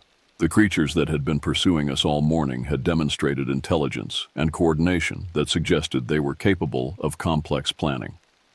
Leading us away from open ground and into dense forest where visibility was limited seemed like exactly the kind of tactical decision they might make. As we entered the forest canopy, the oppressive silence returned with renewed intensity. But this time it felt different, not like the absence of sound, but like the calm before a storm. Whatever was going to happen next, I could sense that it was approaching rapidly, and I was terrified to find out what it would be. The autumn of 2019 arrived with an unseasonable warmth that extended well into October, giving me and my friend Garrett extra weeks to enjoy the outdoor activities that would soon be curtailed by winter weather. The events of that terrifying April morning had faded somewhat in my memory, reduced to the kind of half-remembered nightmare that seems less credible in daylight than it had in the moment of experience. Dad and I had never discussed in detail what we had encountered on the mountain that day. The official story was that we had seen evidence of trespassers and had taken the longer route home as a precautionary measure. But I could tell from the way his eyes would sometimes drift toward the mountain peaks during our daily work that the experience had left permanent marks on his psyche that no amount of time would completely erase. Garrett lived at our ranch with his family, occupying one of the smaller houses that accommodated seasonal workers and their dependents. At 15, he was 2 years younger than me, but possessed the kind of fearless enthusiasm for outdoor adventure that made him an ideal companion for exploring the vast wilderness that surrounded our property. The lake that bordered our ranch was a natural wonder that had provided entertainment and recreation for 3 generations of my family. Fed by mountain streams and spring runoff, It maintained a constant level throughout most of the year and supported a healthy population of fish that made it popular with local anglers. The shores were lined with a mixed forest of aspen and pine that provided excellent habitat for deer, elk, and the smaller animals that formed the foundation of the local ecosystem. Garrett and I had spent countless hours that summer building and improving a fort in the swampy woods that bordered the lake's eastern shore. The structure was nothing elaborate, just some salvaged lumber nailed together to create walls and a roof that would keep out most of the weather. But it represented a significant investment of time and effort, and it had become our primary hangout spot during the long summer afternoons. Access to the fort required crossing a small creek that flowed into the lake through a marshy area where the footing was uncertain and the water was often deeper than it appeared. Early in the summer, we had solved this problem by constructing a simple bridge using 4 wooden planks supported by rocks positioned at strategic points in the streambed. The bridge had served us well throughout the summer months, supporting not only our own weight, but also that of the various supplies and materials we had transported to improve our fort. It was sturdy enough that we had never given any thought to its structural integrity or worried about its ability to continue serving our needs. But on that October afternoon when we approached the creek crossing, both Garrett and I stopped in shock at what we found. 2 of the 4 planks that formed our bridge had been snapped cleanly in half, leaving jagged ends that showed the bright, fresh color of recently broken wood. The breaks were not the result of gradual deterioration or normal wear. They showed the characteristics of sudden, violent failure under extreme stress. "What happened to our bridge?" Garrett asked, his voice reflecting the confusion I was feeling. I knelt beside the broken planks and examined them more closely. The wood was dry pine lumber that would normally require considerable force to break, especially given the dimensions of the planks we had used. But these breaks showed none of the splintering and tearing that would result from normal structural failure. Instead, they appeared to have been snapped with a single, powerful application of force applied in exactly the right location to cause maximum damage. "Maybe a big animal stepped on it," I suggested, though my own words sounded unconvincing even to me. "What kind of animal would be heavy enough to break these boards?" Garrett replied. "And why would it step on the bridge instead of just wading through the creek?" The questions were valid, and they highlighted problems with the innocent explanation I was trying to convince myself to believe. The creek was shallow enough that any large animal could easily ford it without using our bridge, and the placement of the breaks suggested that whatever had caused the damage had deliberately targeted the bridge, rather than accidentally encountering it.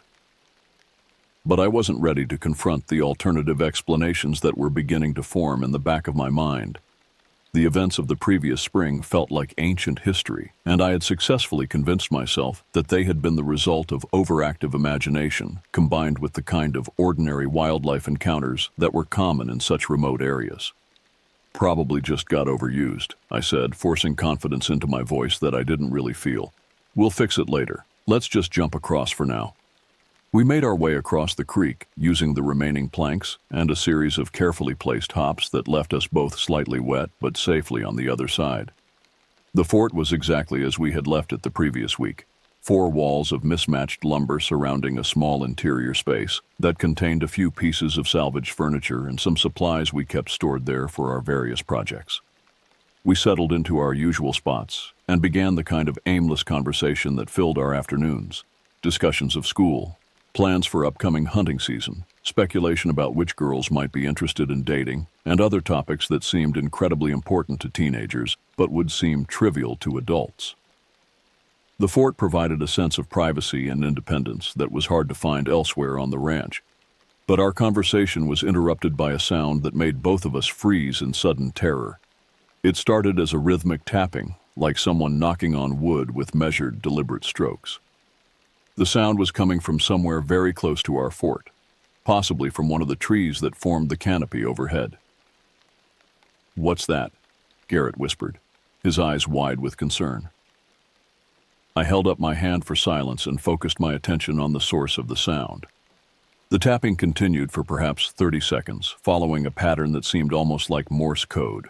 3 short taps, followed by 2 longer ones, then 3 short taps again. The rhythm was too regular to be natural, and the sound was too deliberate to be caused by any kind of random environmental factor. As the tapping continued, I felt the same sense of creeping dread that had characterized the morning encounter with Dad several months earlier.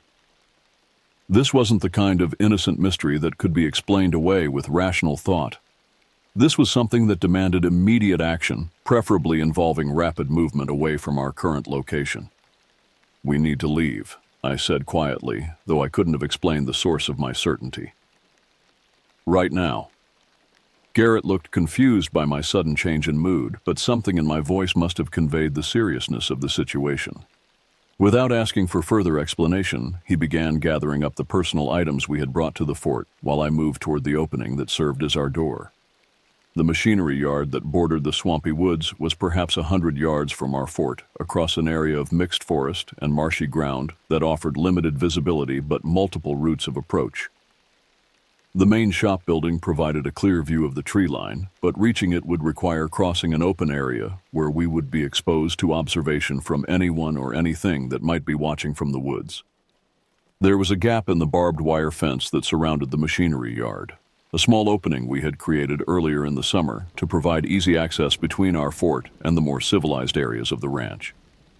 Reaching that gap had always been a simple matter of following a well-worn path through the forest, but suddenly the familiar route seemed fraught with danger.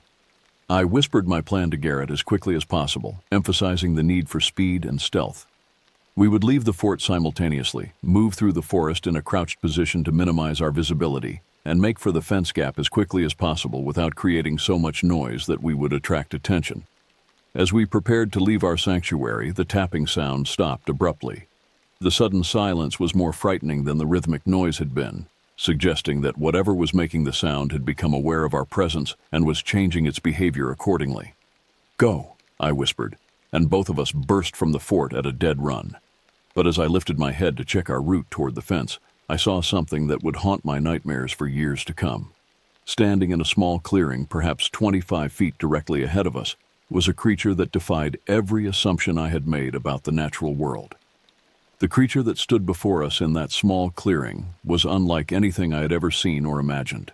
At first glance, it appeared almost human, but every detail of its appearance reinforced the terrible reality that this was something fundamentally alien to our world. The face that stared back at us with obvious intelligence was a grotesque parody of human features, as if someone had attempted to create a person from memory, but had gotten all the proportions wrong. Its eyes were the most disturbing feature. Too large for the skull that contained them, positioned too high on the forehead, and spaced too far apart to create the symmetrical arrangement that characterizes human faces. But what made them truly terrifying was their color, a sickly green that seemed to glow with its own internal light, creating the impression that we were being observed by something that belonged more to the realm of nightmares than to the natural world. The nose was pointed and oversized, projecting from the face like the beak of some enormous bird of prey. Below it, the mouth was a slash of darkness from which protruded a single yellowed tooth that curved downward like a fang. The entire facial structure was covered with patches of coarse, dark hair that failed to conceal the gray-green skin beneath. But it was the smell that nearly overwhelmed me, a combination of copper and stale cigarettes that seemed to coat the inside of my nostrils and throat with every breath. The odor was so intense and so unnatural that it triggered an immediate gag reflex, making it difficult to focus on the need to escape from our predicament. The creature's body was massive, easily 7 feet tall, and built with the kind of muscular development that suggested enormous physical strength. Its limbs were covered with the same patchy dark fur that marked its face, but in the exposed areas I could see skin that was scarred and wounded in ways that spoke to a life of violence and hardship. For several seconds, we stood frozen in a tableau of mutual observation, two terrified teenagers facing something that challenged their understanding of reality, while the creature studied us with an intelligence that was clearly evaluating our potential as threats or prey. Time seemed suspended as both sides processed the implications of this unexpected encounter. Then the creature took a step forward, and the spell was broken. I turned and ran with a desperation that I had never experienced before, crashing through underbrush and leaping over obstacles with a recklessness that could easily have resulted in serious injury. Behind me I could hear Garrett following, though his panicked screams of "Sasquatch" suggested that his mind was trying to process what we had seen by fitting it into familiar categories. But I knew that what we had encountered was not a Sasquatch or any other creature from folklore or legend. This was something far more disturbing. Something that belonged in the space between known and unknown, challenging our most basic assumptions about what was possible in the natural world. The run back to the house seemed to take forever, though it probably covered less than half a mile of familiar ground. Every shadow between the trees seemed to hide potential threats, and every sound, no matter how innocent, triggered fresh waves of adrenaline that left me feeling nauseated and shaky. When we finally burst through the front door of the house, both of us were pale and trembling with the kind of shock that comes from confronting something that fundamentally challenges your understanding of reality. Garrett immediately began trying to call his parents, but his hands were shaking so badly that he couldn't operate his phone properly. "What did we just see?" he asked, his voice barely above a whisper. "I don't know," I replied, though part of me suspected that I knew exactly what we had encountered. The creature in the clearing bore an unmistakable resemblance to the figures Dad and I had glimpsed on the mountain months earlier. The same impossible height, the same mixture of human and animal characteristics, the same sense of intelligence that was both familiar and utterly alien. As we sat in the living room trying to process what had happened, I became aware of movement outside the house. Through the front windows, I could see across the yard to the grassy hills that rose beyond our property line. As I watched, a massive figure appeared on the skyline, moving with the kind of fluid speed that seemed to defy the laws of physics. "There," I said, pointing toward the distant hillside. "Do you see it?" Garrett followed my gaze, and his face went white as he spotted the same figure that had captured my attention. Even at a distance of perhaps half a mile, the creature's size was apparent. It moved across the landscape with enormous strides, covering ground at a rate that would have been impossible for any human being. "How can something that big move so fast?" Garrett whispered. I had no answer for his question.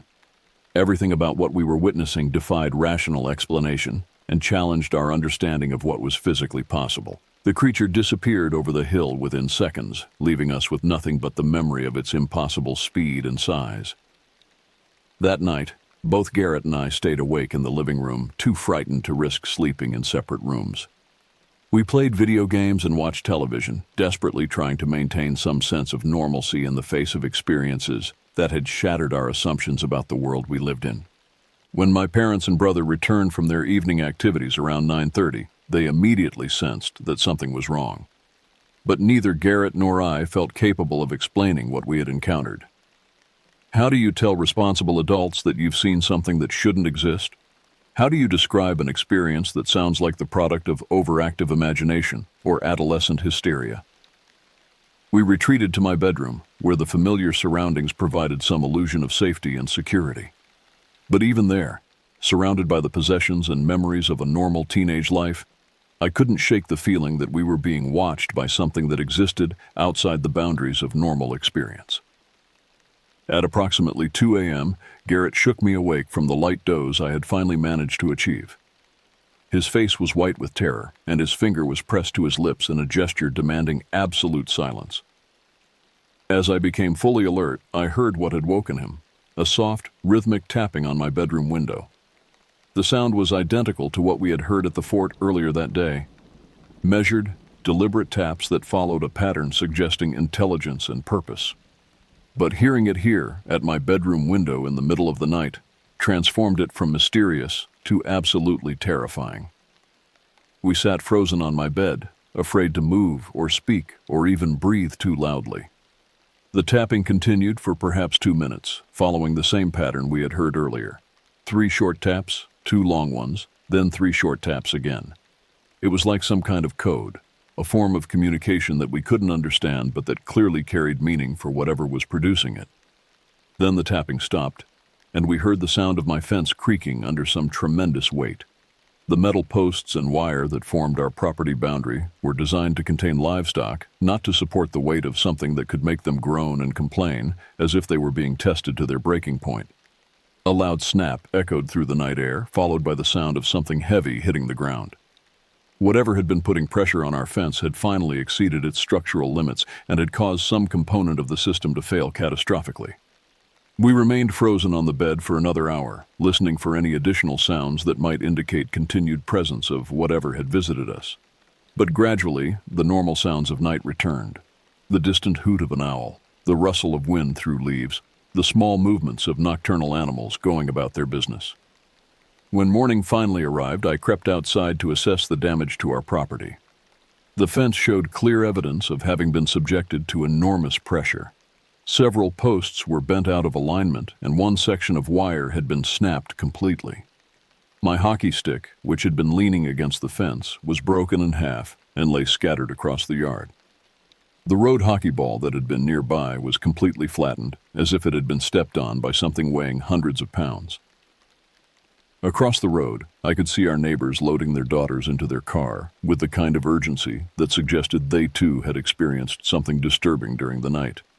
The girls appeared to be in a state of hysteria, crying and clinging to their parents in ways that spoke to genuine terror rather than ordinary childhood upset. I wanted to approach them and ask what they had seen, but some instinct warned me that drawing attention to the previous night's events might not be wise. Whatever had visited our property had demonstrated intelligence and purpose that suggested it was capable of much more than simple vandalism or mischief. That incident marked the end of our encounters with the creatures that inhabited the deeper wilderness areas surrounding our ranch. In the weeks and months that followed, life returned to something approaching normal routine. But I never again felt completely secure when working or playing in the forested areas of our property. The events of that spring and autumn had revealed the existence of something that challenged every assumption I had made about the natural world. Somewhere in the vast wilderness that surrounded our ranch, creatures existed that combined human intelligence with physical capabilities that defied explanation. They had demonstrated awareness of our presence, the ability to communicate with each other across considerable distances, and the capacity for behavior that suggested complex planning and coordination. Most disturbing of all, they had shown that they were capable of venturing beyond their wilderness territory to investigate and interact with human settlements. The visit to our house in the middle of the night had been a deliberate act of reconnaissance, a gathering of information about our capabilities and vulnerabilities. I have never spoken publicly about these experiences until now, partly because I knew that few people would believe such an account, and partly because I wasn't sure I wanted to attract the attention of whatever agencies might be interested in such reports. The unmarked helicopter we had seen on the mountain suggested that someone in authority was already aware of the situation and was taking steps to monitor or control it. But as I have grown older and gained perspective on these events, I have come to believe that there are things in our world that exist beyond the boundaries of conventional knowledge. The creatures we encountered were not supernatural or mythological. They were flesh and blood entities that had found ways to survive and thrive in environments that most humans never penetrate. They may still be out there in the deep wilderness areas where few people venture and fewer still return to tell their stories. And sometimes, late at night when the wind is blowing through the trees and the shadows are deep and dark, I wonder if they remember us as clearly as we remember them. The thought that we might one day meet again fills me with a terror that time has done nothing to diminish.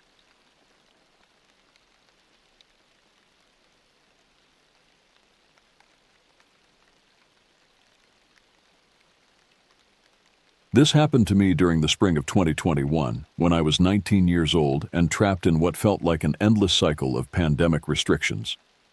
The world had been locked down for over a year, and our small town of Cedar Falls felt more isolated than ever. School had been a mixture of virtual classes and sporadic in-person sessions, but by late May, most of us had completed our coursework early. The administration basically told us that if we had finished our requirements, we didn't need to show up for the remaining weeks. Freedom, in the limited sense that existed during those times, finally felt within reach. My group of friends had been going stir-crazy for months. We'd exhausted every video game, binged every series worth watching, and had grown tired of the endless video calls that had replaced real human interaction. The only activity that remained consistently available to us was fishing. It was outdoors, socially distanced by nature, and gave us something to focus on besides the suffocating atmosphere of constant uncertainty that had dominated our lives. Every morning at exactly 6 a.m., the six of us would meet up. Trevor, who had somehow managed to keep his beat-up Honda Pilot running despite his father's predictions of imminent breakdown, would pick up the rest of us, since we all lived within a few blocks of each other in the Riverside neighborhood. The routine had become sacred to us. Tyler and Jordan from Maple Street, Ben and Drew from Oak Avenue, and myself from the corner house on Pine Road. Our destination was always the same: Miller's Pond, a decent-sized body of water about 15 minutes from town that consistently yielded trout and bass. The fishing wasn't spectacular, but it was reliable, and there was a small bait shop just 2 minutes away where Old Pete would sell us night crawlers and occasionally share stories about the good old days when you could catch fish the size of small dogs from that very pond. The repetition had become comforting. In a world where everything felt uncertain and dangerous, where we couldn't hug our grandparents or eat inside restaurants, this simple routine anchored us. We'd cast our lines, talk about nothing and everything, and for a few hours pretend that the world made sense again. But by early June, even our beloved routine had started to feel stale. We'd mapped every inch of Miller's Pond, knew exactly where the base liked to hide during different times of day, and could predict with frightening accuracy which spots would be productive. Tyler had started bringing a book instead of focusing on fishing. Jordan spent more time skipping rocks than casting his line. We all felt it, the need for something new, something different. That's when Trevor mentioned the app. Fishbrain had been downloaded on Trevor's phone for months, but he'd never really explored its full potential. It was designed to be a social network for anglers, where people could log their catches, share photos, and most importantly for us, mark productive fishing spots with detailed information about what species were being caught and when. On our final official day of school, while we sat around Miller's Pond, catching nothing but the same small bluegill we'd been pulling out for weeks, Trevor started scrolling through the app's map feature. His eyes lit up as he zoomed in on areas within a reasonable driving distance. "Look at this," he said, turning his phone screen toward us. "There's a creek system about 30 minutes north that people are saying is incredible for trout. Rainbow, brook, and apparently some brown trout too." The location markers showed consistent catches over the past several weeks. Photos of beautiful rainbow trout with vivid pink stripes, brook trout with their distinctive speckled patterns, and even a few impressive brown trout that looked like they belonged in a fishing magazine rather than a small creek in our area. "Says here the access is a bit of a hike," Trevor continued, reading the details. "About 4 miles of trail to reach the best spots, but look at these fish." He scrolled through photo after photo. These weren't the small, somewhat disappointing fish we'd been catching at Miller's Pond. These were the kind of trout that made fishing feel like an adventure rather than just a way to pass time. Ben leaned over to get a better look. 4 miles isn't that bad. We've hiked further than that before." "Yeah, but look at what some of these people are saying about the terrain," Drew pointed out, reading over Trevor's shoulder. "Multiple elevation changes, some steep sections, and apparently you need to cross the creek several times to access different pools." That actually made it sound more appealing to me. I'd been fly fishing for 3 years, ever since my uncle had taught me during a trip to Colorado, and I was getting tired of casting into the same predictable spots. The idea of technical fishing in varied terrain where different techniques might be required for different sections of the creek sounded exactly like what we needed. "The app shows that the best fishing is early morning," Tyler observed. "So we'd need to start even earlier to account for the drive and hike." We spent the next hour planning. The logistics were more complex than our usual routine, but not impossibly so. Trevor would pick everyone up at 5:30 a.m. instead of 6:02. We'd need to pack more supplies since we'd be hiking for several hours and wouldn't have the convenience of Pete's bait shop nearby. Most importantly, we'd need to let our parents know we'd be going to a new location and would likely be out of cell phone range for most of the day.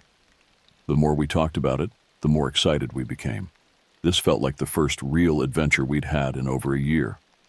Everything else in our lives had become so controlled, so limited, so predictable. The idea of exploring somewhere new, somewhere that might actually challenge us, felt like stepping back into a version of ourselves we'd almost forgotten existed. "Let's do it tomorrow," I suggested. "It's supposed to be clear and cool in the morning, perfect fishing weather." Everyone agreed immediately. We spent the rest of the afternoon gathering information about the location, studying the trail maps available online, and planning what gear to bring.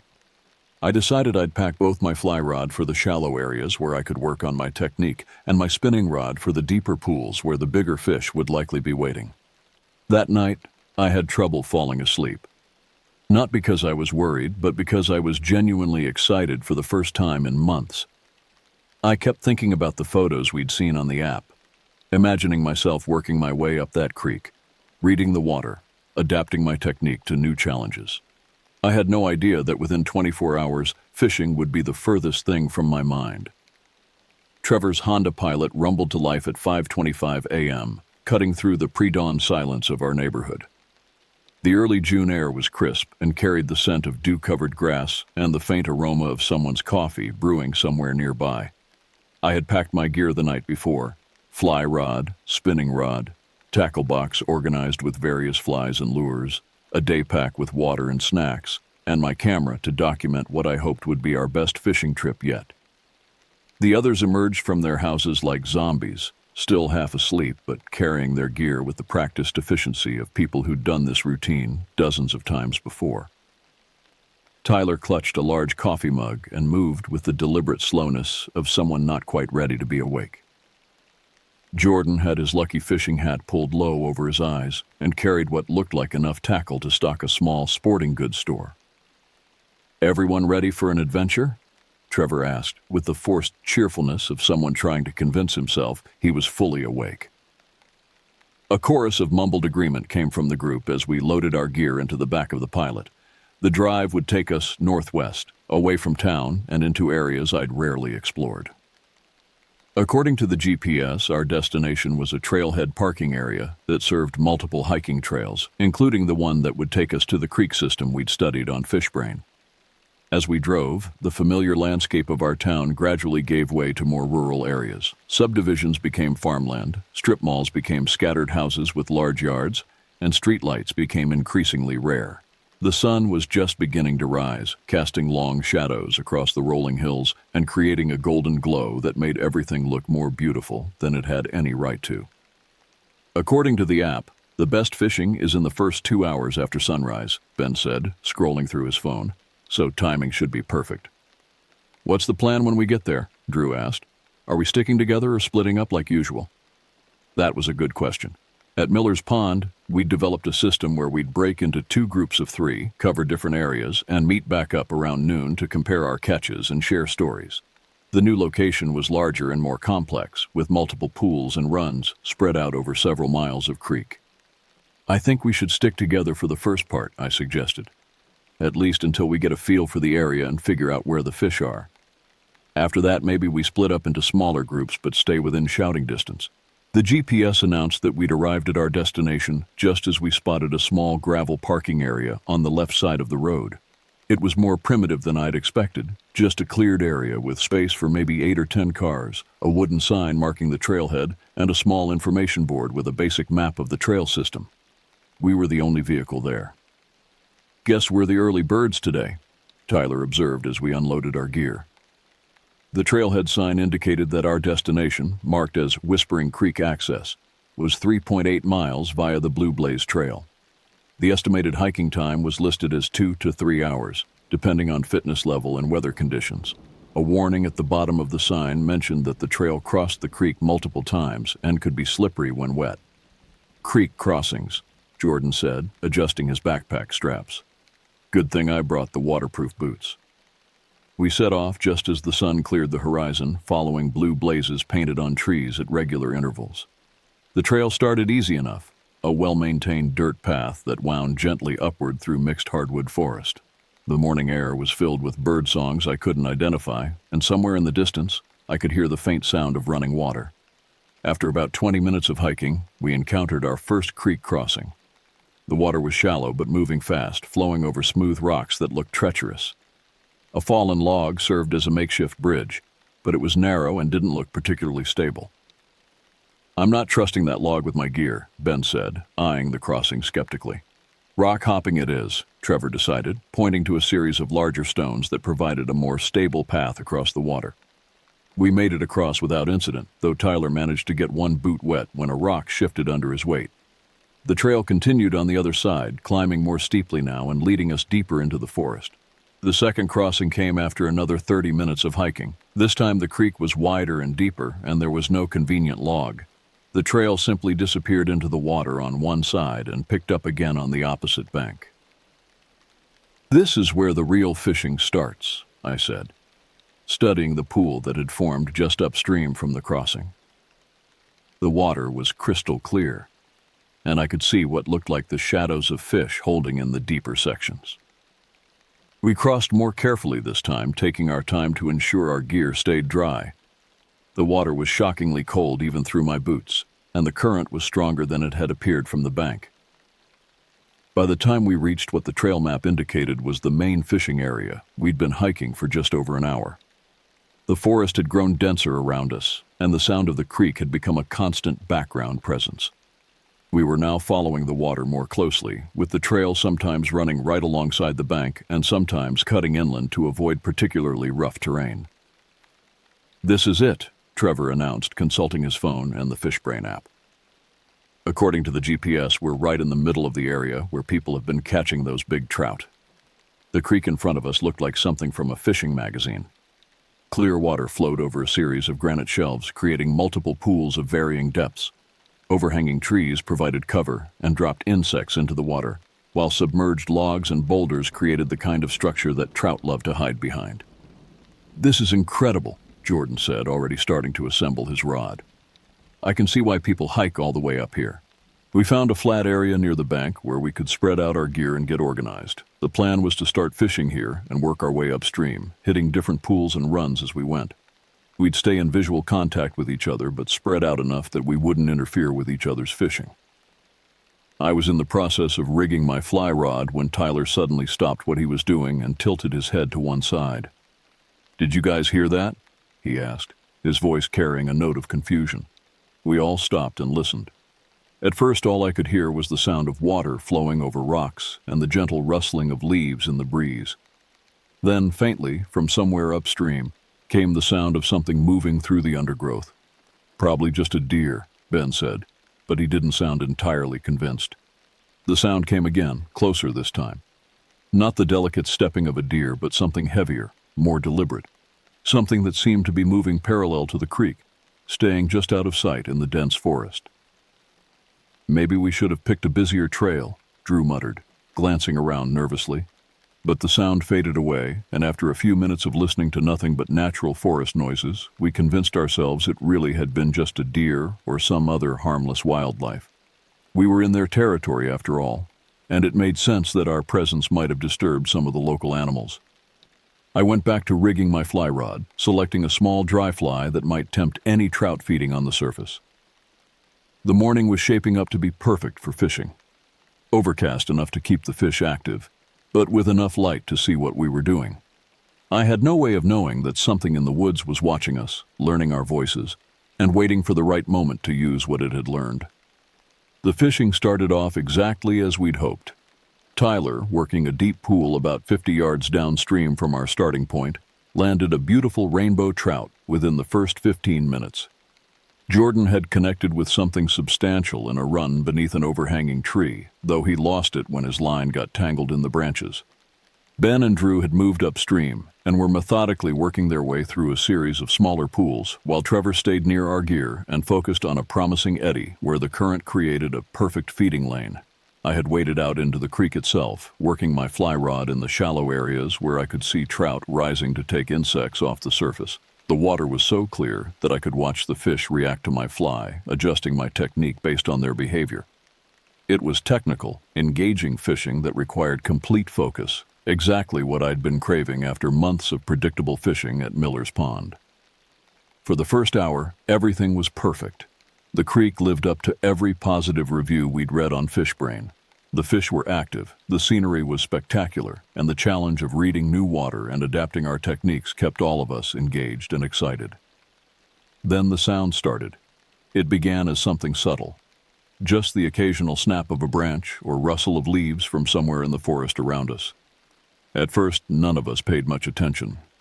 We were in the middle of wilderness area, after all, and the presence of wildlife was not only expected but part of the appeal.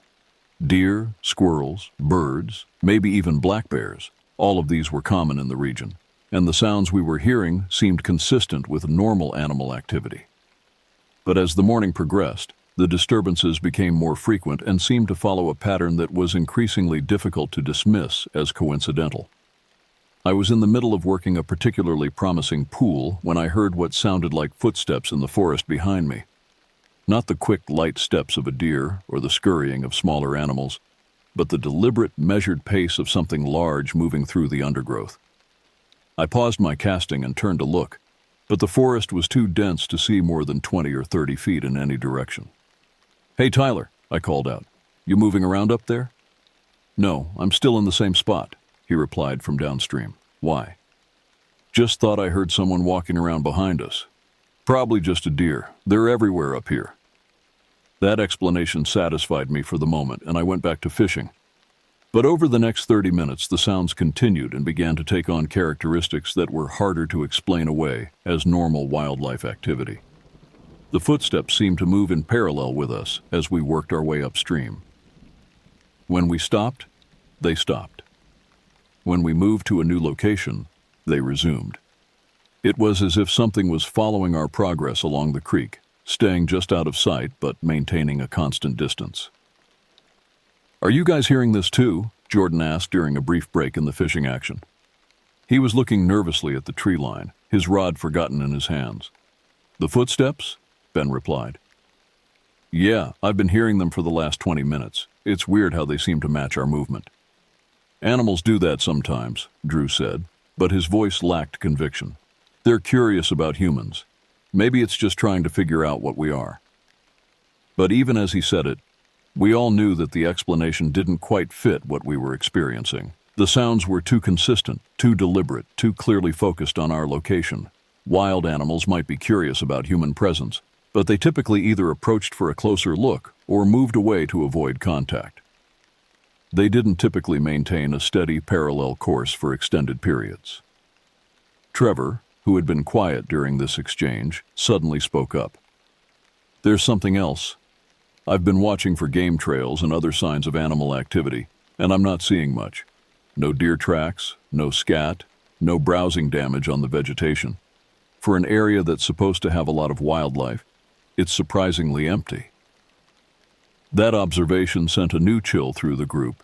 Trevor had grown up hunting with his father and knew how to read the signs of animal presence in the forest. If he was saying that the normal indicators of wildlife weren't there, it meant that either the animals had learned to avoid this area for some reason, or something had caused them to relocate. "Maybe we're overthinking this," I suggested, though I didn't really believe it myself. "Let's just stick together a little closer and keep fishing. We came here to catch trout, and the fishing has been amazing." We tried to return to our normal routine, but the atmosphere had changed. Where before we had been relaxed and focused on the technical aspects of fishing, now we found ourselves constantly glancing over our shoulders and listening for sounds that might not belong. The jokes and casual conversation that usually accompanied our fishing trips had been replaced by a tense awareness of our surroundings. The sounds in the forest continued, sometimes fading away for 10 or 15 minutes at a time before resuming with renewed intensity. It was during one of these quiet periods that we heard something that made all of us stop what we were doing and look at each other with genuine alarm. From somewhere upstream, maybe 200 yards away, came the unmistakable sound of a human voice. It was faint and indistinct, more like the cadence and rhythm of human speech than actual words we could understand. But there was no mistaking it for any kind of natural sound. Someone else was in the forest with us, and they were close enough that we could hear them talking. "Did you guys hear that?" Ben asked unnecessarily. We had all heard it. "Should we go check it out?" Tyler suggested. "Maybe it's other hikers who got lost or need help." But even as he said it, something about the voice didn't seem right. It was too regular, too repetitive, like someone reciting the same words over and over again. And there was only one voice, no conversation, no indication of multiple people, just that single, steady stream of incomprehensible speech. "Let's give it a few minutes," I decided. "If there are other hikers, they'll either move on or come this way eventually. If they need help, they'll call out more clearly." We waited, listening intently, but the voice faded away without coming any closer. For the next half hour, the forest around us was quieter than it had been all morning. Even the normal birdsong seemed muted, as if the entire ecosystem was holding back and waiting for something to happen. It was during this period of unnatural quiet that the real horror began. The voice, when it came back, was different. Instead of the indistinct murmuring we'd heard earlier, this time the words were clear, recognizable, and absolutely terrifying. "Guys, come here." It was Ben's voice, perfect in every detail. The same tone, The same inflection, even the same slight accent that came from growing up in our small town. But Ben was standing right next to me, his face gone pale as he heard his own voice calling to us from somewhere deep in the forest. We all froze. Tyler's rod slipped from his hands and clattered against the rocks. Jordan took an involuntary step backward, nearly losing his footing on the slippery creek bottom. Drew grabbed onto Trevor's arm as if to confirm that what we were hearing was really happening. "That wasn't me," Ben whispered, though his statement was completely unnecessary. We could all see him standing there, mouth slightly open in shock, staring in the direction the voice had come from. "Guys, come here," the voice repeated, identical to the first time. Same words, same intonation, like a recording being played back. "What the hell is that?" Tyler managed to ask, his voice barely audible. None of us had an answer. The logical part of my brain was scrambling for explanations. Cell phone audio, some kind of electronic device, maybe even other hikers playing a cruel prank. But the voice had been too perfect, too exact. It wasn't just someone doing an impression of Ben's voice. It was Ben's voice, captured and repeated with impossible precision. "We need to get out of here," Drew said, already starting to pack up his gear with shaky hands. But before any of us could respond, the voice came again. This time it was Trevor's voice, calling from a completely different direction. Lincoln heard himself too. The words made no sense. There was no Lincoln in our group. But the voice was unmistakably Trevor's. Same vocal patterns. Same slight rasp that came from years of seasonal allergies. Trevor himself was standing 3 feet away from me, his face a mask of confusion and growing fear. "How is this possible?" he asked. But his question was answered immediately by the sound of his own voice echoing back from the forest. "How is this possible?" That's when I realized what was happening, and the understanding hit me like a physical blow. Something in the forest was listening to us, learning our voices and playing them back, not just mimicking the sound, but capturing and reproducing our exact speech patterns with perfect accuracy. "Everyone shut up," I hissed. "Don't say anything else." We stood in complete silence for several minutes, barely breathing, listening to the forest around us. The normal sounds of running water and rustling leaves seemed amplified in the absence of human speech. But underneath those natural sounds, I could swear I heard something else. A subtle scratching or scraping, like something moving through the undergrowth while trying to remain quiet. Then Jordan's voice came from upstream. "We need to get out of here." The exact words Drew had spoken moments before, but in Jordan's voice. Perfect reproduction, perfect timing. Like something had been waiting for the right moment to demonstrate that it had been listening to everything we said. That broke our resolve to remain silent. Drew started shoving gear into his backpack with frantic energy. Tyler began breaking down his rod with hands that shook so badly he could barely manage the simple task. Ben kept looking around the forest, as if he expected to see something emerge from the trees at any moment. "We're leaving," Trevor announced in a voice that was trying to sound authoritative but came out high and strained. "Right now, everyone pack up everything and we're going back to the car." But as soon as he said it, we heard the words repeated from multiple directions around us. "We're leaving, right now. Everyone pack up everything and we're going back to the car." First in Trevor's voice from upstream, then in Ben's voice from across the creek, then in my own voice from somewhere behind us. The same words spoken in perfect reproduction of our own speech patterns, coming from locations that would be impossible for any normal person to reach in the time that had elapsed. The forest around us had become an echo chamber of our own voices, all speaking words we had actually said, but coming from directions where none of us were standing. "Move," I said, shouldering my pack and starting toward the trail. "Don't talk, just move." We half ran, half stumbled back toward the first creek crossing, abandoning any pretense of normal hiking pace. Behind us, our own voices continued to echo through the forest. "Move. Don't talk. Just move." What the hell is that? We need to get out of here. How is this possible? The voices followed us as we made our way along the trail, always staying just out of sight but maintaining a constant presence. Sometimes multiple voices would speak at once, creating a surreal chorus of our own words spoken back to us from the darkness between the trees. At the first creek crossing, Tyler slipped on the wet rocks and went down hard, soaking himself up to the waist in the frigid water. Normally, this would have been the source of jokes and laughter from the rest of us. Instead, we hauled him up and kept moving, driven by a terror that none of us completely understood, but all of us felt with absolute certainty. "Tyler's hurt," came Jordan's voice from somewhere behind us. "We should help him." But Jordan was right next to me, and Tyler was already back on his feet and moving. The voice was trying to get us to stop, to turn around, to go back toward whatever was speaking with our voices. We kept moving. The trail back seemed longer than it had during our morning hike, every turn revealing more forest that stretched endlessly ahead of us. Our pace had settled into a fast walk rather than the panicked run we'd started with, but the tension in the group was increasing rather than decreasing as we put distance between ourselves and the creek. The voices had stopped following us after we crossed the second creek, but somehow their absence was more disturbing than their presence had been. At least when we could hear them, we knew where the threat was located. Now we were hiking through forest that felt completely hostile, knowing that something was out there but having no way to track its location or intentions. Tyler's fall into the creek had left him soaked and shivering, despite the relatively warm morning temperature. His teeth were chattering, and he kept stumbling on sections of trail that should have been easy to navigate. The combination of cold and adrenaline was taking a toll on his coordination and judgment. "We need to stop and get Tyler warmed up," Drew said during a brief pause to check our location on the trail map. "No," Tyler replied immediately. "I'm fine. Let's just get back to the car." But even as he said it, his voice came echoing back from the forest around us. "I'm fine. Let's just get back to the car."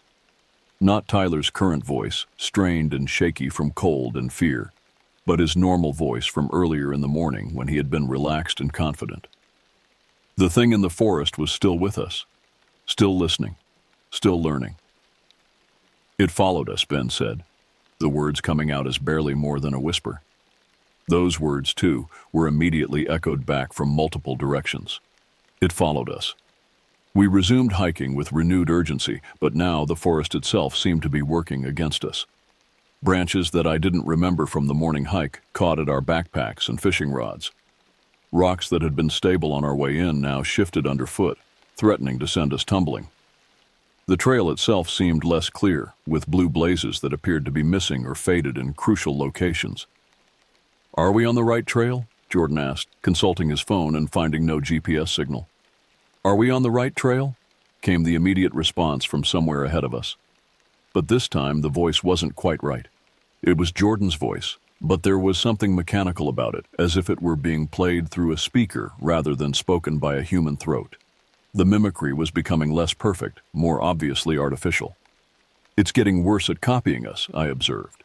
"It's getting worse at copying us," came the reply, but this time in multiple voices simultaneously, a horrifying chorus of our own speech patterns layered on top of each other until they became almost unintelligible.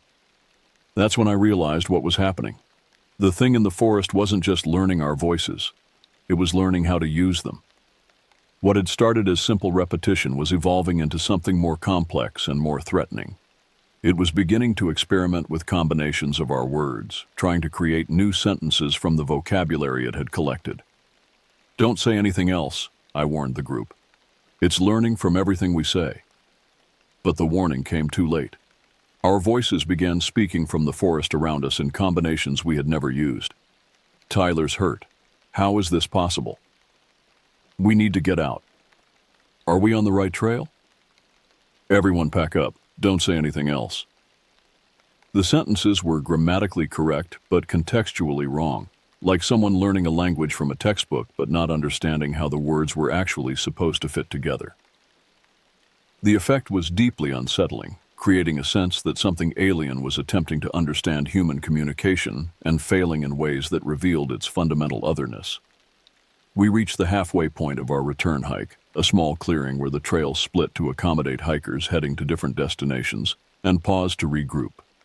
Tyler was in bad shape, his lips slightly blue, and his coordination noticeably impaired. Drew was checking his phone obsessively, hoping for cell signal that never appeared.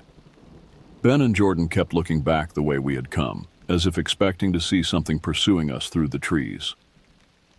"How much further?" Trevor asked, consulting the trail map. The question was answered not by any of us, but by a voice from the forest that sounded like a combination of all our voices speaking at once. How much further to the car where Tyler needs help because it followed us? The sentence structure was wrong, the word choice was wrong, but the meaning was clear enough to send a new wave of terror through our group. Whatever was speaking had been listening to everything we'd said throughout the morning and was now trying to create new communications from the pieces it had collected. More disturbing was the implication that it knew our destination. It had somehow determined that we were heading to a car, and it seemed to understand that Tyler was in distress. This wasn't just mimicry. It was analysis and comprehension.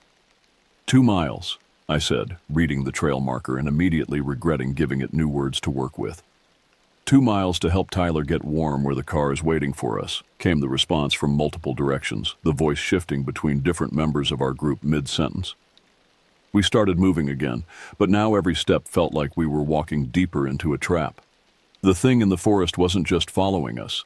It was herding us, learning our patterns, and possibly preparing for something we couldn't anticipate.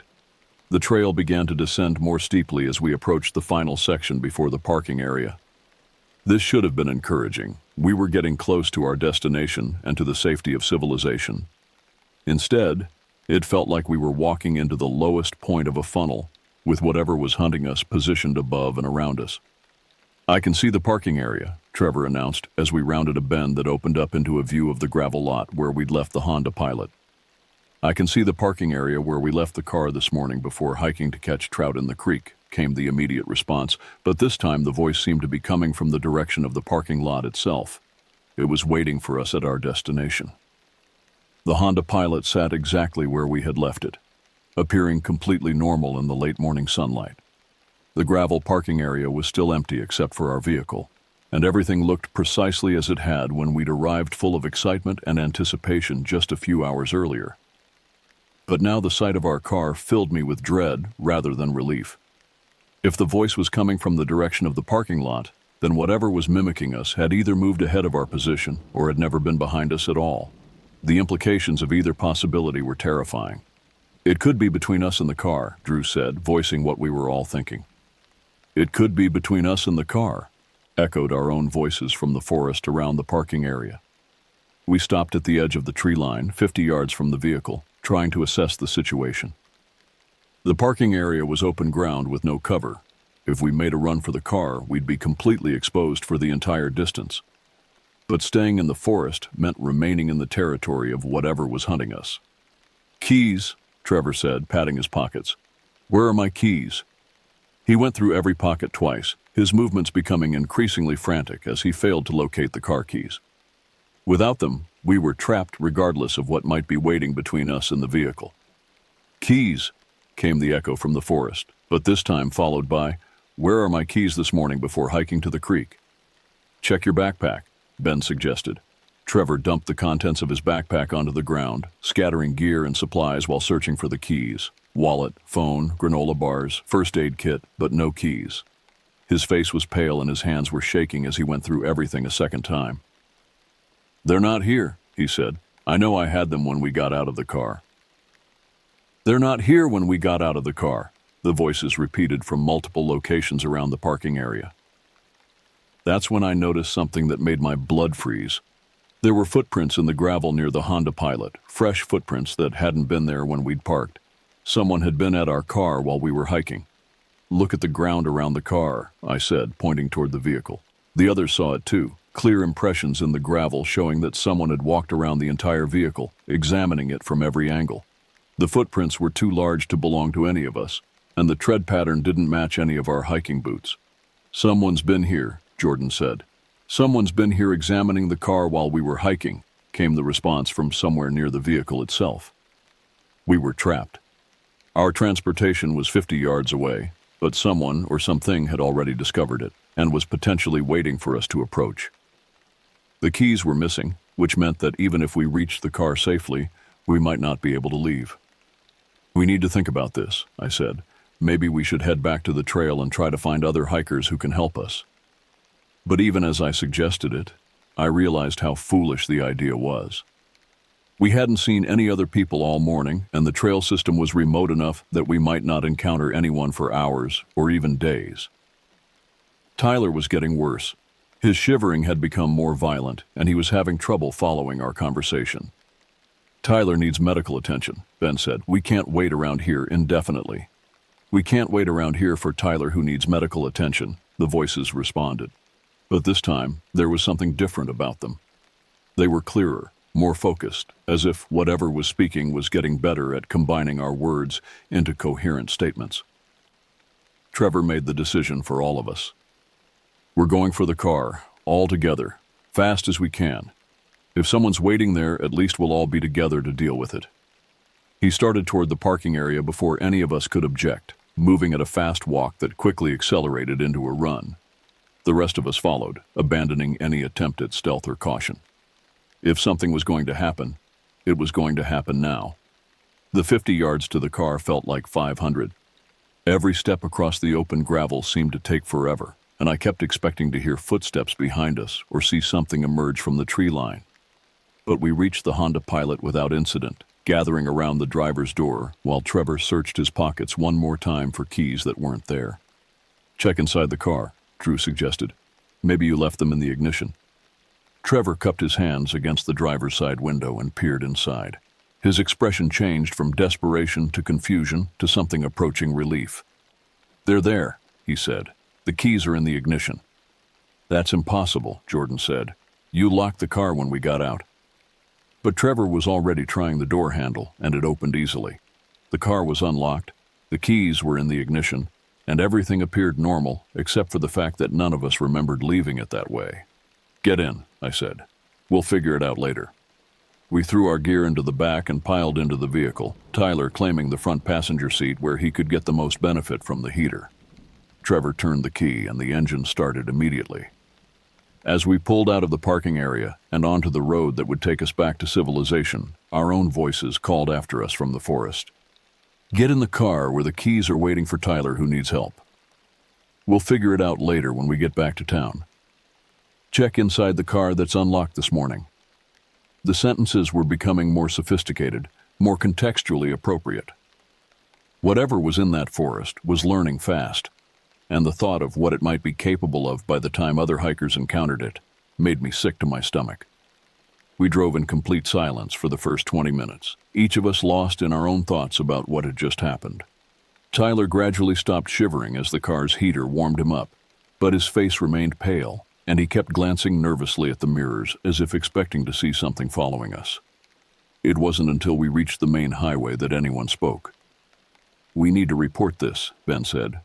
Other people hike that trail. They need to know there's something dangerous up there. Report what exactly? Drew asked. That we heard voices in the forest? That something was copying the way we talk? Who's going to believe that? It was a fair question. The story sounded insane even to us, and we had lived through it. Law enforcement would likely assume we had been pranked by other hikers, or that we had misinterpreted natural sounds due to paranoia and isolation. What about the footprints around the car? Jordan suggested. And the missing keys that somehow ended up in the ignition? Those were concrete, physical evidence that something unusual had occurred. But they could also be explained by human activity. Someone could have found Trevor's dropped keys and put them in the car as a good deed, or the footprints could have belonged to maintenance workers or other legitimate visitors to the area. I'm calling the ranger station, Trevor decided, pulling out his phone now that we had cell service again. At minimum, they should know that people are having unusual experiences on that trail. He made the call, speaking to someone at the local Forest Service office and providing a carefully edited version of our experience. He mentioned hearing voices that seemed to be following us, finding evidence that someone had been at our vehicle, and feeling unsafe enough to cut our trip short. He avoided mentioning the voice mimicry, which was the most unbelievable part of our story. The ranger he spoke with was polite and professional, taking down our information and promising to have someone check the trail within the next few days. She mentioned that they occasionally received reports of unusual activity in remote areas, usually involving people who were under stress or inexperienced in wilderness settings. She thinks we're city kids who got spooked by normal forest sounds, Trevor reported after ending the call. But I knew what we had experienced wasn't normal, and as the days passed, my certainty about that only increased. I found myself researching similar incidents online, looking for other reports of voice mimicry in wilderness areas. What I found was disturbing. There were scattered accounts going back decades of hikers and campers reporting voices that seemed to copy human speech patterns. Most were dismissed as hoaxes or misunderstandings, but the consistency of the details across different times and locations was striking. People described the same progression we had experienced. First hearing indistinct voices, then perfect mimicry of their own speech, then increasingly sophisticated attempts to combine their words into new sentences. The most disturbing reports came from areas where search and rescue teams had been called to look for missing hikers. In several cases, other hikers had reported hearing the voices of the missing people, calling for help from locations where no one was found. The missing hikers were sometimes located days later in completely different areas, with no memory of how they had gotten there. I shared my research with the others during a group video call a week after our experience. None of us had been sleeping well, and we all admitted to feeling anxious and unsettled in ways that we couldn't fully explain. "So, what do you think it was?" Tyler asked. He had recovered physically from his exposure to the cold creek water, but like the rest of us, he was struggling with the psychological impact of what we had encountered. "I think it was human," I said. "Someone with technology that could record and play back our voices with perfect accuracy. Someone who has been using that trail to target hikers." It was the most rational explanation I could come up with, though it didn't fully account for everything we had experienced. The speed with which our voices had been recorded and played back, the ability to combine our words into new sentences, the apparent coordination of sounds from multiple locations, all of these suggested technology more sophisticated than anything I knew to be available to civilians. "But why?" Ben asked. "What would be the point?" "Maybe to separate people from groups," Drew suggested. "If you can mimic someone's voice and make it sound like they're calling for help from a different location, you could potentially lure their friends away from safety." The implication was horrifying. If someone was using advanced voice mimicry technology to hunt hikers in remote areas, then other people were in immediate danger. Our escape might have been successful, but the next group to encounter this threat might not be so fortunate. "We need to do more than just report it to the Forest Service," I said. "We need to make sure this information gets to people who will take it seriously and investigate properly." Over the following weeks, we contacted local law enforcement, state police, and even the FBI field office in our region. Most of these contacts resulted in polite but dismissive responses. Without concrete evidence or a specific crime to investigate, there was little that official agencies could or would do based on our report alone. But we also reached out to hiking forums, local outdoor clubs, and social media groups focused on wilderness safety. Here, our warnings found a more receptive audience. Other hikers shared similar experiences, adding details that supported our account and filling in gaps in the pattern of incidents. A picture began to emerge of organized predatory activity targeting remote hiking areas throughout our region. The voice mimicry was just one technique being used. Other reports mentioned false trail markers, deliberately damaged bridges and trail infrastructure, and evidence of camps hidden in areas where no camping was supposed to occur.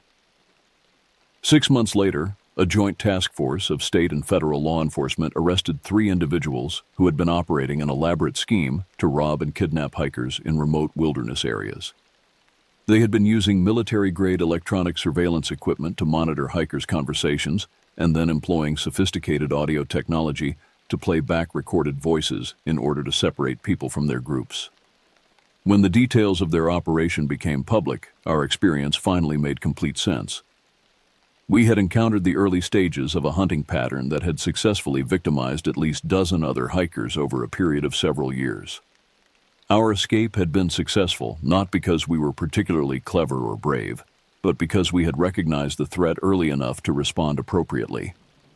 The technology they had been using was indeed far more advanced than anything available to typical civilians.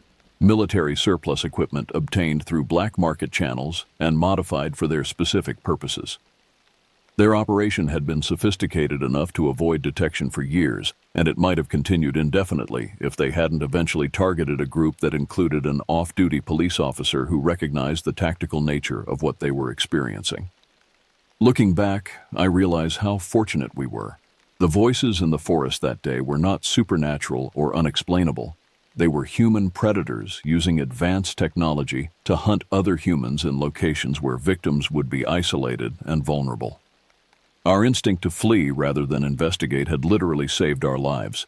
The wilderness remains a place of beauty and recreation for millions of people, but it's also a place where human predators can operate with relative impunity. The incident taught me that the most dangerous creatures in the forest are not bears or wolves, but the humans who have learned to exploit our assumptions about safety and isolation. I still go fishing with my friends, but we're more cautious now about remote locations. We inform multiple people about our plans, carry reliable communication equipment, and most importantly, we trust our instincts when something feels wrong. The voices in the forest that day were a warning that we were fortunate enough to heed in time. The memory of hearing our own voices calling to us from the darkness between the trees will stay with me for the rest of my life. Not because it was supernatural or mysterious, but because it was human intelligence turned toward predatory purposes, and because I now understand how easily it could have ended very differently for all of us.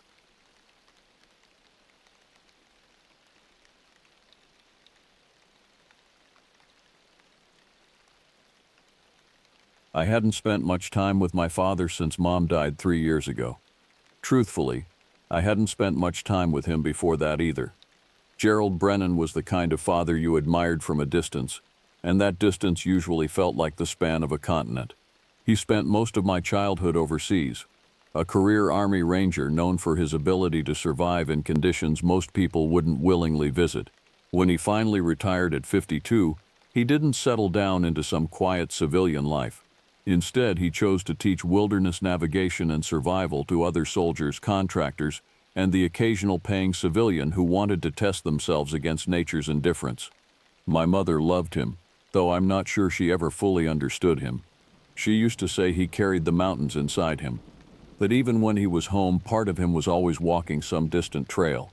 After she passed from cancer in the spring of 2018, we became two people orbiting a painful silence, connected by grief but unable to bridge the gap it created between us.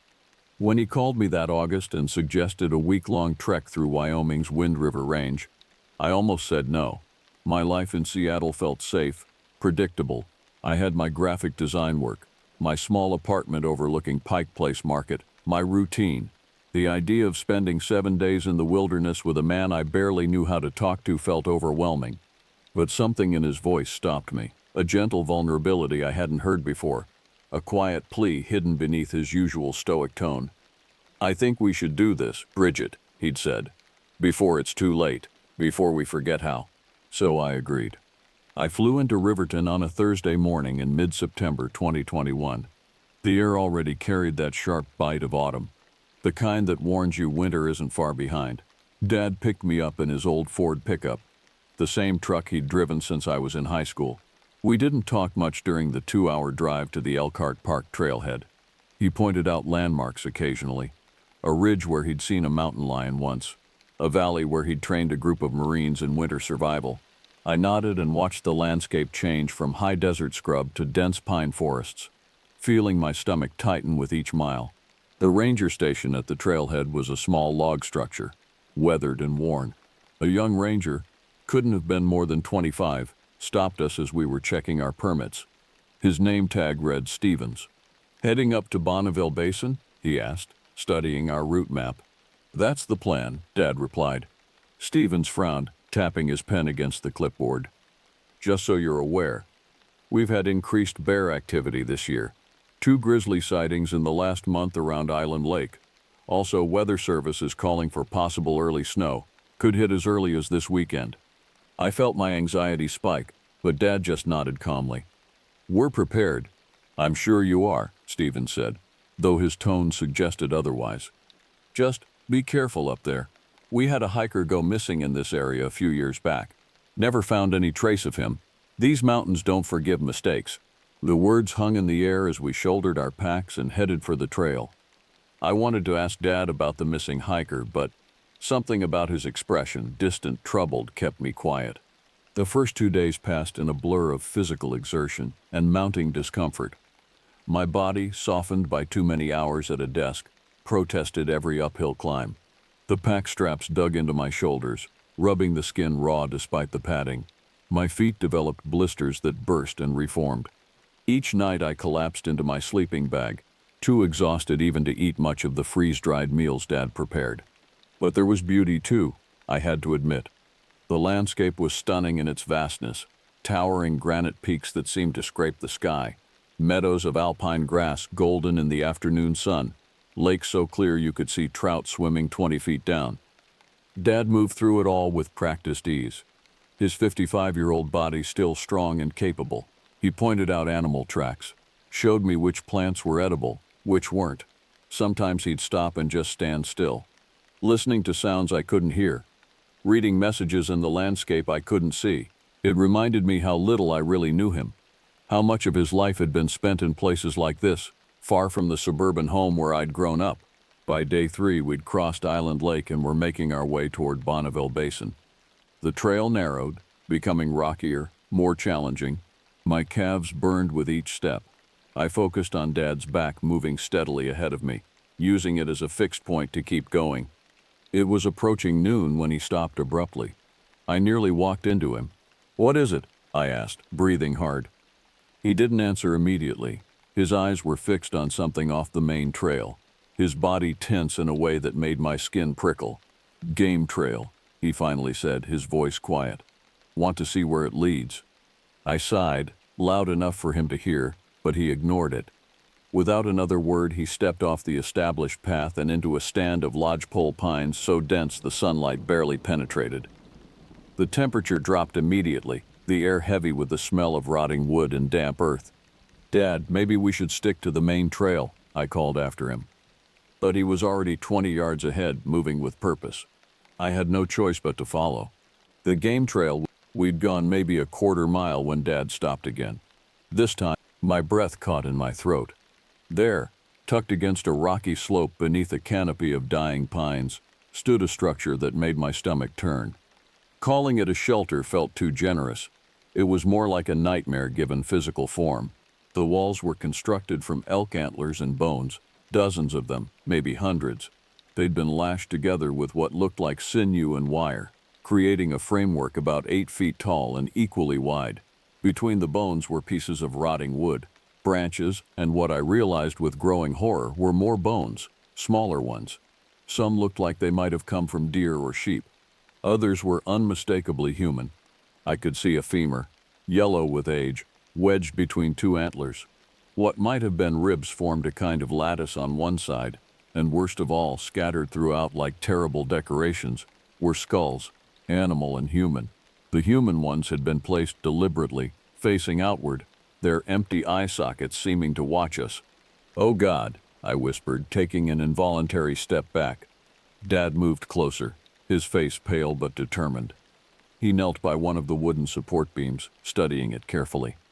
His hand reached out, fingers trembling slightly, then jerked back as if he'd been burned. "Dad?"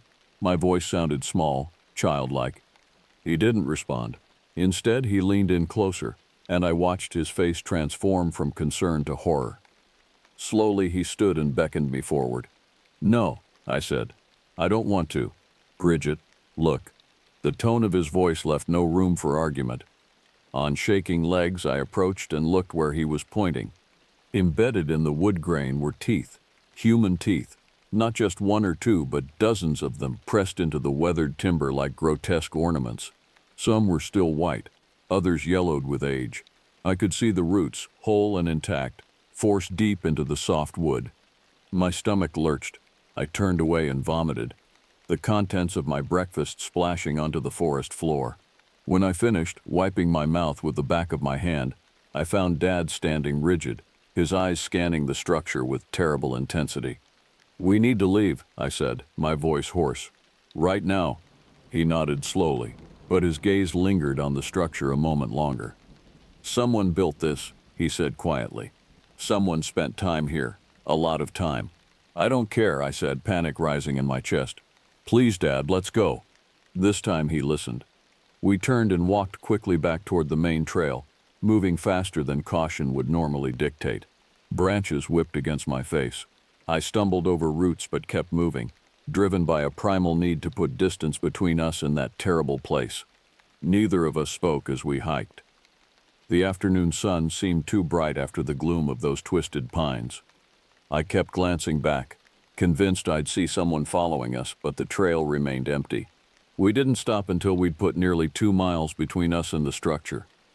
Dad chose a campsite on a small rise overlooking a glacial stream, the water milky with sediment, rushing fast and cold over smooth stones.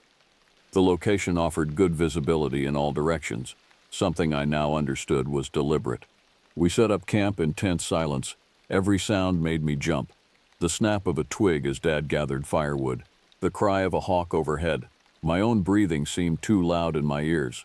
As dusk settled over the mountains, painting the sky in shades of purple and orange, Dad finally spoke.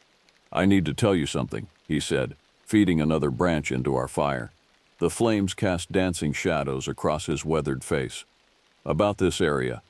I pulled my jacket tighter, though the cold I felt had nothing to do with the temperature. "What about it?" He was quiet for a long moment, staring into the flames.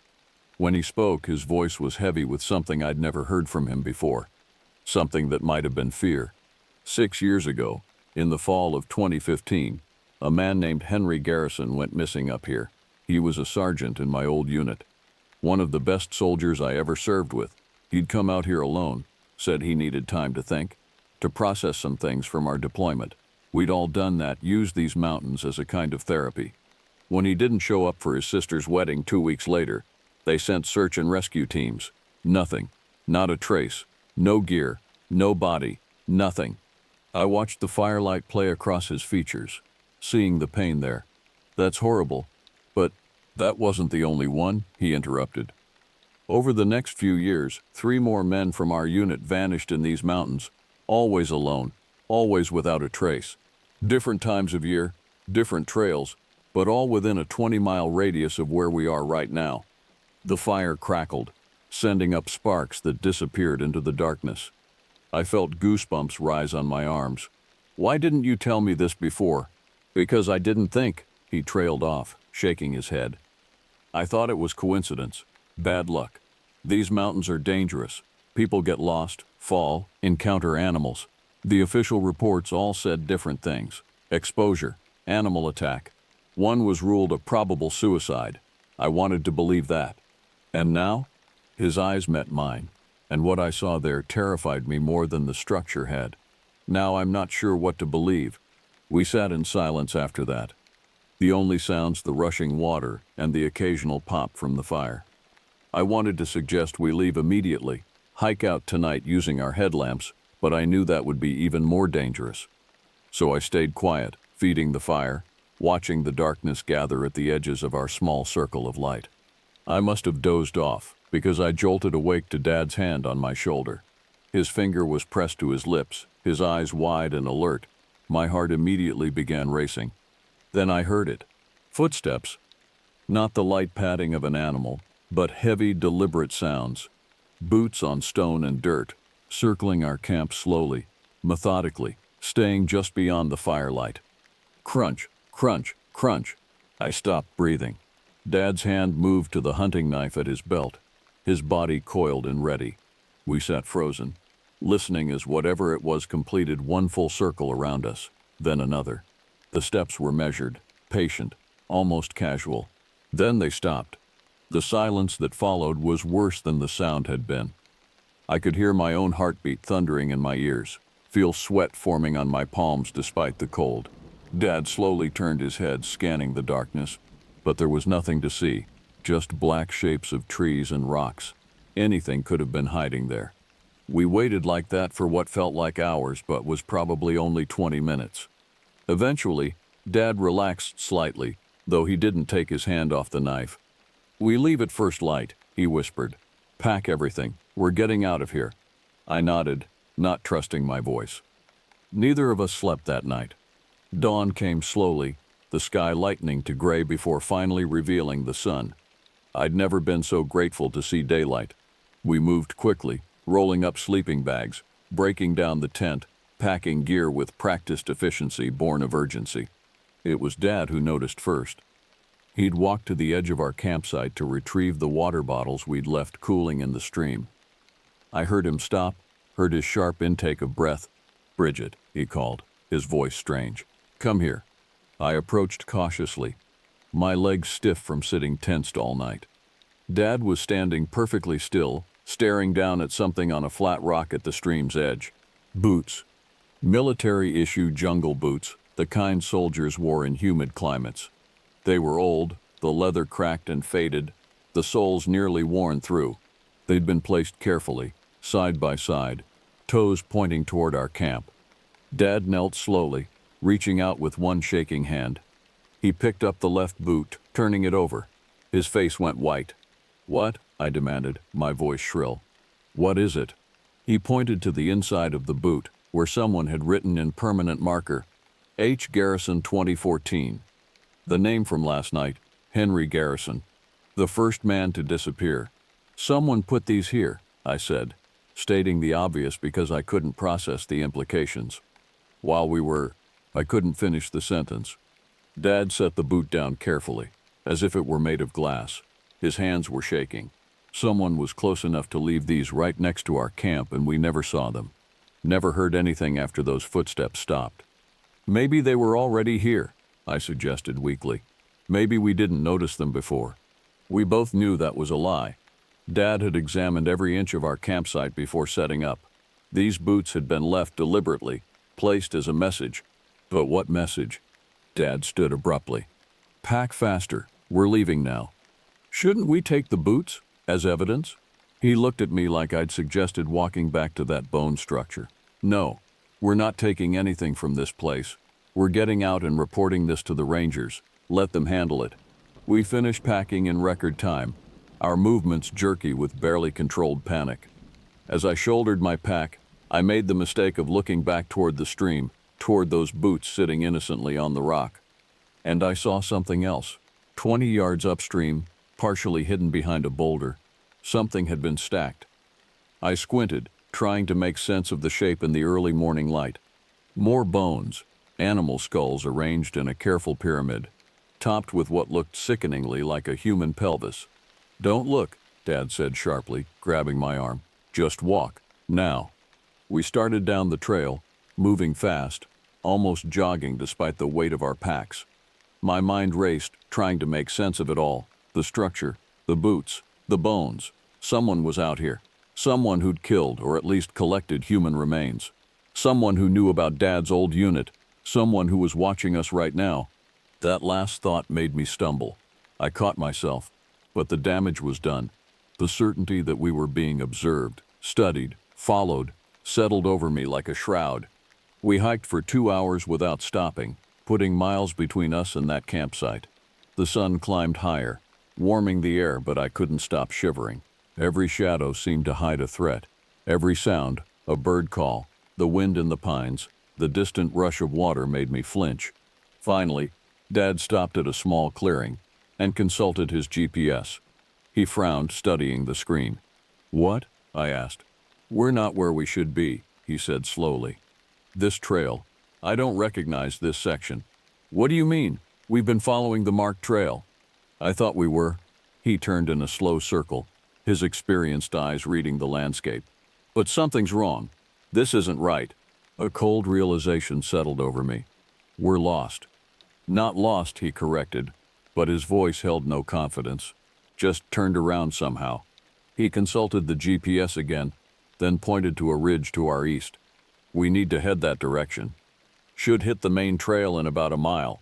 We started walking again, this time through unmarked terrain. The ground was rougher here, forcing us to navigate around boulders and deadfall. My ankles ached from the uneven footing, sweat soaked through my shirt despite the cool air. That's when we smelled the smoke.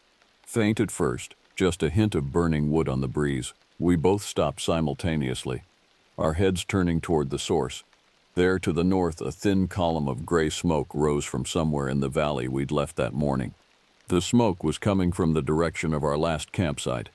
"Could be the Rangers," I said hopefully. "Maybe someone reported." "No." Dad's voice was flat. "That's not a campfire. That's too much smoke. Something's burning." We stood there watching as the smoke thickened, becoming darker, more substantial.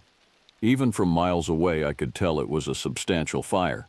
After several minutes, it began to dissipate, as if whatever had been burning had been consumed. Dad's jaw tightened. Let's keep moving. By mid-afternoon, we'd found our way back to the main trail. Dad's navigation skills, honed by years of training, had gotten us through the confusion, but the relief I felt was short-lived. We stopped for a brief water break, and I walked a short distance from the trail to refill our bottles at a small stream that bubbled up from between rocks. I knelt, unscrewing the cap of my bottle, when movement in my peripheral vision made me freeze. Slowly, very slowly, I raised my eyes to the ridge above us. A figure stood there, silhouetted against the bright afternoon sky. Even at this distance, maybe 200 yards, I could tell something was wrong with its proportions. Too tall, too thin, arms that hung too long at its sides. It stood perfectly still, watching us. "Dad," I breathed, not daring to move. Above us. I heard his footsteps approaching, felt him stop beside me. For a long moment, neither of us spoke. We just stared at the figure on the ridge. Then, in a movement that seemed impossible from something so far away, it lifted one of those two long arms and pointed directly at us. The gesture was deliberate, unmistakable. "Jesus Christ," I whispered, forgetting Dad's preference for God in my terror. "Back to the trail," Dad said quietly, his hand finding my shoulder. "Slowly. Don't run." We backed away together, never taking our eyes off the figure. It remained motionless, that arm still extended, pointing, accusing, claiming. When we reached the trail, Dad risked looking away to check our position on the GPS. "There's a ranger station about 8 miles from here. If we push hard, we can make it before dark." "What about?" I gestured toward the ridge, but when I looked back, the figure was gone. The empty space where it had stood felt worse than its presence had. "We run," Dad said. We didn't actually run. The terrain was too dangerous, the packs too heavy. But we moved faster than was safe, practically jogging down the trail. I barely noticed the burn in my legs or the ache in my shoulders. All I could think about was that figure, those impossible proportions, the way it had pointed at us. The sun began its descent toward the western peaks, shadows lengthening across the trail. The temperature dropped rapidly. My breath came in visible puffs as I struggled to keep pace with Dad. Then we heard them. Whistles. High-pitched, piercing sounds that echoed strangely off the rocks. They seemed to come from multiple directions at once, though that should have been impossible. The sounds weren't quite human, but weren't quite animal either. They reminded me of those videos I'd seen of people imitating bird calls, but wrong somehow, distorted, mocking. "Don't stop," Dad commanded, his voice tight with controlled fear. "Don't look back." The whistles continued, sometimes close, sometimes distant. They seemed to be moving parallel to the trail, keeping pace with us. Occasionally, I'd catch a glimpse of movement in the trees, a flash of something pale, too quick to focus on. My lungs burned. My legs felt like they were made of lead, but I kept moving, driven by pure terror. Darkness came faster than it should have, the sun dropping behind the peaks and plunging the trail into deep twilight. Dad pulled out his headlamp, the beam cutting through the gloom. I did the same, my hands shaking so badly I nearly dropped it. The whistles had stopped, replaced by something worse. Footsteps, heavy, rhythmic, matching our pace, sometimes ahead of us, sometimes behind, sometimes to our sides. It felt like we were being herded, driven toward some unseen destination. "There," Dad said suddenly, pointing ahead. "Clearing." I saw it too, an open area maybe 100 yards ahead where the trees thinned. Beyond it, if my memory of the map was correct, should be the ranger station.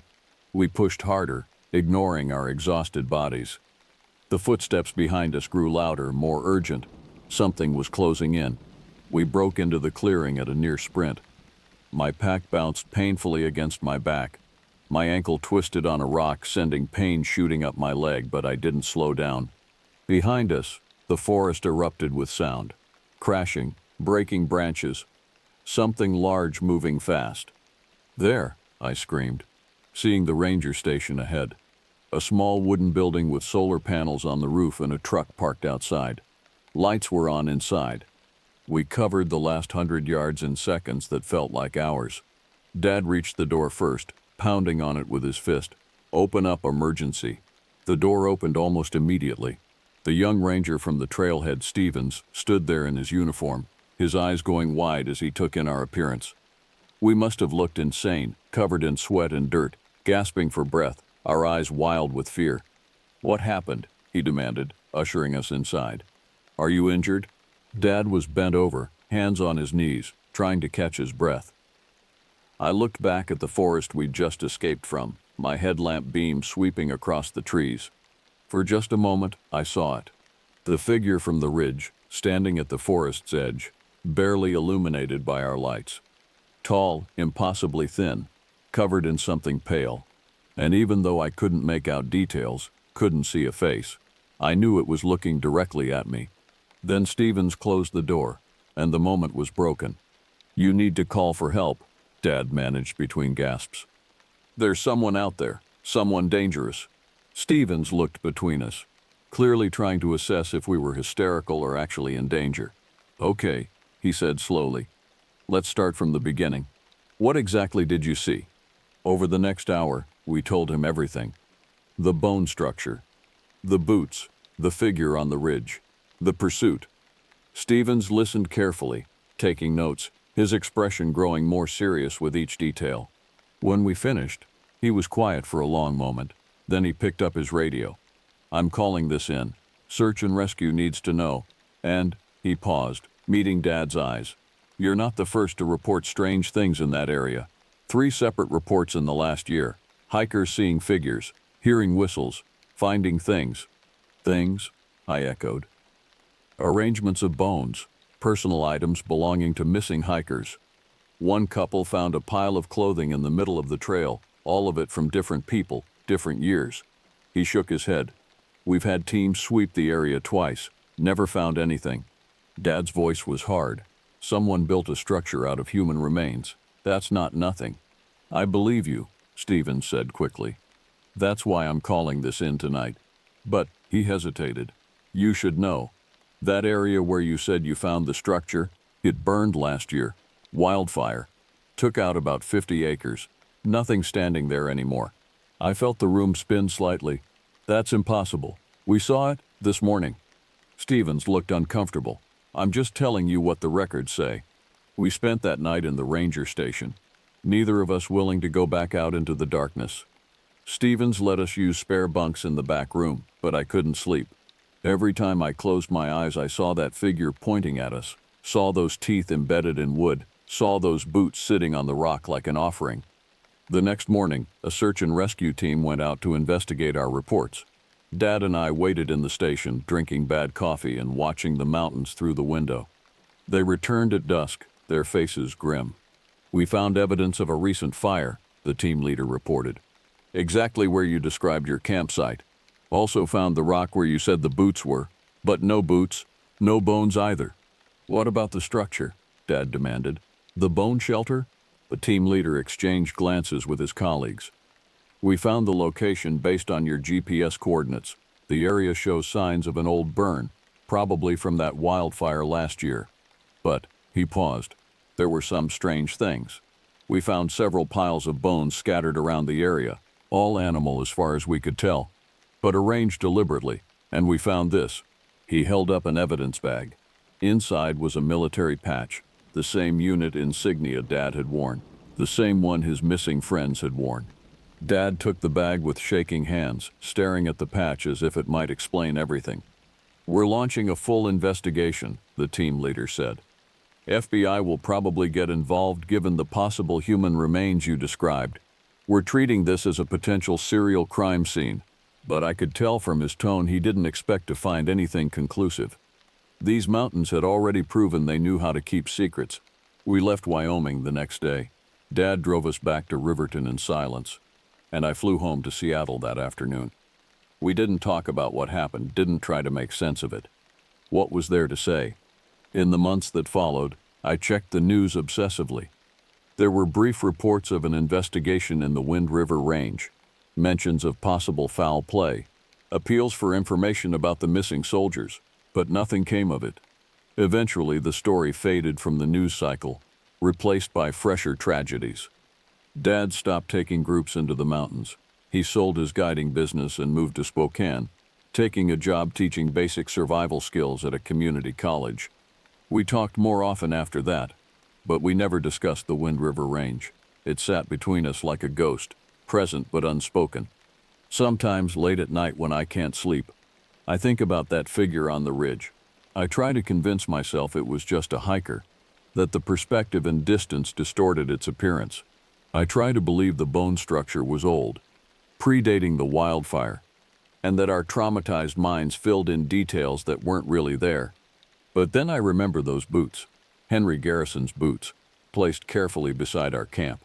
I remember the whistles echoing through the forest, and I remember the way that figure pointed at us, claiming us, marking us as its own. 2 years later, I received a package from Dad. Inside was the military patch the search team had found, now framed behind glass. Below it, in his precise handwriting, was a note: Blood Ridge, N42 14 Chaplis. Remember. I hung it on my wall, though I'm not sure why. Maybe as a reminder that there are places in this world where human civilization has no purchase, where something else holds dominion. Maybe as a warning to never forget what we encountered in those mountains. Or maybe because some part of me, the part that still sees that figure in my dreams, still hears those whistles in moments of quiet, knows we were marked that day. And that whatever lurks in the Wind River Range hasn't forgotten us either. Last month I learned that another hiker had gone missing in that area. A former Marine, hiking alone, last seen heading toward Bonneville Basin. The search was called off after 2 weeks. They never found a trace. I keep the frame on my wall and try not to think about those mountains. But on certain nights when the wind sounds just right and the shadows fall at particular angles, I remember. And I wonder if somewhere in those vast, indifferent peaks, someone or something is remembering too. Waiting, watching, pointing at the next visitor who strays too far from the marked trail.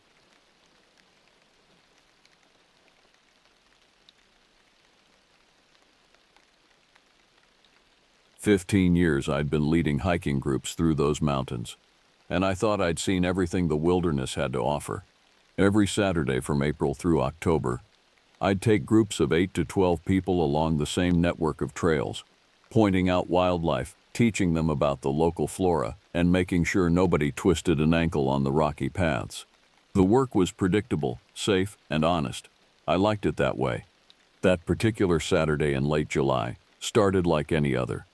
My group consisted of 9 people, mostly office workers from the city looking to spend their weekend breathing fresh air instead of recycled office ventilation. There was a married couple in their 50s, 3 younger women who worked together and were constantly taking photos, 2 brothers in their 30s trying to one-up each other with their hiking gear, and a quiet guy in his 40s who kept to himself. Standard group. Normal people looking for a normal experience. We set out at 8 in the morning, the temperature already climbing into the 70s. The sky was cloudless, that deep blue you only get in the mountains during summer. The trail wound through a mixed forest of pine and aspen, and every so often we'd break through the tree cover to see the valley spreading out below us, patchwork farms and the occasional roof glinting in the sunlight. I led them at an easy pace, stopping every 20 minutes or so to let the slower hikers catch their breath. I pointed out a red-tailed hawk circling overhead, showed them fresh deer tracks in the soft earth at the trail's edge, and explained how to identify poison oak so they'd know to avoid it. The group was in good spirits, laughing and chatting among themselves. One of the brothers made a joke about the other one's expensive hiking boots already giving him blisters. Everyone laughed. It was exactly the kind of day I'd led 1,000 times before. By 11:30 we'd covered about 4 miles, and I could see some of them starting to flag. The sun was strong now, and even in the shade of the trees the heat was building. Time for our scheduled break at Clearwater Stream, or at least that's what the local outfitters had always called it. The stream ran year-round, fed by snowmelt from higher elevations, and the water was always cold and clean. I'd been bringing groups there for over a decade. "All right, folks, we're going to take a break here," I announced, gesturing to the stream ahead. The sound of running water was already audible, that pleasant burbling that promised relief from the heat. "Fill up your water bottles, splash some water on your faces, and we'll have lunch." The group practically rushed forward, dropping their packs with sighs of relief. The married couple immediately sat on a flat boulder, pulling out sandwiches. The 3 women headed straight for the water. kneeling at the edge to dip their hands in and squeal about how cold it was. The brothers started arguing about whose fancy water filtration system was better. The quiet guy sat alone against a tree, methodically unpacking his lunch. I watched them for a moment, doing my usual head count and making sure everyone was accounted for. 9 people. All present. All safe. Good. I pulled out my own water bottle and took a long drink, then grabbed an energy bar from my pack. The younger brother with the expensive boots called over to me. "Hey, is this water safe to drink straight? Or should I use my filter?" It was a reasonable question. People worry about giardia, bacteria, all sorts of things that can make you sick. In 15 years, I'd never had anyone get sick from Clearwater Stream, but I always checked upstream before letting anyone drink from it. Just protocol. Basic safety. "Let me take a look upstream," I told him. "Give me 5 minutes and I'll let you know." "Thanks, man. I don't want to lug this filter around if I don't need to. But I also don't want to spend the rest of the weekend in the bathroom, you know?" I smiled. Smart thinking. Be right back. I left them there in their little clusters, eating and resting and enjoying the shade. The sound of their voices faded as I walked upstream, following the bank. The stream here was maybe 8 feet across, shallow enough that you could see the smooth stones on the bottom through the clear water. Fish darted in and out of the shadows. Everything looked normal. I walked slowly, scanning the water and banks. Usually I'd find nothing more interesting than some leaves that had fallen in, maybe a branch. Once I'd found a plastic water bottle some careless hiker had dropped. I'd packed it out, of course.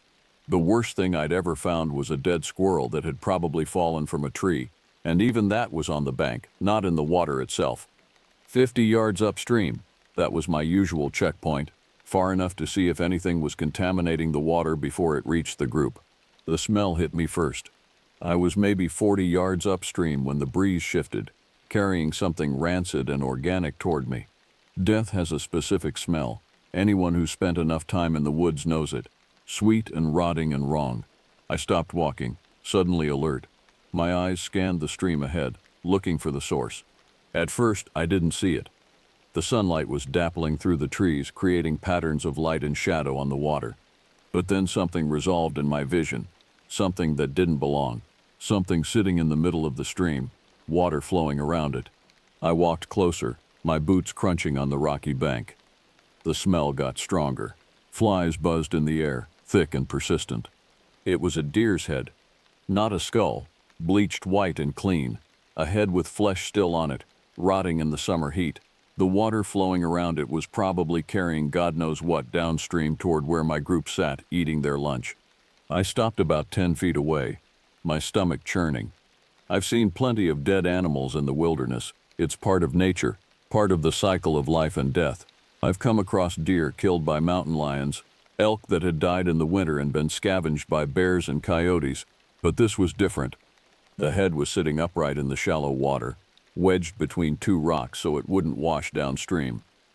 That was the first thing that struck me as wrong. It hadn't just washed up there naturally. Someone had placed it. The second thing was the cut. The neck had been severed cleanly. Not torn by predators, not ripped apart by scavengers. Cut. The edge was smooth, surgical almost. Like someone had used an extremely sharp blade and knew exactly what they were doing. I could see the cross-section of the vertebrae, pale bone against dark flesh. The deer's eyes were clouded over, filmy and white. Its mouth hung open slightly. Flies crawled over the face, in and out of the nostrils. The fur was matted and slick. Maggots writhed in the exposed flesh at the neck. The antlers, it was a young buck, judging by the size, were still intact. 6 points, maybe 2 or 3 years old. How long had it been here? A day? 2? Long enough to rot in the summer heat. Long enough to contaminate the water. I stood there, my mind racing through possibilities. A hunter? But why would any hunter cut off a deer's head and leave it in a stream? Hunters take trophy heads, sure, but they preserve them, mount them. They don't just discard them in the water to rot. And the cut was too clean, too precise. This wasn't field dressing gone wrong. Teenagers messing around? Maybe some kids had found a roadkill deer and thought it would be funny to leave the head where hikers would find it. But we were 4 miles from the nearest road. That's a long way to carry a rotting deer head just for a prank. And again, That cut. That wasn't something kids with a pocket knife could do. Someone with experience. Someone who knew what they were doing. Someone who had access to the right tools and knew how to use them. Someone who had deliberately placed this here, in this stream, where people came regularly. A warning? But a warning of what? And to whom? I looked around, scanning the forest. The trees pressed in close on both sides of the stream. Anyone could be watching from the shadows. The birds had gone quiet. I hadn't noticed until that moment, but the cheerful chirping from earlier had stopped. The only sounds were the water and the buzzing of flies. My skin was crawling. Not from fear exactly, but from the profound wrongness of what I was looking at. This was deliberate. This was someone sending a message. I just didn't know what the message was or who it was meant for, and I couldn't tell my group the truth. I had 9 people sitting 50 yards downstream, drinking water, eating lunch, completely unaware. If I told them what I'd found, if I explained that someone had butchered a deer and left its head to rot in the water they'd been about to drink from, they would panic. Some of them would want to leave immediately. Others might insist we call the police, which would mean waiting here for hours while authorities came out to investigate. And what if whoever did this was still around? What if they were watching us right now? My job was to keep these people safe. That was my first priority, my only priority. Getting them out of here calmly and quickly. I walked back downstream, forcing my expression into something neutral and calm. Years of experience guiding groups had taught me how to mask my emotions, how to project confidence even when I was uncertain. The group looked up as I approached, their faces relaxed and content. "All right, folks, I need you to pack up your things," I said, keeping my tone even and authoritative. "We're going to head back to headquarters." The married couple looked confused. "Already? We just got here." "Yeah, I know, and I'm sorry about that. But I've spotted signs of bear activity upstream." I gestured vaguely in the direction I'd come from. Fresh tracks, some disturbed ground. And this time of year, late July, it's breeding season. The males get aggressive and unpredictable. It's not safe to be in this area right now. That got their attention. The 3 women stood up immediately, looking around nervously. One of them asked, "How close is it?" "Hard to say," I replied, which was true enough in a sideways kind of way. "Could be a mile away, could be closer. Point is, I don't want to take any chances. We're going to pack up calmly and efficiently, and we'll head back the way we came. Stay together, no wandering off, and we'll be fine. Bears don't typically attack groups." The brothers started shoving their gear back into their packs with urgent movements. The quiet guy had already stood up, his lunch half-eaten, his face expressionless. The married couple looked disappointed but began gathering their things. "What about our water?" the younger brother asked. "We still need to fill up." "Use what you have," I told him. "There's water back at headquarters, and the hike back is only a couple hours. You'll be fine." As they packed, I did another scan of the forest around us. Nothing moved in the shadows. No sounds except the stream and the rustle of my group getting ready to leave. If someone was out there watching, they were good at staying hidden. Within 5 minutes, everyone was packed and ready. I did a final head count, 9 people all present, and then started leading them back down the trail. I set a pace that was faster than our leisurely hike out, but not so fast that it would alarm them further. Just quick enough to suggest I was taking the bear threat seriously. As we walked, I kept up a steady stream of chatter, pointing out plants and birds, making small jokes, anything to keep them distracted and calm. The 3 women were tense at first, jumping at every sound, but gradually they relaxed. The brothers went back to their good-natured bickering. The married couple walked hand in hand, occasionally asking questions about the local wildlife. The hike back felt longer than it should have. Every bend in the trail, I half expected to see something. Another sign, another message, another violation. But there was nothing. Just trees and rocks and the normal sounds of the forest gradually coming back. Birds started singing again. A squirrel chattered at us from a branch. Everything seemed normal, but I couldn't shake the image of that deer's head from my mind. The clean cut, the deliberate placement, the wrongness of it. Someone had done that. Someone had taken the time and effort to butcher that animal, carry its head 4 miles into the wilderness, and place it in a stream where people regularly stopped to rest. Why? We reached the trailhead parking lot at 2 in the afternoon.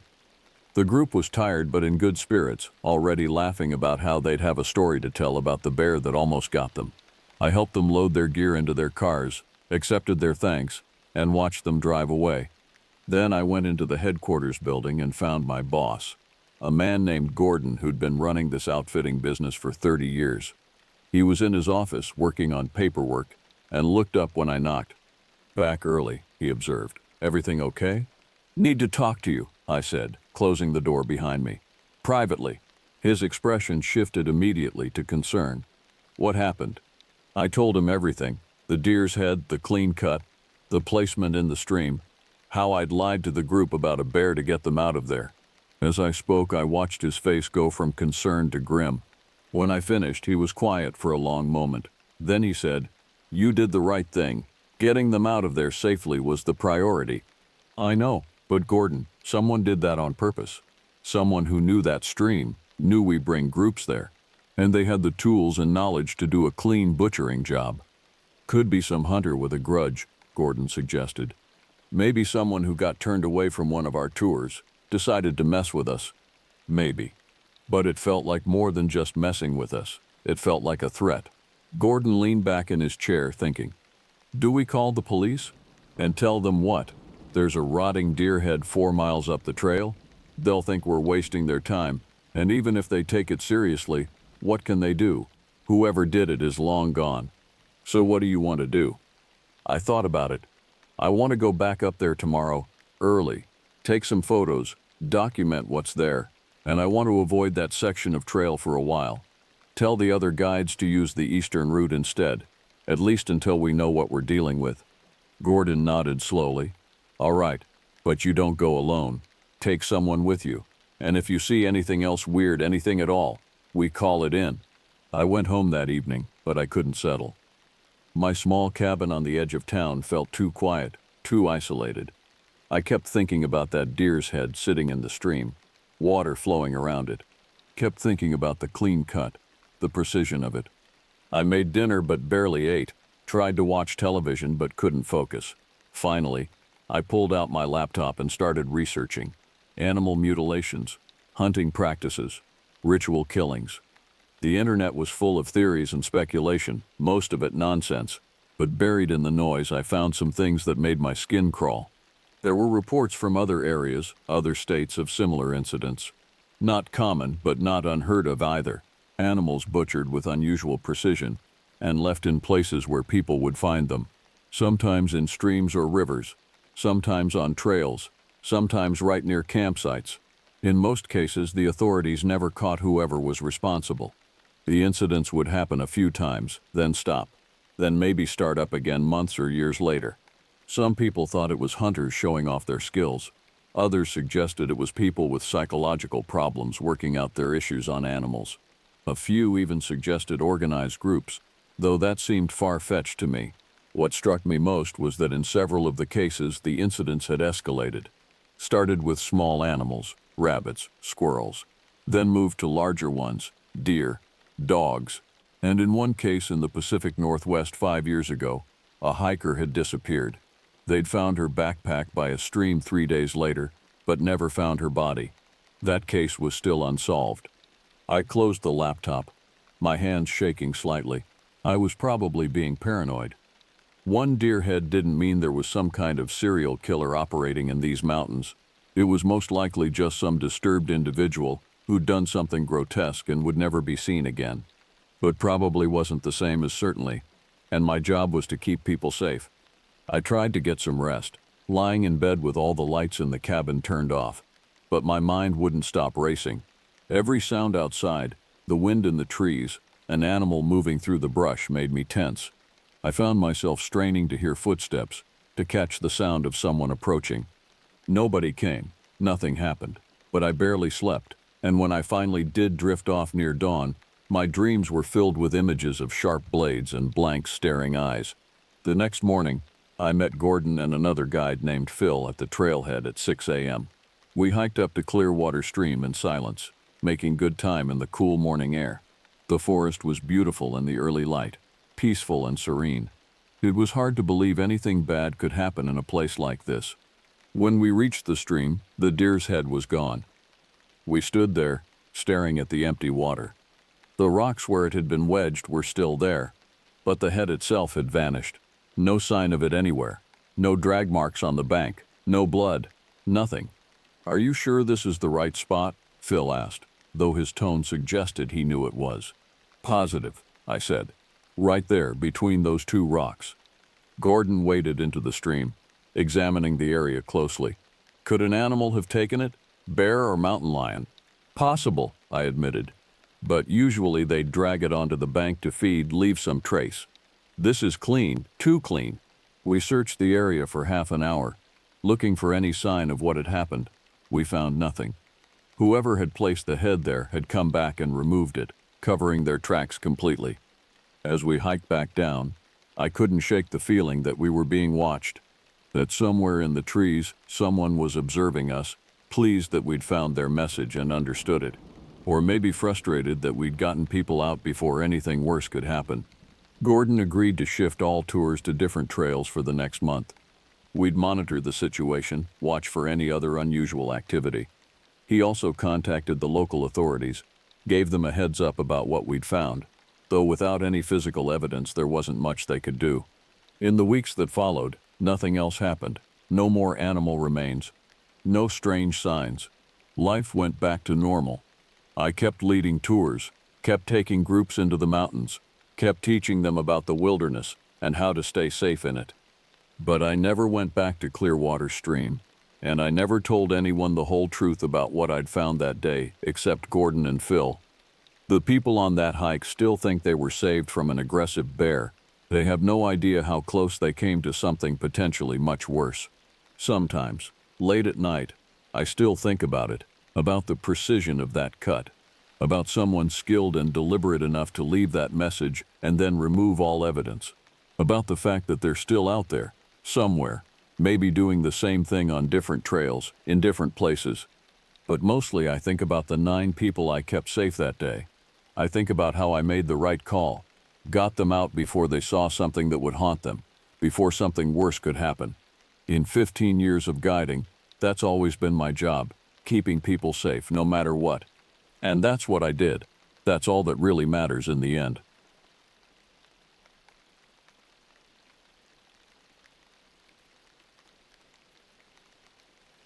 My name is Rufus Hennessy, and the events I'm about to recount occurred in 2011. At the time, I was employed as a police officer in Fairview, Nebraska, a small town where I was born and raised. Fairview is the quintessential American small town where everyone knows their neighbors and the community spirit is strong. Prior to the incident I'm about to describe, I believed I had seen everything there was to see in our quiet corner of the world. However, one night changed my perspective entirely, altering the course of my life and the fabric of our community. I had been serving on the Fairview Police Force for approximately 15 years, having joined immediately after graduating high school. The decision to forego college and pursue a career in law enforcement was driven by my desire to make a tangible difference in my community. There was a certain comfort in the routine of small-town policing, the predictability of Mrs. Barlow's monthly calls about her missing cat, or Mr. Jenkins's attempts to pilfer a bottle of whiskey from the general store, more out of boredom than malice. On the night in question, I was stationed at the police department, working through a stack of paperwork and nursing my 3rd cup of subpar coffee. The clock on the wall read 11 p.m., and the quiet of the night was broken only by the occasional crackle of the police radio and the hum of the ancient air conditioning unit. Suddenly, the phone rang, its shrill tone cutting through the silence. I answered promptly, recognizing the voice of Millie, our dispatcher. Her tone immediately put me on alert. Millie was typically unflappable, but now her voice trembled with barely contained panic. "Rufus, you need to get over to the old Miller place," she said, her words rushed and breathless. "What's the situation, Millie?" I inquired, already reaching for my jacket and car keys. "Just get over there, Rufus. It's bad," she replied cryptically before abruptly ending the call. The Miller property had been abandoned for several years following the death of its owner. The deceased children had shown no interest in maintaining or selling the property, leaving it to fall into disrepair. Over time, it had become a popular spot for local teenagers to test their bravery, daring each other to spend the night in the decaying farmhouse. As I drove through the quiet streets of Fairview, my mind raced with possibilities. Millie's uncharacteristic behavior suggested that this was no ordinary call. The knot of apprehension in my stomach tightened as I approached the outskirts of town where the Miller property was located. Turning onto the long, overgrown driveway, I immediately noticed something amiss. Despite the property's abandoned status, there were lights visible through the grimy windows of the farmhouse. The flickering quality of the illumination suggested candles or flashlights rather than functioning electricity. I brought my cruiser to a stop and radioed in my location to dispatch. As I exited the vehicle, the cool night air carried the scent of decaying wood and damp earth. The silence was oppressive, broken only by the crunch of gravel under my boots as I approached the house. Drawing my flashlight and sidearm, I cautiously made my way to the front porch. The wooden steps creaked ominously under my weight, and I noticed that the front door was slightly ajar, swaying gently in the night breeze. "Hello?" I called out, pushing the door open further with my foot. "This is the police. Is anyone here?" My voice echoed through the empty house, met only by silence. Steeling myself, I crossed the threshold, the floorboards groaning in protest. The flickering light I had observed from outside seemed to be emanating from the living room. As I turned the corner, the beam of my flashlight illuminated a scene that would haunt me for years to come. In the center of the room stood a makeshift altar, surrounded by candles whose flames cast eerie, dancing shadows on the walls. Atop the altar lay a sight that turned my blood to ice. The body of a young woman, bound and gagged, her lifeless eyes staring vacantly at the ceiling. As I approached, my training kicking in despite the horror of the situation, I checked for a pulse, knowing even as I did so that it was futile. The woman's skin was cool to the touch, indicating that she had been dead for some time. With shaking hands, I reached for my radio. "Millie, I need backup at the Miller place, now, and send an ambulance." I fought to keep my voice steady as I relayed the grim discovery. As I waited for backup to arrive, a sound from upstairs caught my attention. It was a subtle noise, barely perceptible, the sound of movement, of someone trying to remain undetected. Every instinct told me to wait for assistance, but a combination of duty and a burning need to understand what had transpired in this house propelled me towards the staircase. With my heart pounding in my chest and my weapon at the ready, I began to ascend the stairs, each step bringing me closer to a confrontation that would change my life forever. The second floor of the Miller house was in even worse condition than the first. Years of neglect had taken their toll, with peeling wallpaper and warped floorboards creating an atmosphere of decay and abandonment. The beam of my flashlight cut through the darkness, revealing closed doors lining a narrow hallway. The shuffling sound I had heard from downstairs was more pronounced now, emanating from behind one of the closed doors. I approached cautiously, my police training warring with the primal fear that threatened to overwhelm me. Positioning myself to the side of the door, I called out, "Police, come out with your hands up." My voice sounded unnaturally loud in the oppressive silence of the house. For a moment, there was no response. Then, slowly, the door began to creak open.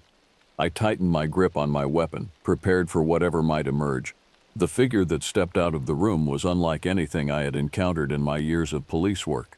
It was a man, or at least it had once been a man. He stood unnaturally tall, his gaunt frame accentuated by tattered, dirty clothing. But it was his face that sent a chill down my spine. Wild, sunken eyes that seemed to glow with an inner madness, and a rictus grin that stretched his features into a grotesque mask. In his hand, he clutched a long, wicked-looking knife. The blade gleamed dully in the beam of my flashlight, its edge stained with what I feared was blood. "Drop the knife," I commanded, my voice steady despite the fear coursing through me. "Drop it now." The man's grin widened impossibly further, and a low guttural sound emerged from his throat. Not quite a laugh, not quite a growl. Then, with a speed that belied his emaciated appearance, he lunged towards me. I fired my weapon, the sound of the gunshot deafening in the confined space of the hallway. The man staggered, the knife clattering to the floor, before he crumpled in a heap at my feet. My heart pounding, I approached cautiously, kicking the knife away before checking for a pulse. There was none. The man was dead. As the adrenaline began to subside, I became aware of the sound of sirens in the distance. Backup was finally arriving. I made my way back downstairs, my mind reeling from the events of the past few minutes. The house was soon swarming with officers and crime scene technicians. The body of the young woman was carefully removed from the makeshift altar, and a thorough search of the premises began. As the senior officer on the scene, I oversaw the initial investigation. The woman was identified as Emily Larkin, a 22-year-old student at the local community college who had been reported missing 2 days prior. The man I had shot was identified through fingerprints as David Halstead, a drifter with a history of mental illness and minor criminal offenses. As we combed through the house, more disturbing details emerged.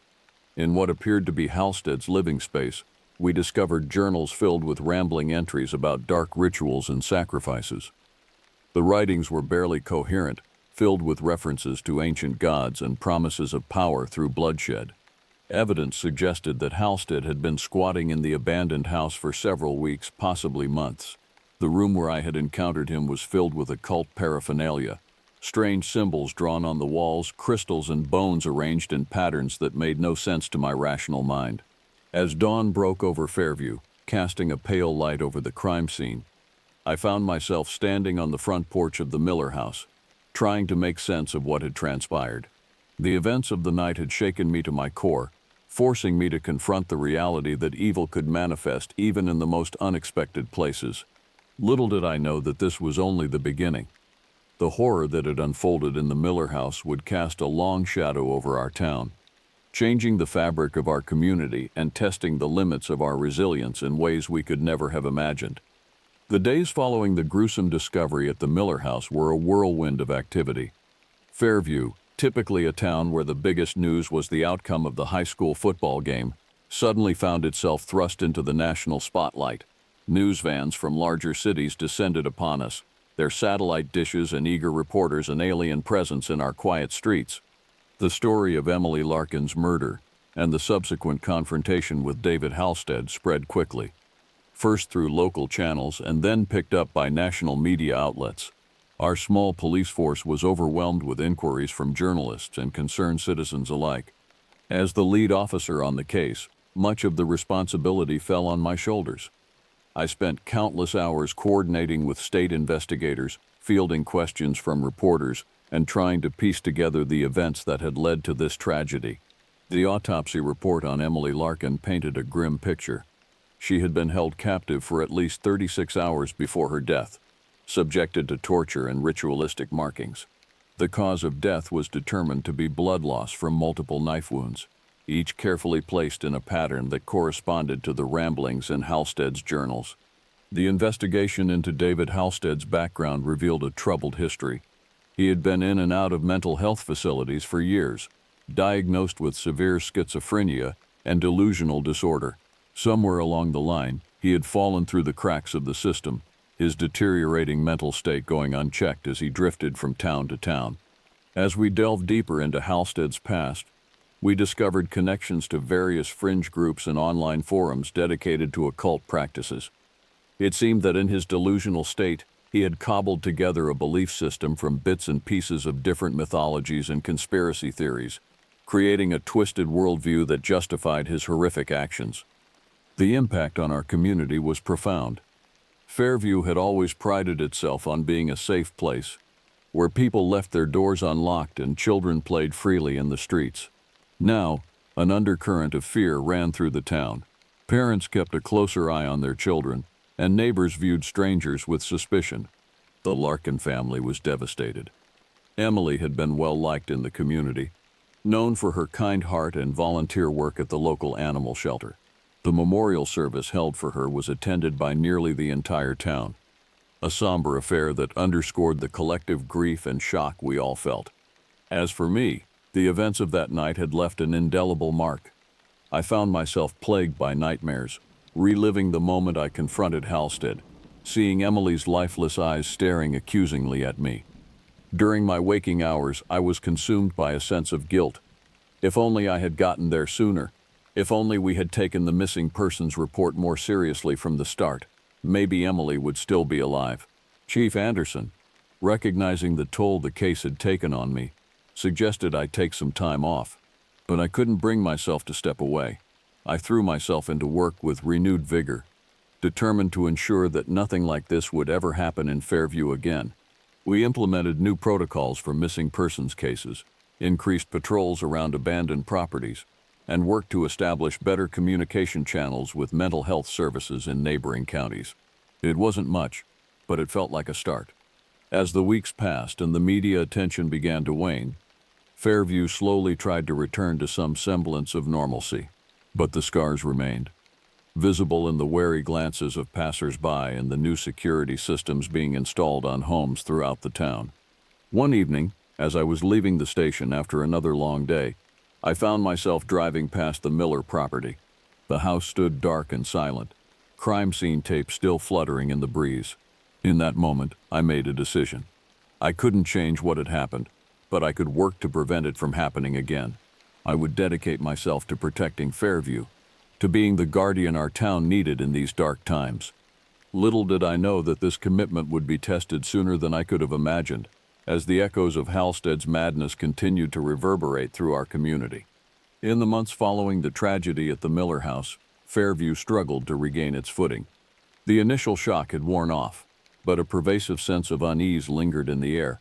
It was as if a veil had been lifted, revealing the potential for darkness that had always existed beneath the surface of our idyllic small-town life. As summer turned to fall, strange occurrences began to plague the town. It started small, reports of vandalism at the local cemetery, strange symbols carved into trees at the edge of town, whispers of shadowy figures seen lurking near abandoned buildings at night. At first, we dismissed these incidents as the work of pranksters or overactive imaginations fueled by the recent tragedy. But as Halloween approached, things took a more sinister turn. A group of teenagers, inspired by the morbid fascination surrounding the Miller house, decided to break in for a night of ghost hunting. What they found inside sent them running in terror: fresh candles arranged in bizarre patterns, and walls newly adorned with the same type of symbols found in Halstead's journals. When I arrived at the scene, my blood ran cold. The symbols were an exact match to those we had documented months ago, drawn with the same frenzied precision. But David Halstead was dead. I had seen to that myself, which meant that someone else was continuing his work. A thorough search of the property revealed no physical evidence of an intruder, but the implications were clear. Halstead's madness had spread beyond his death, infecting others with its toxic ideology. As news of this development spread through town, the fear that had begun to subside reignited with a vengeance. Parents kept their children home from school, businesses closed early, and a self-imposed curfew fell over Fairview. The carefree spirit that had once defined our community was replaced by a cloud of suspicion and paranoia. In response to the growing crisis, I called a town meeting at the community center. The large hall was packed to capacity, filled with concerned citizens looking for answers and reassurance. As I stood at the podium facing the sea of worried faces, I felt the weight of their expectations pressing down on me. "I know you're all scared," I began, my voice carrying clearly through the hushed room. What happened to Emily Larkin was a tragedy, one that shook us all to our core. And now, with these new incidents, it's natural to feel afraid. But we cannot let fear control us. We cannot let the actions of one disturbed individual, or those who might seek to emulate him, destroy the community we've built together. I outlined the steps we were taking to increase security and investigate the recent occurrences. I emphasized the importance of community vigilance, urging people to report any suspicious activity without falling into the trap of baseless accusations or hysteria. As the meeting concluded, I could sense a shift in the atmosphere. There was still fear, yes, but also a renewed sense of determination. Fairview had been knocked down, but we were not out. We would face this threat together, as a community. In the weeks that followed, we saw an increase in neighborhood watch participation, and a stronger sense of cooperation between the police force and the citizens we served. People began to look out for one another more actively, checking in on elderly neighbors and organizing community events to maintain a sense of normalcy. But even as Fairview rallied, I couldn't shake the feeling that we were missing something crucial. The incidents at the Miller house felt like more than just copycat actions or misguided pranks. There was a deliberateness to them, a purpose that eluded my understanding. Late one night, as I pored over the case files for the 100th time, a detail caught my eye. In one of Halstead's journals, he had made repeated references to a circle and chosen ones who would carry on his work. At the time, we had dismissed it as the ramblings of a deranged mind. But now, in light of recent events, I began to wonder if there was more to it. As I delved deeper into Halstead's writings, a disturbing pattern began to emerge. His references to a circle and chosen ones were more frequent and detailed than we had initially realized. It appeared that Halstead believed he was part of a larger group, tasked with preparing for some sort of apocalyptic event. This revelation cast the recent incidents in a new light. If Halstead had indeed been part of a larger organization, it was possible that other members were continuing his work. The implications were chilling. We might be dealing with a coordinated group rather than isolated copycats. I shared my findings with Chief Anderson, who agreed that this new information warranted a deeper investigation. We decided to reach out to the state police and the FBI for assistance, recognizing that this situation might be beyond the capabilities of our small-town force. As we waited for additional resources to arrive, we increased patrols around town, paying special attention to abandoned properties and areas where the strange symbols had been found. The citizens of Fairview, while still on edge, rallied to support these efforts. Neighborhood watch groups coordinated with our officers, providing extra eyes and ears on the ground. Despite these precautions, the unsettling incidents continued. More symbols appeared around town, always in locations that were difficult to monitor. Anonymous tips began to come in, speaking of shadowy gatherings in the woods outside of town. Each new development added to the growing sense of unease that permeated Fairview. With the arrival of state police and FBI resources, our investigation took on a new level of intensity. Agents combed through Halstead's personal effects, analyzed his online activities, and began to piece together a network of contacts that stretched far beyond the borders of our small town. As the lead local officer on the case, I found myself working closely with FBI agent Sarah Reeves. Agent Reeves was a no-nonsense professional with a background in cult activity and fringe religious groups. Her expertise proved invaluable as we delved deeper into the twisted ideology that had driven Halstead. Based on what we've uncovered, Agent Reeves explained during one of our briefings, it appears that Halstead was involved with a loosely organized group that calls itself the Circle of the Eternal Night. They believe in hastening the arrival of some sort of cosmic entity through ritual sacrifice and the creation of what they call nodes of power.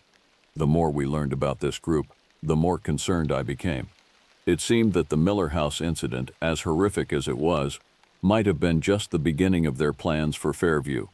Our breakthrough came when we managed to identify one of Halstead's online contacts, a local man named Michael Thornton.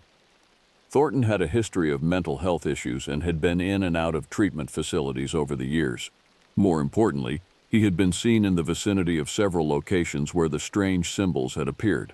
We obtained a warrant to search Thornton's residence, a small apartment on the outskirts of town. What we found there confirmed our worst fears. The walls were covered in the same symbols we had found at the Miller house, and we discovered journals that mirrored Halstead's writings in their fervor and delusion. But Thornton himself was nowhere to be found. It appeared he had fled shortly before our arrival, tipped off perhaps by some unknown source. This development added a new urgency to our investigation. We now had a name and a face to pursue, but also the knowledge that our quarry was aware of our interest. As we expanded our search for Thornton, we also focused on identifying other potential members of the circle. This proved to be a challenging task, as the group operated with a high degree of secrecy and paranoia. However, bit by bit we began to uncover a network that stretched throughout the region, with Fairview as its epicenter. The citizens of Fairview, already on edge from the previous incidents, reacted to these new developments with a mixture of fear and determination. Many volunteered to assist in the search for Thornton, while others worked to support the law enforcement efforts in any way they could. As the investigation progressed, I found myself working long hours, often late into the night. The case had become more than just a professional obligation. It was personal. I felt a deep responsibility to the people of Fairview. a need to protect them from the darkness that threatened to engulf our town. Little did I know that our efforts were about to come to a head in a confrontation that would test the limits of our resolve and forever change the face of Fairview. Our search for Michael Thornton and other members of the Circle of the Eternal Night came to a dramatic climax on a cold November night. An anonymous tip led us to an abandoned warehouse on the outskirts of town, where a gathering of the group was supposedly taking place. As we approached the location, the tension was palpable. A joint task force of local police, state troopers, and FBI agents had been assembled for the operation. The warehouse loomed before us, a hulking silhouette against the night sky. Agent Reeves and I led one of the entry teams. As we breached the main entrance, the scene that greeted us was like something out of a nightmare. The interior of the warehouse had been transformed into a macabre temple, with strange symbols covering the walls and floor. Candles flickered in intricate patterns, casting eerie shadows that seemed to move of their own accord. In the center of this grotesque display stood Michael Thornton, surrounded by a group of robed figures. They were in the midst of some sort of ritual, their chanting rising to a fever pitch as we entered. "FBI, everybody freeze," Agent Reeves shouted, her voice cutting through the chanting. For a moment, everything seemed to stand still. Then, chaos erupted. Some of the cultists attempted to flee, while others, including Thornton, turned to confront us. The ensuing struggle was intense but mercifully brief. Our superior numbers and training quickly overwhelmed the cultists. As the dust settled and we began to process the scene, the true scope of what we had uncovered became clear. Documents found at the site revealed plans for a series of ritual killings intended to create a network of power nodes throughout the region. Fairview, it seemed, was to be the epicenter of this dark design. The interrogations that followed painted a picture of a group driven by a mixture of mental illness, desperation, and a twisted ideology that promised power and purpose to its adherents. Many of the cultists were local residents, people I had known for years. The realization that this darkness had taken root so close to home was deeply unsettling. In the days following the raid, Fairview was once again thrust into the national spotlight. The exposure of a cult operating in the heart of small-town America captured the public imagination, bringing a fresh wave of media attention and curiosity seekers to our community. The aftermath of the cult's exposure and the subsequent arrests left Fairview reeling. The knowledge that friends and neighbors had been involved in such dark activities shook the foundations of trust within the community. People looked at each other with new eyes, wondering who else might be hiding terrible secrets. As the legal proceedings began, I found myself spending long hours testifying and assisting in the prosecution of the cult members. The trials were a grueling process, forcing us to relive the horrors we had uncovered and confront the human cost of the cult's activities. Throughout this period, I struggled with my own feelings of guilt and responsibility. Could I have done more to prevent this? Should I have seen the signs earlier? These questions haunted me, even as I worked to help the community heal. The recovery process for Fairview was slow and painful. Support groups were formed for those affected by the cult's activities, including family members of the arrested cultists. The town held numerous community meetings and events aimed at rebuilding trust and a sense of security. As the months passed, I noticed a gradual shift in the town's atmosphere. The initial fear and suspicion began to give way to a renewed sense of community spirit. People seemed more aware of their neighbors, more willing to reach out and offer support to those in need. 5 years have passed since the events that shook Fairview to its core.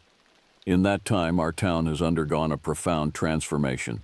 The scars remain, but they have become a part of our shared history, a reminder of the darkness we faced and overcame together. I have since been promoted to Chief of Police, a position that allows me to continue working to protect and serve the community I love. The experiences we went through have shaped my approach to law enforcement, emphasizing the importance of community engagement and mental health awareness. Fairview itself has become something of a case study in community resilience. Researchers and law enforcement professionals from around the country have visited to learn from our experiences and the measures we've put in place to prevent similar incidents in the future. As I reflect on the events of that fateful year, I am struck by the complexity of human nature, its capacity for both great evil and tremendous good.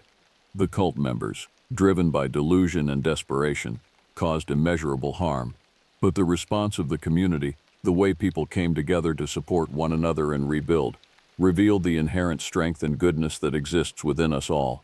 The Miller House, once a symbol of the terror that gripped our town, has been demolished. In its place stands a community garden, a place of growth and renewal. It serves as a fitting metaphor for Fairview itself. From the ashes of tragedy, we have cultivated new life and hope. As I walk the streets of Fairview today, I see a town forever changed but not defeated.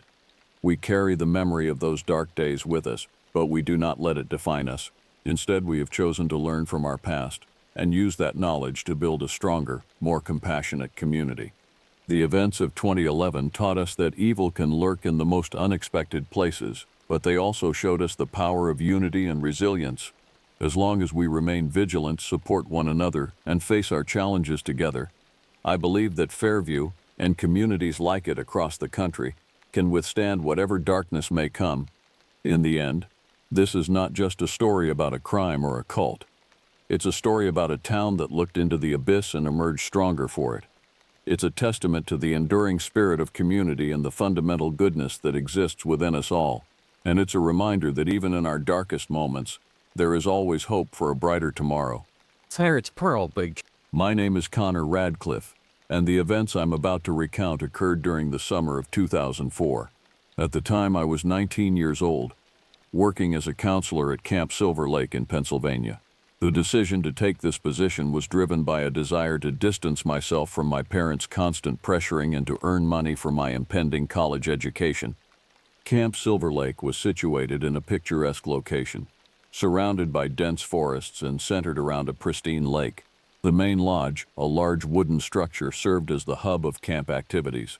Surrounding it were numerous cabins for campers and staff, as well as various activity areas for sports, crafts, and outdoor pursuits. Upon my arrival at the camp, I was struck by the serene atmosphere.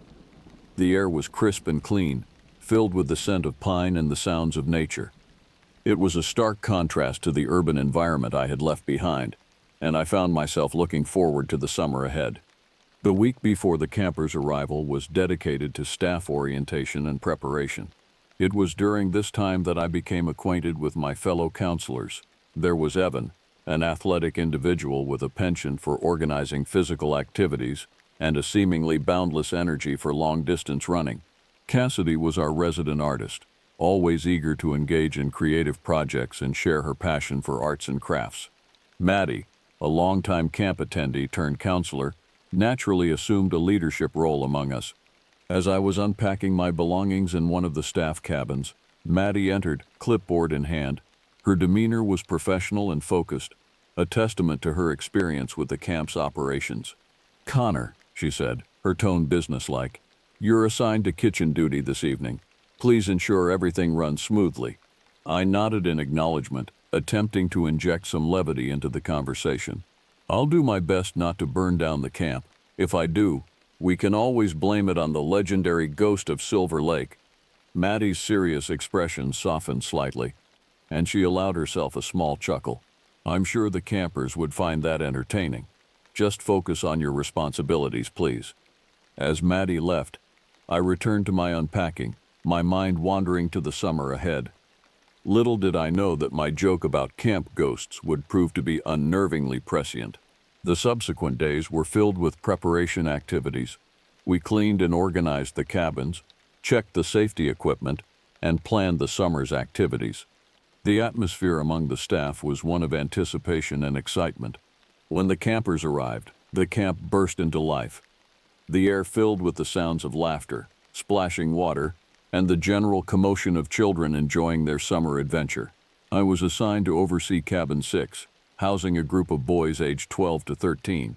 They were an energetic bunch, full of enthusiasm for the camp activities.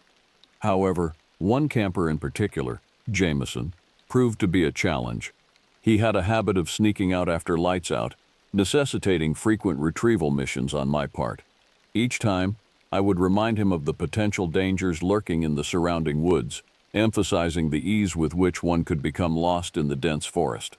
As the first week progressed, we settled into a routine of activities: hiking, swimming, crafts, and campfire gatherings. The days were long and tiring, but there was a sense of fulfillment in guiding the campers through their experiences. It was during this time that I began to notice subtle changes in the camp's atmosphere. At first, it was easy to dismiss. A gun-explained rustle in the bushes, a shadow glimpsed from the corner of my eye. But as the days wore on, these occurrences became more frequent, and a sense of unease began to permeate the camp. Little did we know that these small disturbances were merely the prelude to the terrifying events that would soon unfold, forever changing our lives and the history of Camp Silver Lake. The weekend marking the end of our first week at Camp Silver Lake began like any other. The air was filled with the excited chatter of campers anticipating a day of activities. However, as the staff gathered for our morning meeting, an unsettling realization dawned upon us. Maddie was absent. Initially, we attributed her absence to ordinary causes. Perhaps she had overslept or decided to take an early morning swim in the lake. However, as the hours passed with no sign of her, our concern grew exponentially. Evan, ever the proactive individual, took charge of the situation. "All right, everyone," he announced, his voice carrying a mixture of authority and concern. "We need to organize a search. We'll divide into pairs and cover every inch of this camp. Check the cabins, the lake, and the surrounding woods. Leave no stone unturned." I was paired with Cassidy for the search. As we ventured into the dense forest surrounding the camp, an eerie silence enveloped us. The usual sounds of wildlife seemed muted, adding to the growing sense of unease. "Maddie," we called out repeatedly, our voices echoing through the trees. The lack of response was disconcerting. As we pushed deeper into the woods, the underbrush became thicker, scratching at our legs and snagging our clothing. The canopy overhead grew denser, casting deep shadows across our path. It was in one of these shadowy areas that we made a chilling discovery. Lying on the ground, partially obscured by fallen leaves, was Maddie's clipboard. The sight of it sent a shiver down my spine. Maddie was known for her meticulous nature. The idea of her carelessly discarding her clipboard was inconceivable. Cassidy's face paled as she knelt to retrieve the clipboard. "This isn't good, Connor," she said, her voice barely above a whisper. "Maddie wouldn't just leave this behind." I nodded in agreement, a knot forming in my stomach. "Let's head back and report this to the others. Maybe they found something more." As we made our way back to the camp, the forest seemed to close in around us. Every snapping twig and rustling leaf set our nerves on edge. The camp, which had always felt like a safe haven, now seemed vulnerable and exposed. Upon our return, we gathered with the other counselors at the main lodge. The atmosphere was tense as each pair reported their findings, or lack thereof. No one had seen any sign of Maddie beyond the clipboard we had discovered. Evan, his usual confidence somewhat shaken, made the decision we all knew was necessary. "We need to contact the authorities," he stated firmly. "This is beyond our capabilities to handle."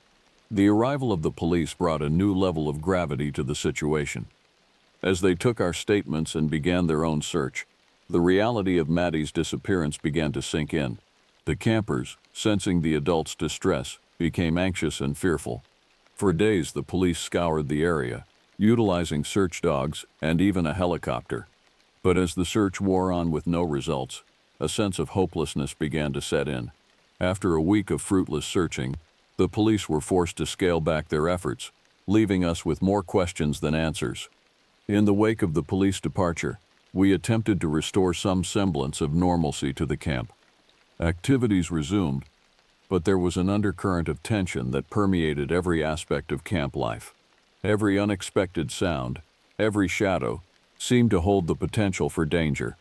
It was against this backdrop of fear and uncertainty that the next shocking event occurred. One night, during my routine bed check, I discovered Jameson's bunk empty. The realization that another person had vanished hit me like a physical blow. With a sense of dread, I roused Evan and Cassidy, and we embarked on another search. As we ventured into the woods calling Jameson's name, the darkness seemed to press in around us, filled with unseen threats. It was then that I noticed a faint light in the distance, barely visible through the dense foliage. "Look," I said, pointing towards the light. "Over there." As we approached, we realized the light was coming from a dilapidated cabin, one that was not marked on any of the camp maps. The structure looked ancient, its wood weathered and warped by years of exposure. With trepidation, we entered the cabin. The sight that greeted us was horrifying. Jameson lay unconscious on the floor, bound with rope. The room was filled with strange symbols drawn on the walls and floor, their meanings unknown but undeniably sinister. As we rushed to untie Jameson and carry him to safety, a chilling realization settled over us. The events unfolding at Camp Silver Lake were far more terrifying than we could have imagined, and we were caught in the middle of a nightmare that was only beginning to unfold. The discovery of Jameson in the mysterious cabin marked a turning point in the unfolding events at Camp Silver Lake. Upon our return to the camp with the unconscious boy, we immediately contacted the authorities. The police response this time was swift and decisive, a stark contrast to the gradual wind-down of the search for Maddie. As Jameson was rushed to the hospital, the camp became a hive of activity. Police officers combed the grounds, forensic teams descended on the cabin in the woods, and anxious parents began arriving to collect their children. The camp director, in consultation with the authorities, made the difficult decision to shut down operations for the summer. In the midst of this chaos, I found myself unable to simply walk away.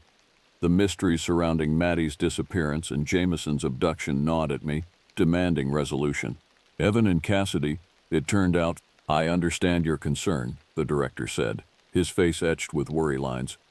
But this is a matter for the professionals. It could be dangerous. With all due respect, sir, I countered. We know this camp better than anyone. We can provide valuable assistance to the investigation. After some deliberation, and with the cautious approval of the lead detective, we were allowed to stay. The once bustling camp now felt eerily empty, its silence broken only by the activities of the investigating officers. Our first order of business was to revisit the cabin where we had found Jameson. In the light of day, its ominous aura was somewhat diminished, but the sense of wrongness lingered. The police had finished their initial examination but allowed us to look around under supervision. "What do you make of these symbols?" Cassidy asked, gesturing to the strange markings on the walls. Evan shook his head. "I've never seen anything like them. They don't look like any language I know." As we examined the cabin, a disturbing picture began to emerge. The symbols, while unfamiliar, seemed to be arranged in patterns. Some appeared repeatedly, while others were unique. It was clear that whoever had created them was following some sort of system or ritual. In one corner, we discovered a pile of personal effects. Among them was a backpack that we recognized as belonging to Maddie. The sight of it sent a chill through me. Whatever had happened to her, this cabin was undoubtedly connected. Over the next few days, we threw ourselves into the investigation. We pored over maps of the area, searching for any other structures or locations that might have escaped notice. We interviewed camp staff who had worked. One evening, as we sat in the main lodge reviewing our findings, Evan made a startling connection. "Look at this," he said, pointing to an old camp ledger. "There have been other disappearances over the years." This revelation added a new dimension to our investigation. Whatever was happening at Camp Silver Lake, it had roots that stretched back far longer than we had initially believed. As we delved deeper into the camp's history, we began to uncover whispers of local legends, stories of strange lights in the woods, of eerie sounds echoing across the lake at night, of hikers who ventured into the forest and never returned. These tales had always been dismissed as campfire stories, but in light of recent events, they took on a more sinister significance. Our breakthrough came when we received word that Jameson had regained consciousness in the hospital. The detective assigned to the case allowed us to accompany him for the interview, recognizing that a familiar face might help put the boy at ease. Jameson's account was fragmented and confused, but one detail stood out with chilling clarity. He spoke of a man with a distinctive scar on his face, a man who had taken him from his bed and brought him to the cabin in the woods. "He kept talking about a ritual," Jameson said, his voice trembling. "Said he needed to complete the circle, whatever that means." As we left the hospital, the weight of this new information settled heavily upon us.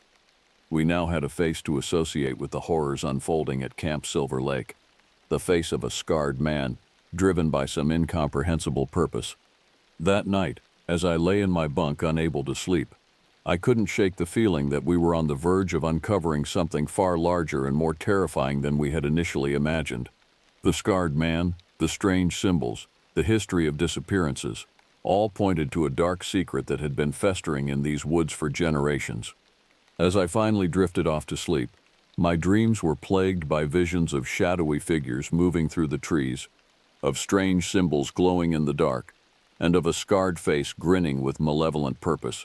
Little did I know that these nightmares were but a pale shadow of the horrors that awaited us in the coming days. Armed with the information from Jameson and our own research into the camp's history, we decided to take a more proactive approach in our investigation. After consulting with the lead detective, we formulated a plan to conduct nightly stakeouts around the camp, focusing particularly on the area near the mysterious cabin.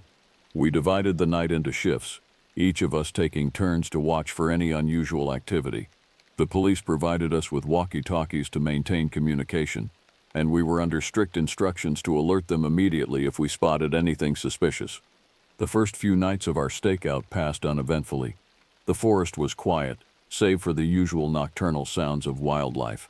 However, the lack of activity did little to ease the tension that had settled over us. If anything, the waiting only served to heighten our anxiety. It was on the fourth night of our vigil that things took a dramatic turn. I was on watch with Cassidy, positioned near the edge of the camp overlooking the path that led to the cabin. The night was unusually still, with a thin mist clinging to the ground, obscuring the forest floor. As midnight approached, a sound caught my attention, a faint rustling, distinct from the ambient noises of the forest. I signaled to Cassidy, and we both peered intently into the darkness. At first, I thought my eyes were playing tricks on me. A shadow seemed to be moving through the trees, more fluid than any animal I had ever seen. As it drew closer, the shadow resolved into a human figure. My breath caught in my throat as I realized what I was seeing. The figure was tall and lean, moving with an unnatural grace through the undergrowth. But it was the face that sent a chill down my spine. Even in the dim moonlight, I could make out the distinctive scar that Jameson had described. "It's him," I whispered to Cassidy, my hand shaking as I reached for the walkie-talkie. "The scarred man." Before I could radio for backup, the figure stopped. For a heart-stopping moment, I thought he had spotted us. But then I realized he was carrying something, or someone, over his shoulder. "He's got another victim," Cassidy hissed, her voice tight with fear and anger. I quickly relayed our position and what we had seen to Evan and the police. Then, driven by a mixture of adrenaline and a desperate need to prevent another tragedy, we made the decision to follow the scarred man. Moving as quietly as we could, we trailed the figure through the woods. The mist made it difficult to keep sight of him, and more than once we nearly lost his trail. But somehow, we managed to keep pace. After what seemed like an eternity of tense pursuit, the scarred man came to a stop in a small clearing. As he lowered his burden to the ground, I recognized the unconscious form of Steve, another counselor who had stayed behind to assist with the investigation. My mind raced as I tried to formulate a plan. We were unarmed, save for my pocket knife, Evan's baseball bat, and Cassidy's heavy-duty flashlight. The police were on their way, but I knew we couldn't wait for them to arrive. Every second counted. With a silent nod to my companions, we spread out to surround the clearing. My heart pounded in my chest as I crept forward, acutely aware of every twig and leaf beneath my feet. The scarred man seemed preoccupied with his unconscious captive, giving us a momentary advantage. Taking a deep breath to steady my nerves, I made my move. In one swift motion, I pressed my pocket knife against the man's back, my voice low and steady as I spoke. "Don't move." The scarred man froze, his body tensing at the sudden threat. His voice, when he spoke, was low and gravelly, sending chills down my spine. "You don't know what you're getting into." Evan stepped forward, his baseball bat at the ready. "Who are you? Why are you doing this?" The man's response was chilling in its calm delivery. "Names don't matter. What matters is that you've interfered with something much bigger than you can comprehend." Cassidy, her flashlight gripped tightly, interjected with barely contained anger. "You're just a psychopath. This ends now." What happened next occurred with frightening speed. The scarred man moved with inhuman quickness, his elbow connecting with my stomach and knocking the wind out of me. Evan swung his bat, but the man ducked, wrenching the weapon from his grasp. Cassidy, reacting quickly, swung her flashlight. The heavy object connected with the man's head, causing him to stumble. Seizing the opportunity, I tackled him to the ground. We grappled in the dirt, his strength far exceeding what his lean frame suggested. Through sheer determination and the advantage of numbers, we managed to subdue him. Evan and Cassidy quickly bound his hands and feet with rope we had brought for our stakeout. As we caught our breath, the sound of approaching sirens filled the air. The police had arrived, drawn by our earlier radio call. The scarred man was taken into custody, and paramedics tended to the still unconscious Steve. In the days that followed, we hoped for answers. However, the scarred man remained stubbornly silent, refusing to divulge any information about his motives or the whereabouts of Maddie. The police investigation continued, but without further leads, it eventually stalled. The camp never reopened. The events of that summer casting a long shadow over its once idyllic reputation. For those of us who had lived through the ordeal, the scars ran deep, both physical and emotional. In the weeks and months following the capture of the scarred man, life took on a surreal quality. The events at Camp Silver Lake had shaken us to our core, leaving us grappling with questions that seemed to have no answers. The authorities conducted a thorough investigation, combing through every inch of the camp and the surrounding forest. Despite their efforts, no trace of Maddie was ever found. The symbols in the cabin were analyzed by experts, but their meaning remained elusive, adding another layer of mystery to the already perplexing case. The scarred man, identified through fingerprints as Jared Blackwood, had no prior criminal record. His background check revealed a disturbingly normal life up until a few years before the incidents at the camp. What had triggered his descent into madness and violence remained unclear. As summer faded into fall, we each tried to come to terms with what had happened in our own ways. I found myself plagued by nightmares, reliving the terrifying moments in the forest clearing. The sound of rustling leaves or an unexpected shadow was enough to send my heart racing. Evan threw himself into physical activities with even greater fervor than before, as if trying to outrun the memories. Cassidy turned to her art, producing dark, unsettling pieces that seemed to capture the essence of our shared trauma. We stayed in touch, bound by the experiences we had shared.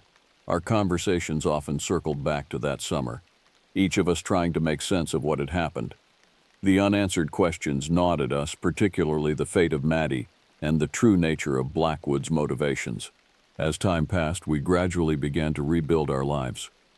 I enrolled in college as planned, though my chosen field of study shifted to psychology, driven by a desire to understand the human mind and perhaps gain some insight into the events we had experienced.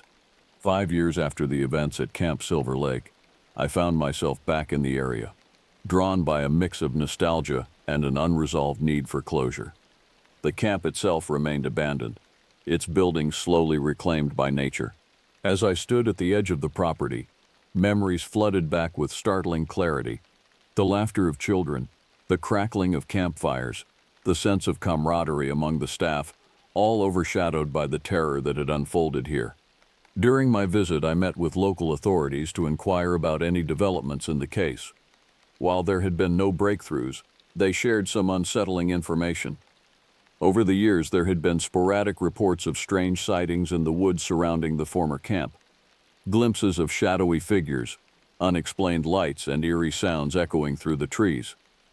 These reports, while unsubstantiated, sent a chill down my spine. They hinted at the possibility that whatever dark forces had been at work during that fateful summer might still be active, lurking just beyond the edge of civilization. A decade after the Camp Silver Lake incident, Evan, Cassidy, and I reunited for a weekend getaway.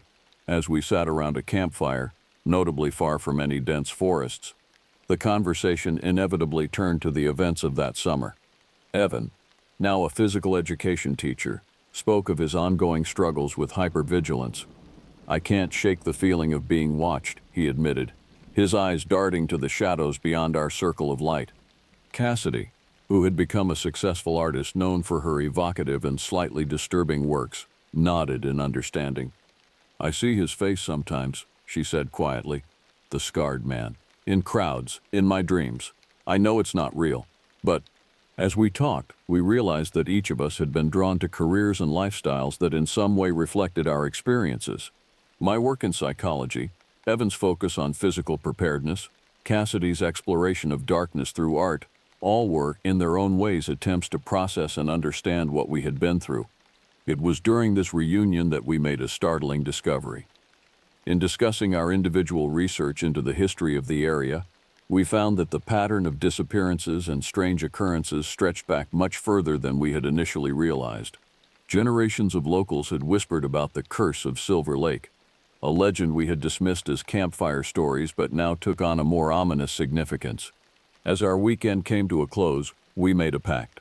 We would continue to investigate, to seek answers to the questions that had haunted us for so long, not out of a desire for adventure or closure, but out of a sense of responsibility to those who had been lost, and to prevent future tragedies. In the years that followed, we maintained our connection, sharing any new information we uncovered. We created a network of contacts, local historians, paranormal researchers, and even a few sympathetic law enforcement officers, all dedicated to unraveling the mysteries surrounding Camp Silver Lake. While we never fully solved the puzzle, our efforts were not in vain. Our vigilance and willingness to speak out about our experiences led to increased awareness and safety measures in wilderness areas across the region. The legend of the Scarred Man became a cautionary tale, reminding people to remain alert and prepared in the great outdoors. As I reflect on the events of that summer and the journey it set us on, I am struck by the resilience of the human spirit. We faced unimaginable horrors, yet we emerged not broken but determined. The scars remain, both physical and emotional, but they serve as a reminder of our strength and the bonds forged in adversity. The mystery of Camp Silver Lake may never be fully resolved, but in our continued quest for answers, we honor the memory of those lost and stand guard against the darkness that lurks at the edges of our world. For in the face of the unknown, vigilance is not just a choice, but a responsibility we all share.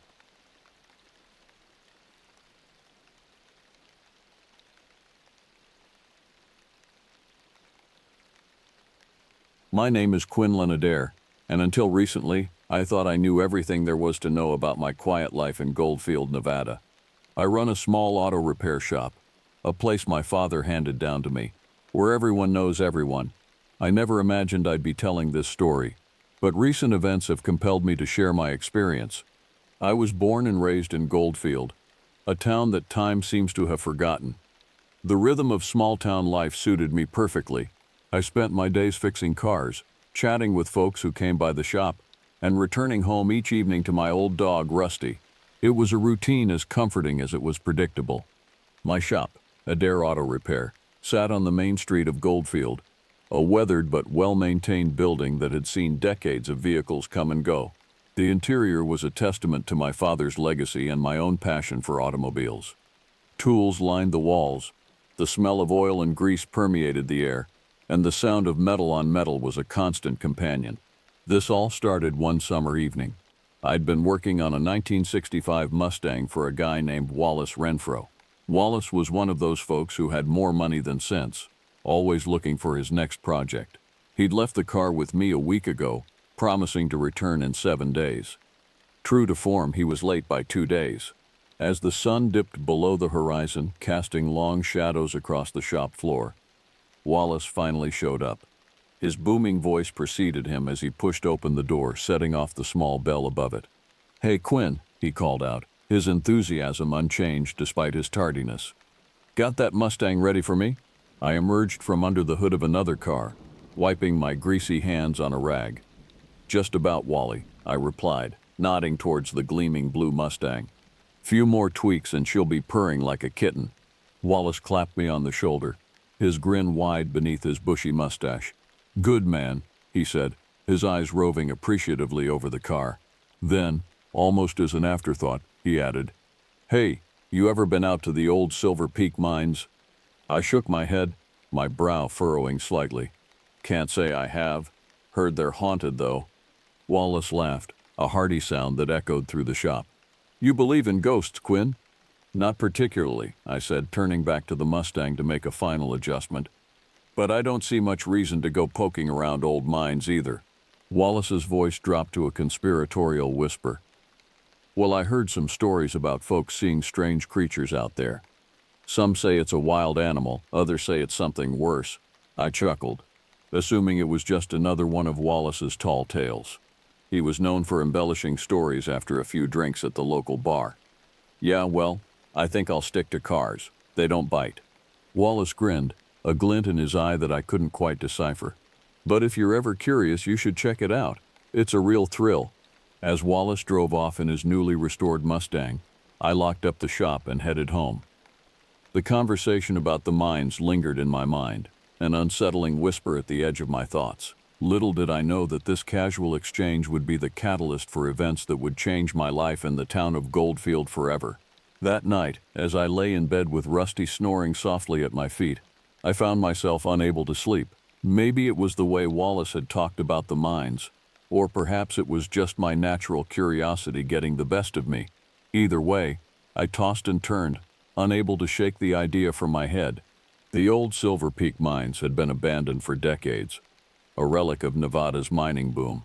They'd always been there, a constant presence on the outskirts of our lives, but never something I'd given much thought to. Now they loomed large in my imagination, filled with shadows and whispered secrets. As the first light of dawn began to creep through my curtains, I made a decision that would set in motion a chain of events I could never have anticipated. I would drive out to Silver Peak, just to see what all the fuss was about. It was just curiosity, I told myself, nothing more than a quick look to put my mind at ease. Little did I know that this simple decision would lead me into a nightmare beyond anything I could have imagined. A confrontation with something that defied explanation and threatened not just my life but the very fabric of our quiet town. The next morning, I woke early, my mind still buzzing with thoughts of the mines. I went through my usual routine, feeding Rusty, having a quick breakfast, and getting ready for the day. But instead of heading to the shop, I found myself packing a small bag with water, some snacks, and a flashlight.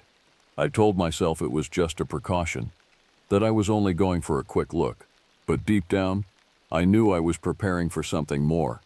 The anticipation of the unknown tugged at me, a mixture of excitement and dread that I couldn't quite shake.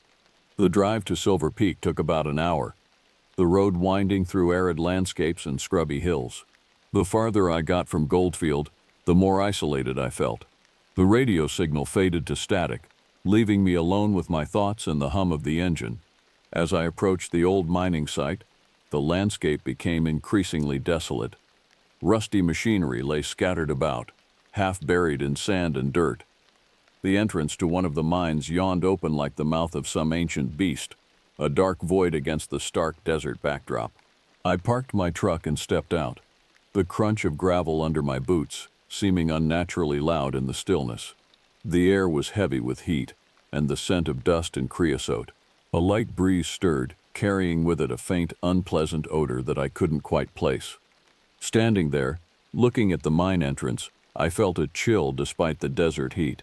Every instinct told me to turn back, to get in my truck and drive away. But curiosity, that dangerous human trait, pushed me forward. I approached the mine entrance, flashlight in hand.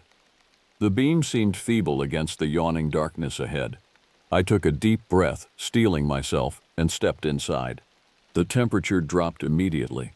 The cool, damp air a stark contrast to the heat outside. The smell was stronger here, a musty organic scent that reminded me of decay. My flashlight beam cut through the gloom, revealing jagged walls and abandoned tools. I walked deeper into the mine, my footsteps echoing off the walls. The further I went, the more oppressive the silence became. It was as if the very air was thick with secrets, the weight of years of abandonment pressing down on me. Just as I was about to turn back, convinced that Wallace's stories were nothing more than fanciful tales, I heard it, a low guttural sound, like a growl, but deeper, more primal. It echoed through the tunnels, seeming to come from everywhere and nowhere at once. I froze, every muscle in my body tensing. The sound came again, closer this time. My heart pounded in my chest, the rush of blood in my ears almost drowning out the eerie growl. I swung the flashlight around wildly, the beam dancing across the rocky walls. And then I saw it, a glimpse of something that made my blood run cold. It was a figure, hunched over in a side tunnel. For a split second, The light caught its eyes, reflecting back with an unnatural, yellowish glow. The rest of its form was indistinct, a mass of matted fur and misshapen limbs. My brain struggled to process what I was seeing. It was like nothing I'd ever encountered, a nightmarish amalgamation of man and beast, standing on two legs but covered in thick, coarse hair. The creature moved, a fluid motion that belied its bulk. It was coming towards me, those glowing eyes fixed on mine with a terrifying intelligence. Every fiber of my being screamed at me to run, but my feet seemed rooted to the spot. I stood there paralyzed with fear as the creature advanced. It let out another growl, louder this time, the sound reverberating through the tunnel and shaking me to my core. That's when my survival instinct finally kicked in. I turned and ran, my feet slipping on the damp stone floor. I could hear the creature behind me, its heavy breathing and the sound of claws scraping against rocks spurring me on. I burst out of the mine entrance, the sudden brightness momentarily blinding me. I didn't stop, didn't look back. I ran to my truck, fumbling with the keys, my hands shaking so badly I could barely get the door open. As I finally managed to start the engine and tear out of there, I caught a glimpse in my rearview mirror. The creature stood at the mine entrance, its form silhouetted against the darkness behind it. Even from a distance, I could feel the weight of its gaze. I drove back to Goldfield in a daze, my mind reeling from what I'd seen. I knew I had to tell someone, but who would believe me? How could I even begin to describe what I'd encountered in those dark tunnels? As the familiar buildings of Goldfield came into view, I made a decision. I would go to Sheriff Marta Lang. If anyone would listen, it would be her. Little did I know that this was just the beginning, that the horror I'd witnessed in the mine was about to spill out into our quiet town, changing everything forever. I drove straight to the sheriff's office, my hands still shaking on the steering wheel. The small, sand-colored building sat on the corner of Main Street, its windows reflecting the late afternoon sun. I parked haphazardly, not bothering to straighten out, and rushed inside. Sheriff Marta Lang was a no-nonsense woman in her late 40s, with short-cropped gray hair and eyes that missed nothing. She looked up from her desk as I burst in, her expression shifting from surprise to concern. "Quinn, what's wrong?" "You look like you've seen a ghost," she said, standing up. I took a deep breath, trying to calm myself. "Marta," she gestured for me to sit down. Her brow furrowed. "Start from the beginning," she said, her voice calm and steady. So I did. I told her about Wallace's stories, about my trip to the mines, and about the creature I'd encountered. As I spoke, I could see the doubt creeping into her eyes. When I finished, Marta leaned back in her chair, studying me. "Quinn," she said slowly, "are you sure you didn't hit your head or something? Maybe the heat got to you?" I shook my head vehemently. "I know what I saw, Marta. There's something out there. Something not natural." She sighed, rubbing her temples. "Look, Quinn, I've known you a long time. You're not the type to make up stories, but what you're describing is just not possible." "I know how it sounds," I insisted, leaning forward, "but I'm telling you, it's real, and it's dangerous." Marta stood up, walking around her desk to put a hand on my shoulder. "You need to get some rest. You look like hell. Go home, get some sleep. If you still feel the same way tomorrow, we'll talk again." I nodded, knowing I wouldn't get anywhere by pushing. As I stood to leave, Marta added, "And Quinn, maybe lay off the late-night horror movies for a while, okay?" I managed a weak smile and left, feeling deflated and alone. As I walked back to my truck, I could feel eyes on me. A few of the townsfolk were watching, curiosity and concern evident on their faces. News traveled fast in Goldfield, and I knew my frantic visit to the sheriff wouldn't go unnoticed. That night, sleep eluded me. Every time I closed my eyes, I saw those glowing yellow orbs staring back at me. The growl echoed in my ears, sending shivers down my spine. Rusty seemed to sense my unease, staying closer than usual, his warm presence a small comfort in the darkness. The next few days passed in a blur. I went through the motions at the shop, fixing cars and chatting with customers, but my mind was elsewhere. I couldn't shake the feeling that something terrible was coming, that the creature I'd seen was just the beginning. And then, slowly but surely, strange things started happening around town. It began with missing livestock. Old Man Johnson reported that 2 of his sheep had vanished overnight, with no signs of predators. Then the Wilkins family lost a cow, again with no explanation. People began to talk. At first, it was just whispers, theories about coyotes or mountain lions. But as the incidents increased, the rumors grew wilder. Some folks recalled Wallace's stories about the mines, and soon everyone was talking about the beast of Goldfield. I kept my head down, not wanting to fuel the speculation. But inside, I was a mess of conflicting emotions. Part of me felt vindicated. Clearly, something was out there. But another part of me was terrified. I knew what this thing was capable of, and I feared it was only a matter of time before it turned its attention to the town itself. Marta did her best to calm the growing panic. She organized town meetings, assuring everyone that they were investigating the incidents and increasing patrols. But I could see the worry in her eyes, the growing realization that something wasn't right. One evening, about a week after my encounter at the mines, I was closing up the shop when Wallace burst in. His face was pale, his eyes wide with fear. "Quinn," he gasped, out of breath. "You gotta help me. It's real. That thing, it's real." I felt a chill run down my spine. "Calm down, Wally," I said, grabbing him by the shoulders. "What happened?" He took a shuddering breath, his hands shaking as he gripped my arms. "I went back to the mines. I saw it too. It attacked me. I barely got away. My blood ran cold. Did you tell Marta?" He nodded. "She's sending a search party tomorrow. But Quinn, I don't think they know what they're dealing with." As Wallace left, his words echoed in my mind. I knew he was right. Whatever was out there, it wasn't something Marta and her deputies were equipped to handle. And I knew, with a sinking feeling in my gut, that I couldn't stand by and do nothing. That night, as I lay in bed staring at the ceiling, I made a decision. I would go back to the mines. I had to see for myself, to confirm what Wallace had said. And if the creature was still there, well, I'd cross that bridge when I came to it. Little did I know that this decision would lead me into a confrontation that would change not just my life but the fate of our entire town. As I drifted off into an uneasy sleep, the growl from the mines echoed in my dreams, a harbinger of the terror to come. I woke before dawn, my mind made up. I moved quietly through the house, not wanting to wake Rusty. I packed a bag with essentials, water, energy bars, a first aid kit. Then, after a moment's hesitation, I retrieved my father's old shotgun from the closet. I hadn't fired it in years, but its weight in my hands was reassuring. The drive to Silver Peak seemed shorter this time, the landscape blurring past as my mind raced with possibilities. What if I couldn't find anything? What if Marta and the others were right, and it had all been in my imagination? But even worse, what if the creature was still there? I arrived at the mines just as the first rays of sunlight were peeking over the horizon. The area was eerily quiet, the only sound the crunch of gravel under my boots as I approached the mine entrance. Standing there, staring into the darkness, I felt a moment of doubt.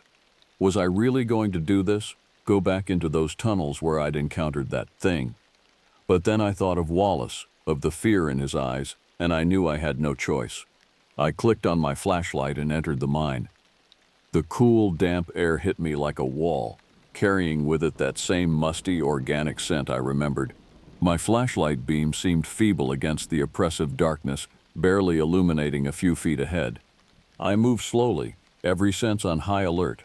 The tunnel seemed to go on forever, twisting and turning, leading deeper into the earth. I tried to remember the path I'd taken before. As I ventured deeper into the mine, the air grew thicker, making it increasingly difficult to breathe. The beam of my flashlight caught glimpses of abandoned mining equipment, rusted and decaying, silent witnesses to the passage of time. The walls seemed to close in, the tunnels becoming narrower and more claustrophobic. Suddenly, I heard a sound that made my blood run cold, a low, guttural growl echoing through the tunnels. It was the same sound I had heard during my first encounter, a noise that defied explanation and sent shivers down my spine. I gripped my shotgun tighter, my palms sweating despite the cool air. The growl came again, closer this time. I swung my flashlight around, trying to locate the source of the sound. That's when I saw it. The creature stood at the end of the tunnel, its eyes reflecting the light with an eerie yellowish glow. It was just as I remembered, a nightmarish amalgamation of man and beast, covered in matted fur with limbs that seemed too long and jointed in unnatural ways. For a moment we stood frozen, staring at each other. Then, with a roar that shook dust from the tunnel walls, it charged. I raised the shotgun and fired, the blast deafening in the confined space. The creature stumbled but didn't fall. It kept coming, moving with a speed that belied its bulk. I fired again, and again, until the gun clicked empty. The creature howled in pain, blood matting its fur, but it didn't stop. It lunged at me, claws outstretched. I ducked and rolled, feeling the rush of air as its claws barely missed my head. Panic overtook me. I scrambled to my feet and ran, not caring which direction I was going. I could hear the creature behind me, its labored breathing and the sound of claws scraping against rock spurring me on. I burst out of the mine entrance, gasping for air. The sudden brightness momentarily blinded me, but I didn't stop. I ran to my truck, fumbling with the keys, my hands shaking so badly I could barely get the door open. As I started the engine and sped away, I caught a glimpse in my rearview mirror. The creature stood at the mine entrance, its form silhouetted against the darkness behind it. Even from a distance, I could feel the weight of its gaze. I drove back to Goldfield in a daze, my mind reeling from what had just transpired. The adrenaline was wearing off, leaving me shaky and nauseous. As I neared the town, I saw flashing lights ahead. A group of vehicles was gathered at the edge of town, sheriff's cars, an ambulance, and a crowd of onlookers. I pulled over, my heart sinking. Something had happened while I was at the mines. As I approached the crowd, I heard whispers and saw people pointing at me. Sheriff Marta broke away from the group and walked towards me, her face grim. "Quinn," she said, her voice tight with suppressed emotion. "Where have you been?" I opened my mouth to explain, but she cut me off. "Never mind, we've got bigger problems. Wallace is dead." The words hit me like a physical blow. "What? How?" Marta's eyes were hard as she replied. "Something attacked him in his home, tore him apart. We've never seen anything like it." The implication was clear in her voice. She suspected that whatever had killed Wallace was the same thing I had been ranting about days earlier. The same creature I had just encountered in the mines. Over the next few days, the town was in a state of panic. More attacks followed. Livestock at first, then people. The local paper dubbed it the Beast of Goldfield, and the name stuck. People were afraid to go out at night, and many families left town altogether.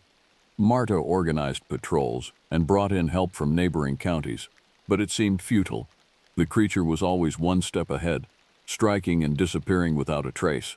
I threw myself into research, digging through old newspaper archives and local legends.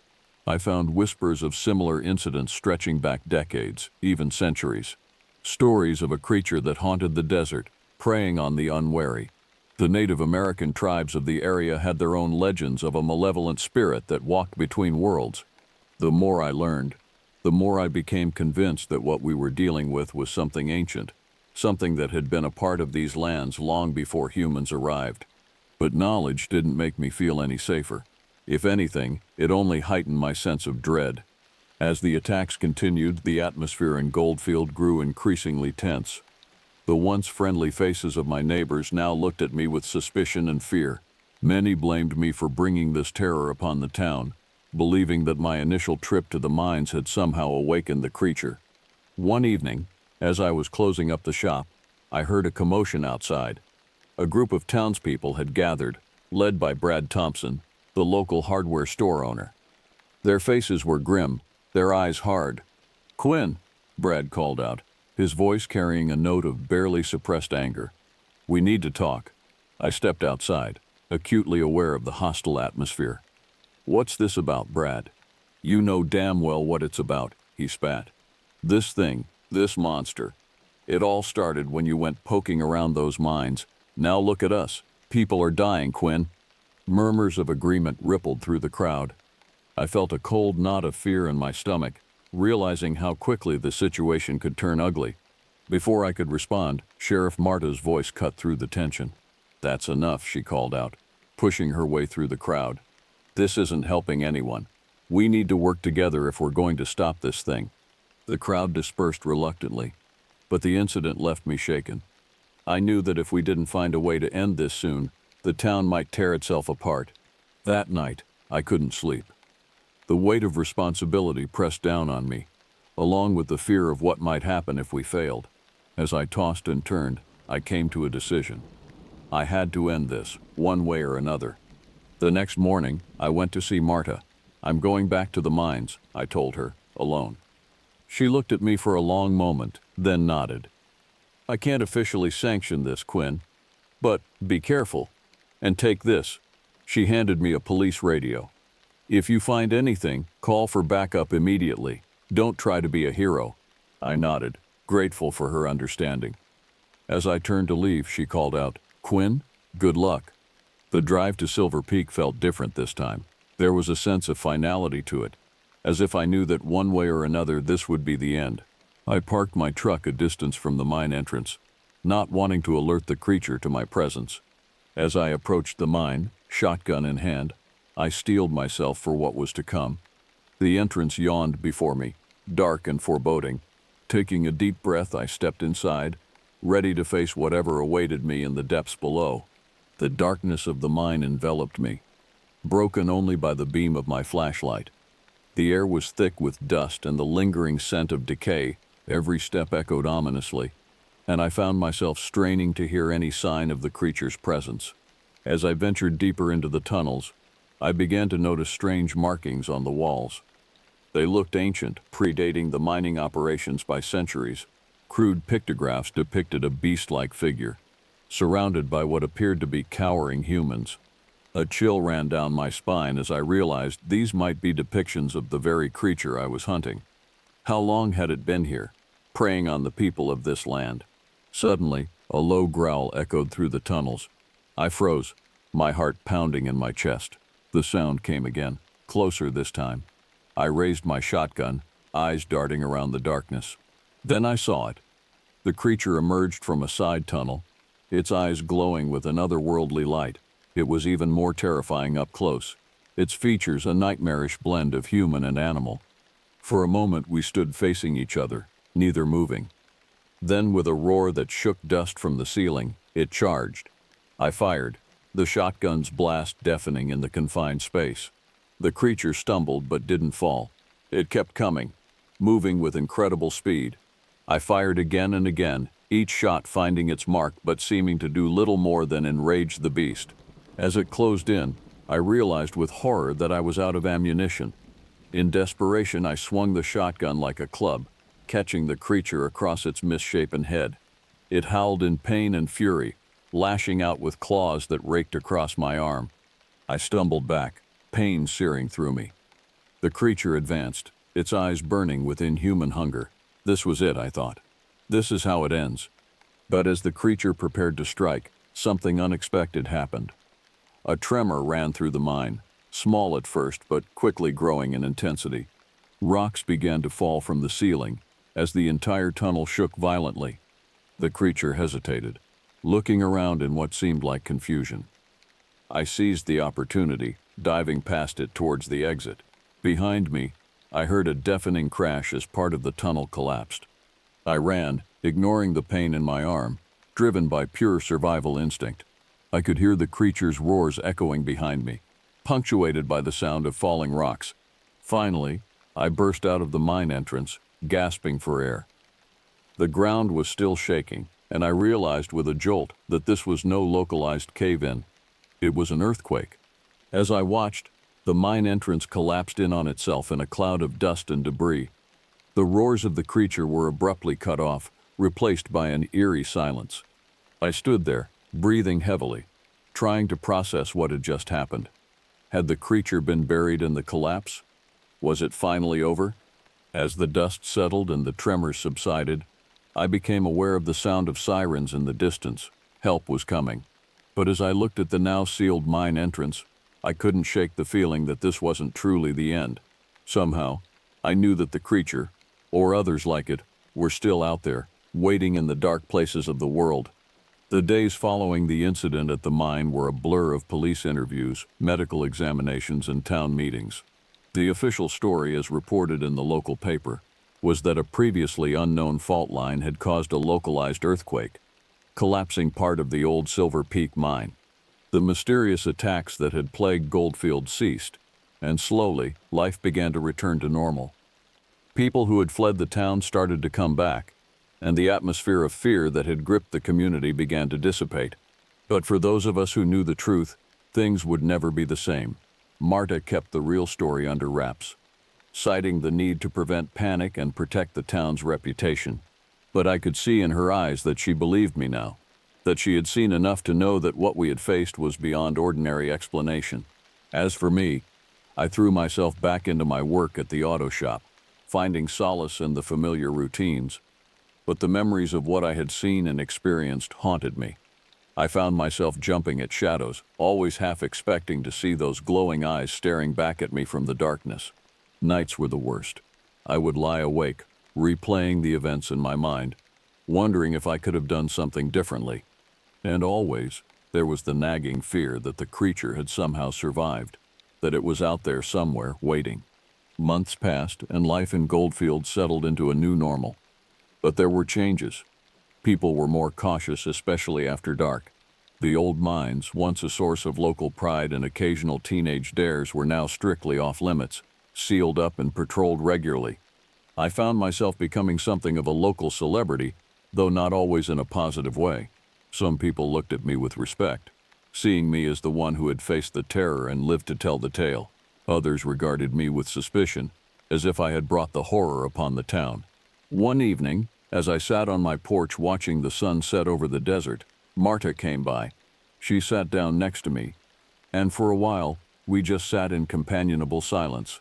Finally, she spoke. "You know, Quinn, I've been thinking about what happened, about what you saw in those mines." I turned to look at her, waiting. She continued, "I've been doing some digging. Turns out there have been stories like this all over the country. Strange creatures, unexplained attacks. Most get brushed off as animal encounters or hoaxes. But now, I'm not so sure." I nodded slowly. "So what does that mean?" Marta sighed. "I don't know, but I think it means we need to be more aware, more prepared. Whatever that thing was, I don't think it was alone, and I don't think we've seen the last of them." As she left, her words echoed in my mind. I looked out at the darkening desert, feeling a mix of dread and determination. If Marta was right, if there were more creatures out there, then someone needed to be ready to face them. Maybe that someone was me. I had seen the beast, faced it, and survived. I had knowledge that others didn't. Perhaps that gave me a responsibility. As night fell over Goldfield, I made a decision. I would be vigilant. I would watch and listen and be ready. Because in the vast empty spaces of the desert, in the abandoned mines and forgotten places, who knew what other horrors might be lurking, waiting for their chance to emerge into our world. The beast of Goldfield might be gone, but I knew now that there were things in this world beyond ordinary understanding, and as long as I lived, I would do whatever it took to protect my town, my home, from the terrors that lurked in the shadows.